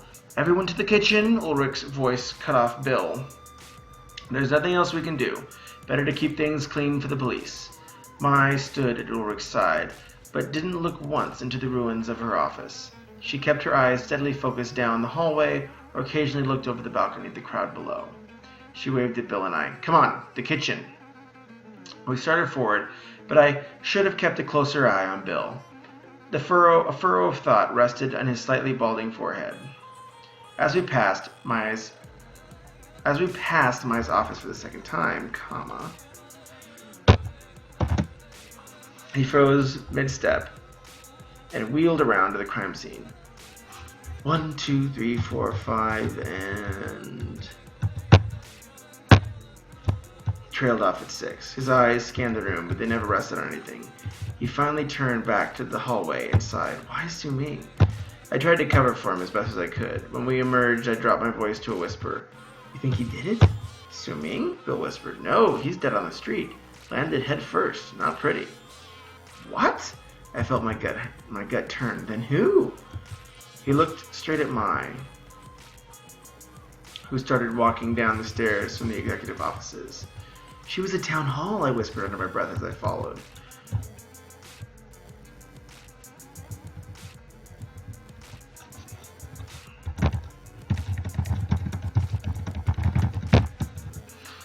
"You don't have to be present to arrange a killing," he replied. I ground my teeth and muttered a bit too loudly. "Since when did you become a murder expert?" Mai's head whipped around like some bird of prey dressed in Prada. She'd heard me. She pivoted on one foot and stalked silently towards us. I tried to shut Bill up with a wave as he continued obliviously. Something isn't adding up.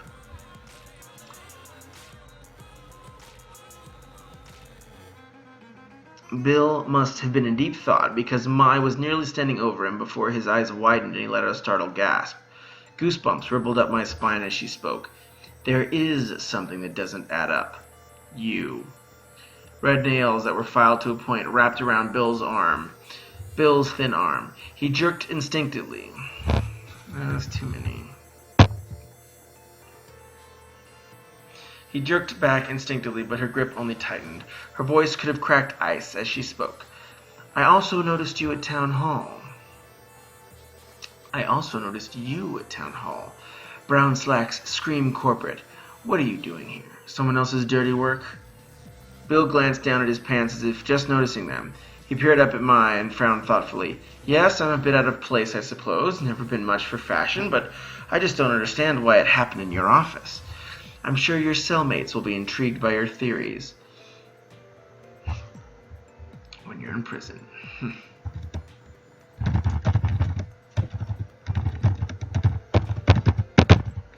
She snapped back. I opened my hands and interrupted. "Listen, he's a personal friend of mine, and he's here on a recruiting trip. I have an email from Jacob inviting him here. She released Bill and rounded on me. Strange that it was Jacob who died. Bill remained lost in thought, muttering something about 3 weapons, which I hoped Mai hadn't heard, as I replied. As I said, I probably just need to be said. Well, you looked pretty surprised when Suming popped up in town hall, and he's not breathing either. Her voice caught, and her eyes whipped around, looking for confirmation in the faces of the other execs, who still perused the scene. Our director of marketing looked out of the office's window next to Mai's. He returned to the hallway with a grim expression. Mai's sharp gaze picked this up. Her breath quickened, and she raised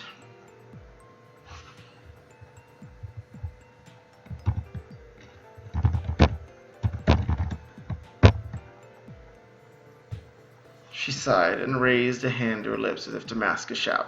A few beads of sweat pushed their way through Mai's thick layer of makeup and glimmered on her forehead. Upon seeing her reaction, Bill leapt a full step back, his frumpy yellowish-white shirt billowing as he blurted out, "You and Suming! Ah, I understand, you were lovers!" "What?" I said, feeling my cheeks heat up again. As he blurted out,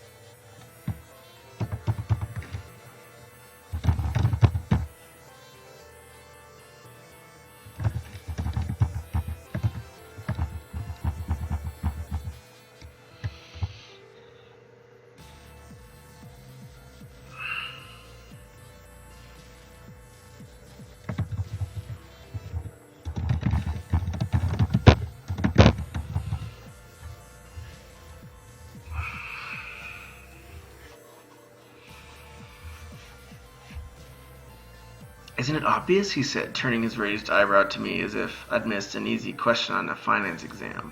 "How else would Suming have known where she kept her Valium?" I couldn't help but thinking Bill had it coming when Mai slapped him. It must have stung because the clap was loud enough to catch Ulrich's attention. He had been studying the mess in Mai's office when he suddenly swung around to face us. The raised voices had even drawn a few curious wanderers from downstairs. The COO held them at bay, held them off as they tried to mount the first steps into the executive suite.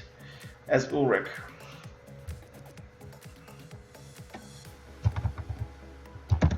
rounded on us. Iron reinforced his words. As he said, "My office."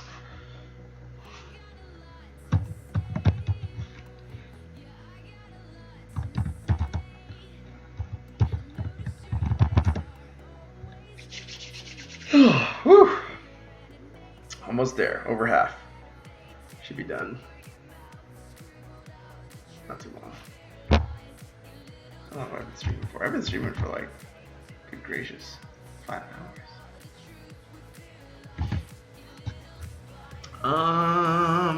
Okay. A few beads of sweat. Blah, blah, blah, blah.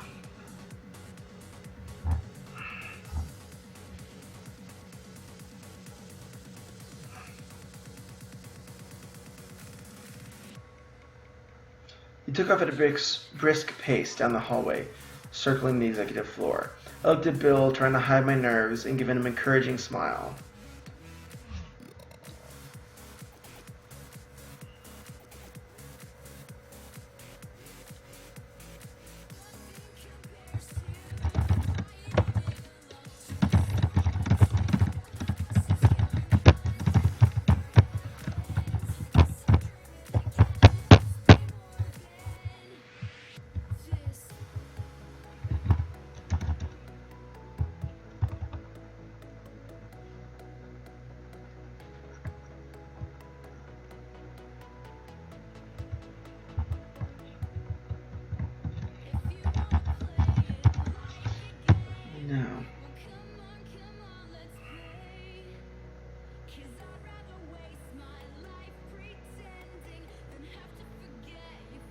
I pushed him along, and in the even click of my heels, high heels, on the wood floor echoed behind us.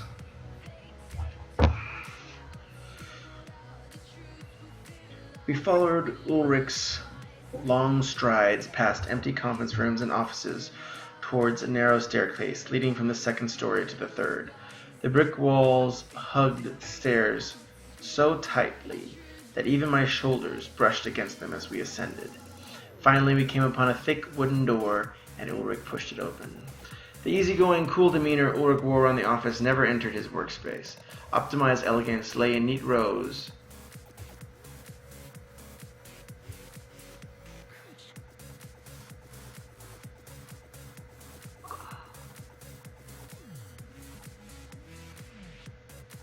That doesn't make sense.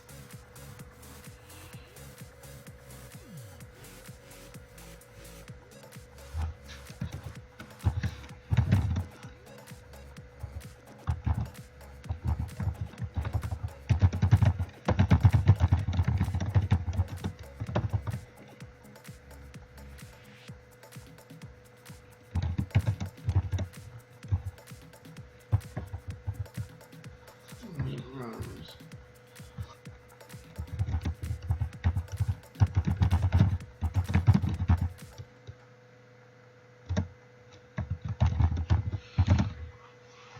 The elegant furniture sat in neat rows, optimizing the space between the broad walls of the corner office.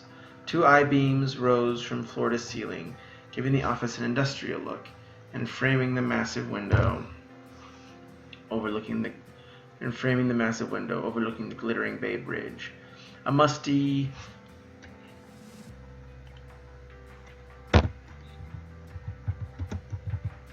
smell.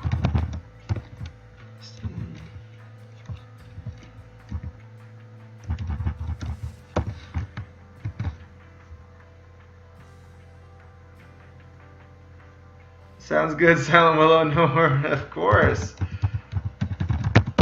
Thanks for tuning in, man. It was fun hanging out, and have fun in your day, in your fresh morning. We'll see you next time, man. You guys have already read this. You've already read this part anyways. If you were here for the stream, so you know how it goes from here. A glass pen holder sat at a 90 degree. It hung in the air as we pushed his precisely laid out desk. A glass pen holder sat at a 90 degree angle from his iPad, and a large notebook rested exactly 2 inches away from the iPad. All the corners had been lined up to form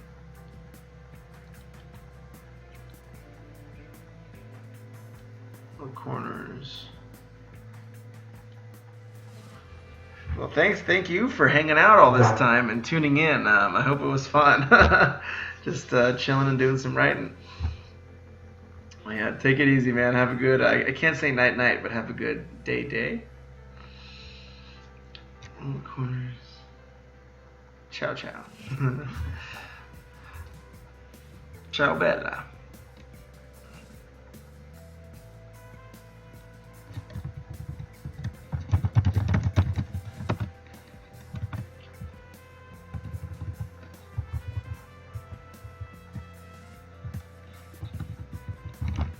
Parallel lines, edges between their edges and the edge of the carved mahogany desktop on which they sat. Began to whisper a warning to Bill, but he was so occupied in staring at a little picture frame that I gave up. The picture was one of a sparse view, spaced evenly along the walls, inconsistent too. Bill sighed. I took a closer look at the picture. Ulrich and Su Ming stood together with their arms draped across each other's shoulders. Both wore goofy grins. A younger version of Ulrich, without worry lines creasing his forehead, held up the keys to the office.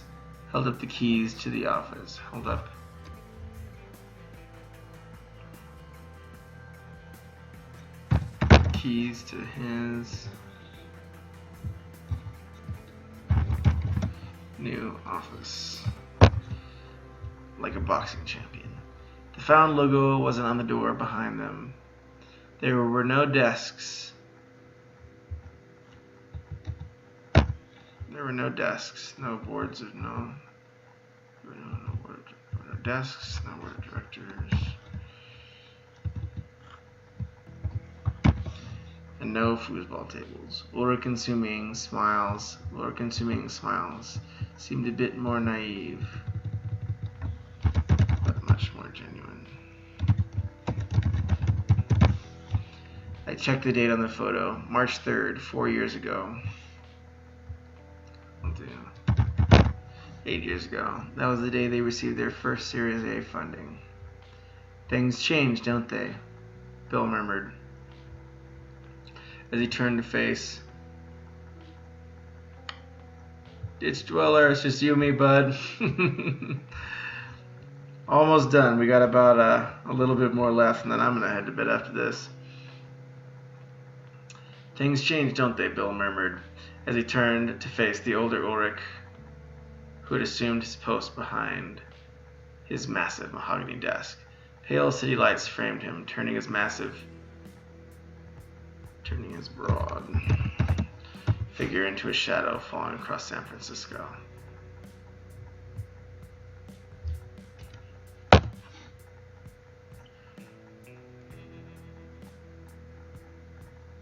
He waved toward a set of leather chairs in front of his desk. I took a step toward them, ready to sit down, but Bill grabbed my arm and kept me standing.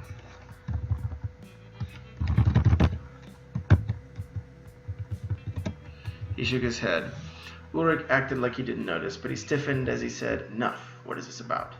Before we could answer, his gaze shifted to mine as he continued. There was nothing left of the kind, grinning co-founder at Town Hall in his voice. You dared to make a scene in a time like this. At a time like this. A time when you're expected to help the company. I flinched.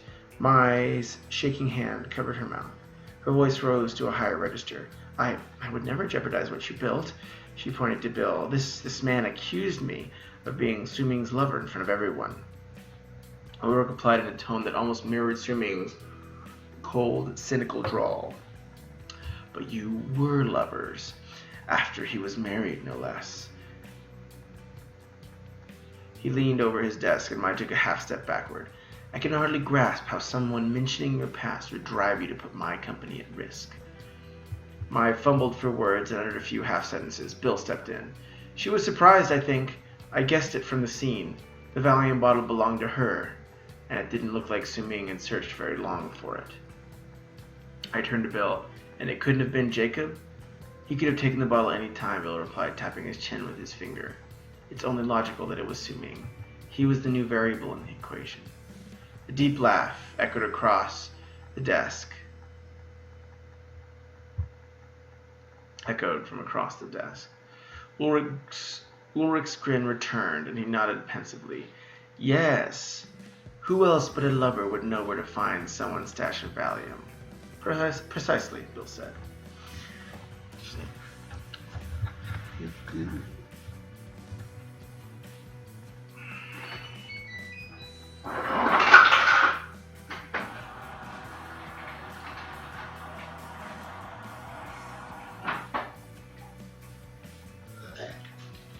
Okay. Almost made it. Getting to the end. This is exactly what we were writing just a few minutes ago. Ulrich studied Bill with the mirthful ease that he'd worn at Town Hall. But if you knew about Mai and Su Ming, you know that she's at risk for what he's done. There's a murderer missing from the scene. And hers is the easiest motive to discern.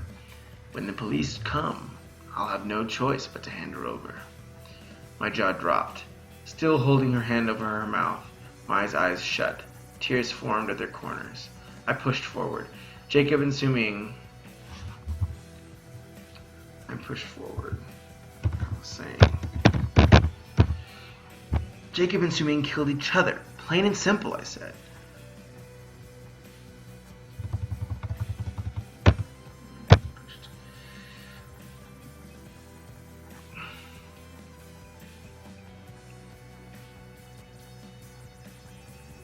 What does Mai have to do with it? Bill laid a hand on my shoulder. The bullets, he said. After taking 3 bullets to the chest, Jacob wouldn't have been able to throw Suming out of that window. Ulrich's right. Someone must have pushed Suming.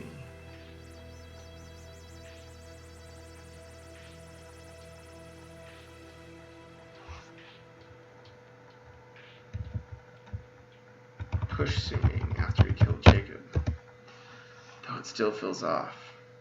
A line appeared on Ulrich's brow. He frowned. We both came to the same conclusion. What other paths are there? She saw what he'd done and pushed him. Simple.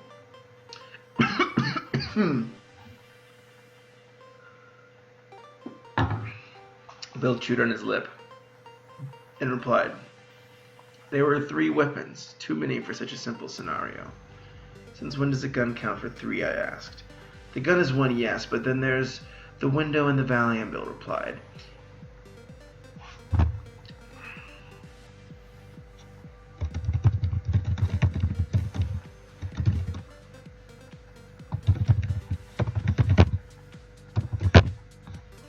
If she did it, why did Suming need to take out the bottle of Valium? And why didn't he defend himself with the extra bullet in his gun?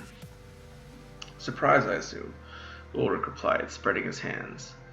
Bill grunted in assent and stared at the ceiling.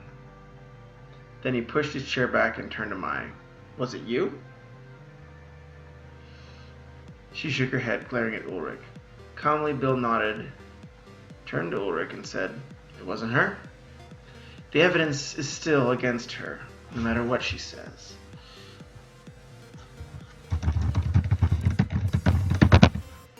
Ulrich replied, holding up his hands. "What else can I tell the police? They'll be here soon." "You can't do that to her. The whole situation isn't add up."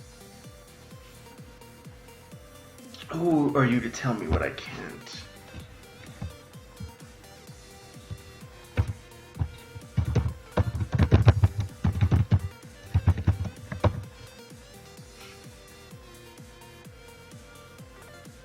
Exhale sharply. "What do you think about the mirthful ease instead of the look of mirthful ease?"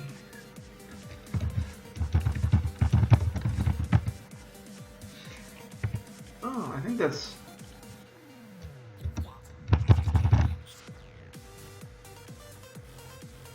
"Yeah, I think that's a solid edit. Yeah." "Thank you very much." "Very solid."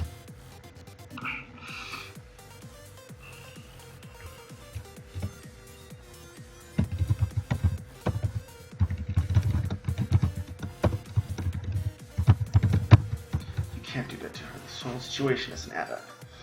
"Who are you to tell me what I can't do here?" Ulrich said, his voice hardening. "The situation's perfectly clear." "Well then, why are there 3 weapons for 2 corpses?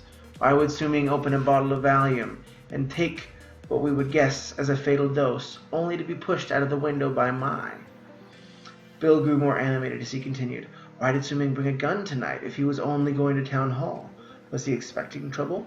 And why did he kill Jacob in Mai's office?" Bill ran out of breath and stopped suddenly. Ulrich stared down at the short encounter with something that looked like anger. I broke in. "How do you know he killed Jacob?"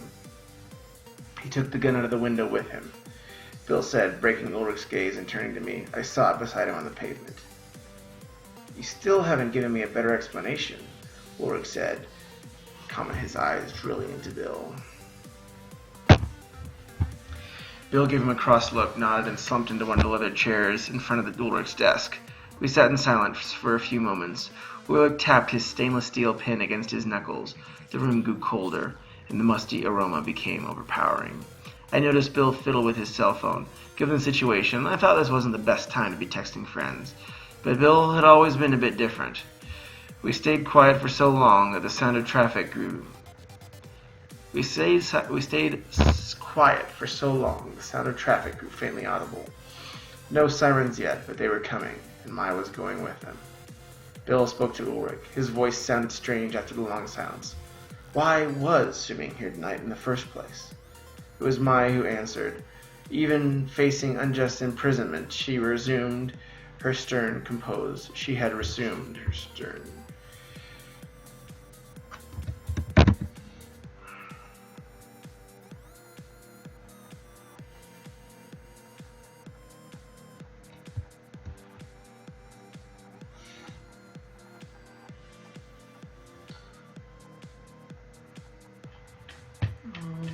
I need to change that up here.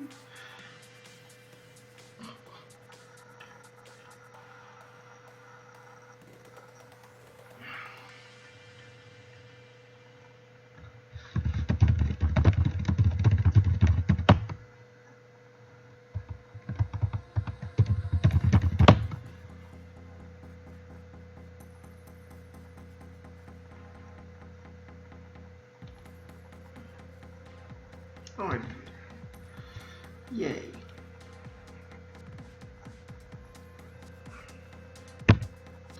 Signing insurance documents. Everyone with over 10% stake in the company had to. A formality. Bill's chair clattered onto the wood floor.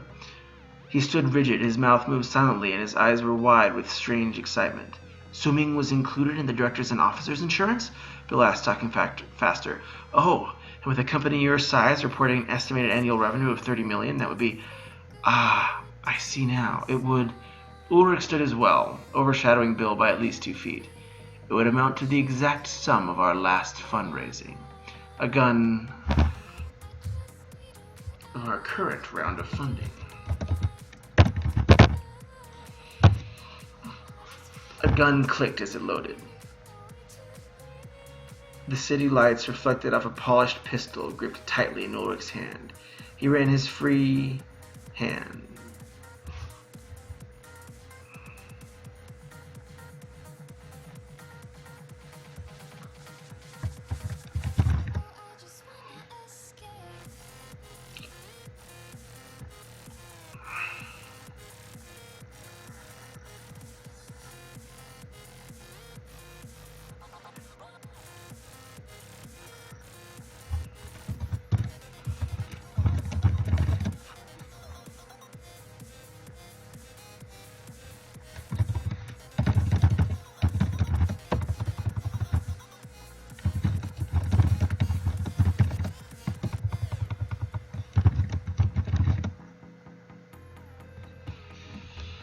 I guess this makes 4 weapons. Mine hailed with a sharp hiss and backed against the wall.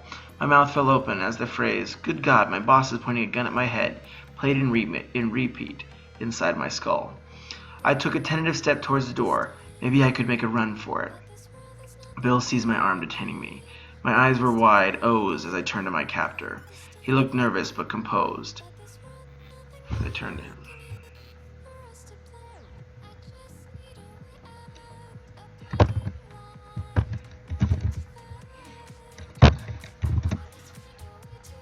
But composed. He stared firmly at Ulrich, who smiled down on him.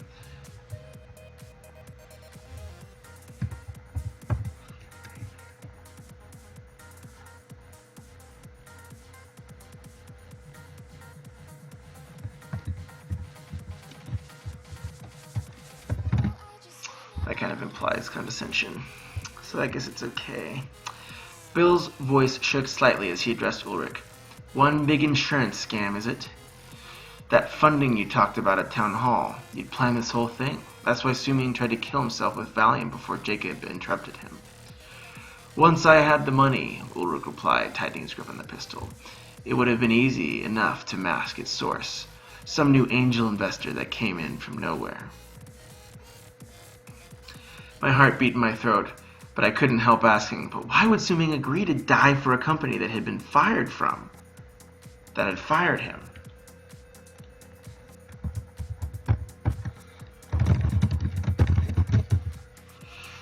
"It was like Jacob told us," Bill replied, still watching Ulrich. "He'd spent his family's fortune on drugs.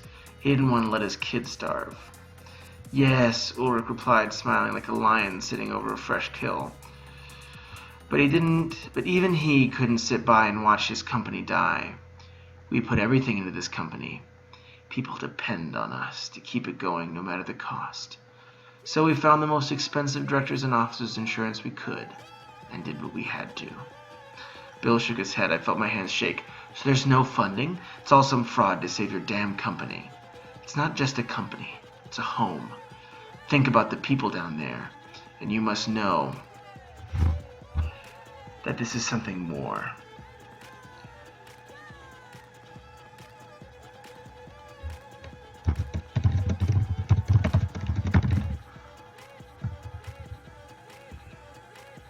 Think about the people down there, the community we have. This is something much more.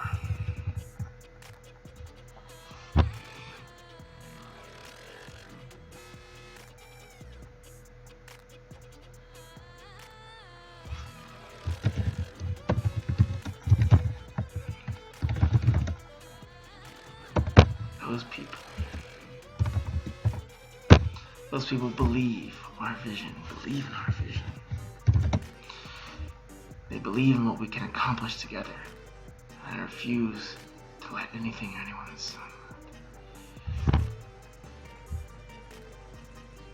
He raised a gun, centering it on my forehead, and continued.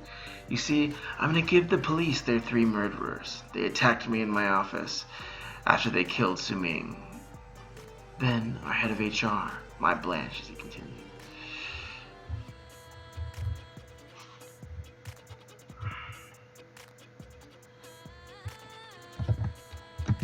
And our head of HR. But after Suming, I expected trouble. And I was ready to defend myself. He lifted, his finger drifted over the trigger. My brain screamed at me to run, to move, to jump, but my body had suddenly turned to lead.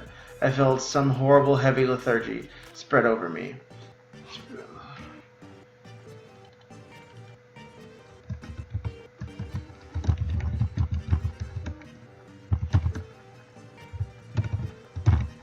My eyes were transfixed by the barrel of the gun.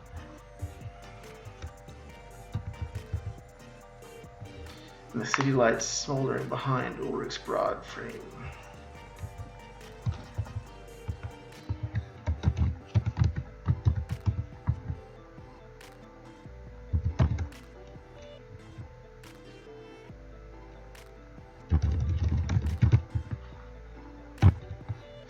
Bill moved like a tiger. I flinched so hard I nearly bit off my tongue. A taste of blood from my mouth. I pressed her back.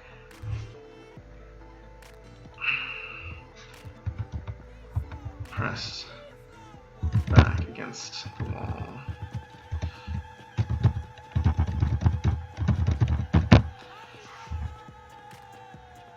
I was surprised she hadn't burst through the brick and onto the street. Bill held his cell phone toward Ulrich like a crucifix to a vampire. Its glowing screen illuminated the lines of hate tracing their way across Ulrich's face. I caught a glimpse of the screen. An active phone call to the police was running. A hardness crept into Bill's voice as he spoke. The police already have their murderer, and it's not you. Suming committed suicide. Killed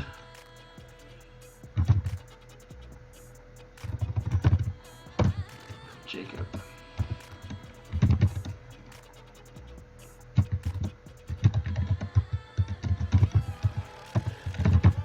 Suicide.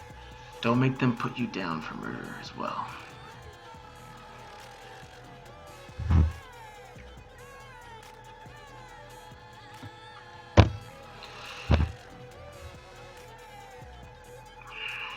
Rage drew lines across Ulrich's face.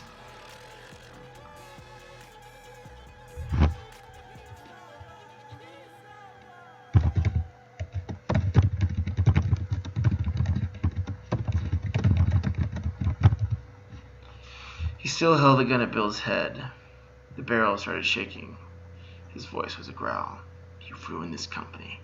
You've ruined me. Bill frowned thoughtfully. He looked up at the ceiling, then straight at Ulrich. I knew his next words would be the death blow.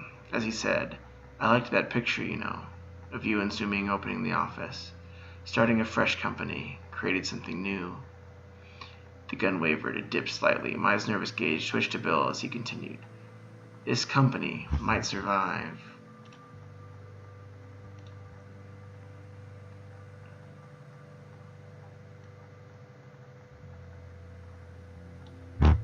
might survive without funding. You have revenue, but I promise it will never be a home again if you pull that trigger. The gun fell on the table.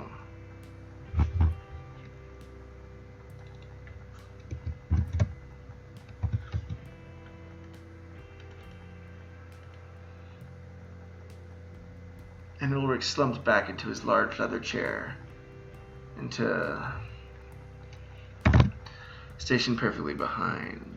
stationed behind his perfectly organized desk. Bill seized the gun, removed the magazine and the bullet in the chamber, and stood back. Ulrich sat with his head in his hands, breathing heavily. Bill and I led Mai out of the dimly lit office. Neither of us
Ulrich sat with his head in his hands, breathing heavily.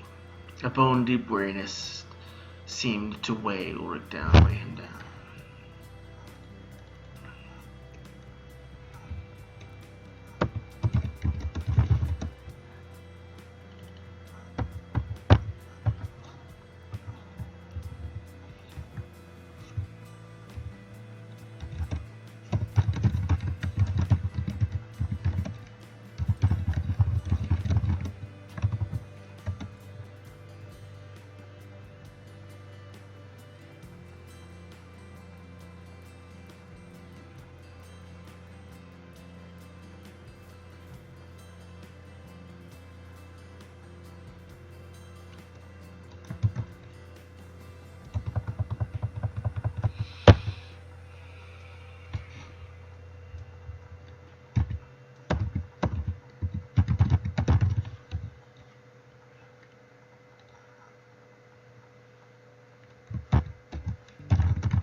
Cohen runs, and the sound raised the hair on the back of my neck.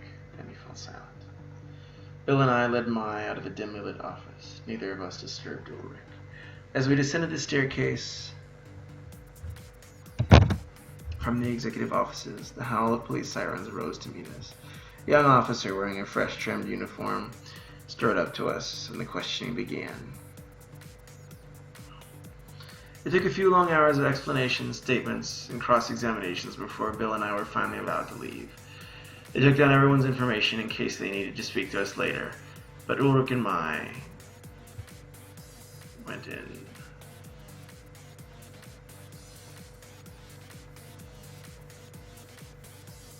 For further questioning. They took down everyone's information in case they needed to speak with us later.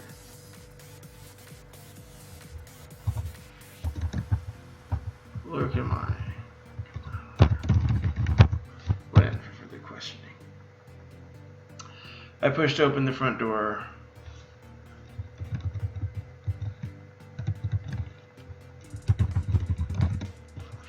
For Bill, and we walked into the cool night air. And we walked out into the cool night air. He Yellow tape circled the far side of 11th Street where Suming fell, so we took 12th on our way back to the house.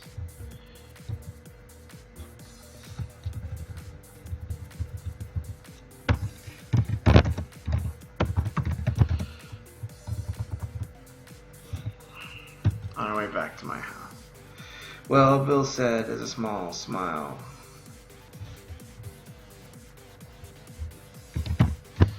I have to admit, this was the worst recruiting trip I've ever been on. Are you kidding? I replied. It was a total success.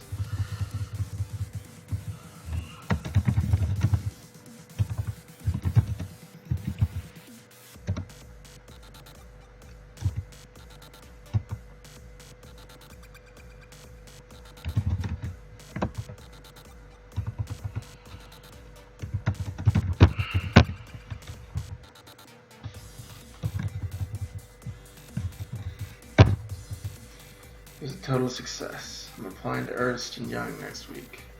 Bill nodded and laid a hand on my shoulder as we turned the corner. Toward home.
Oops.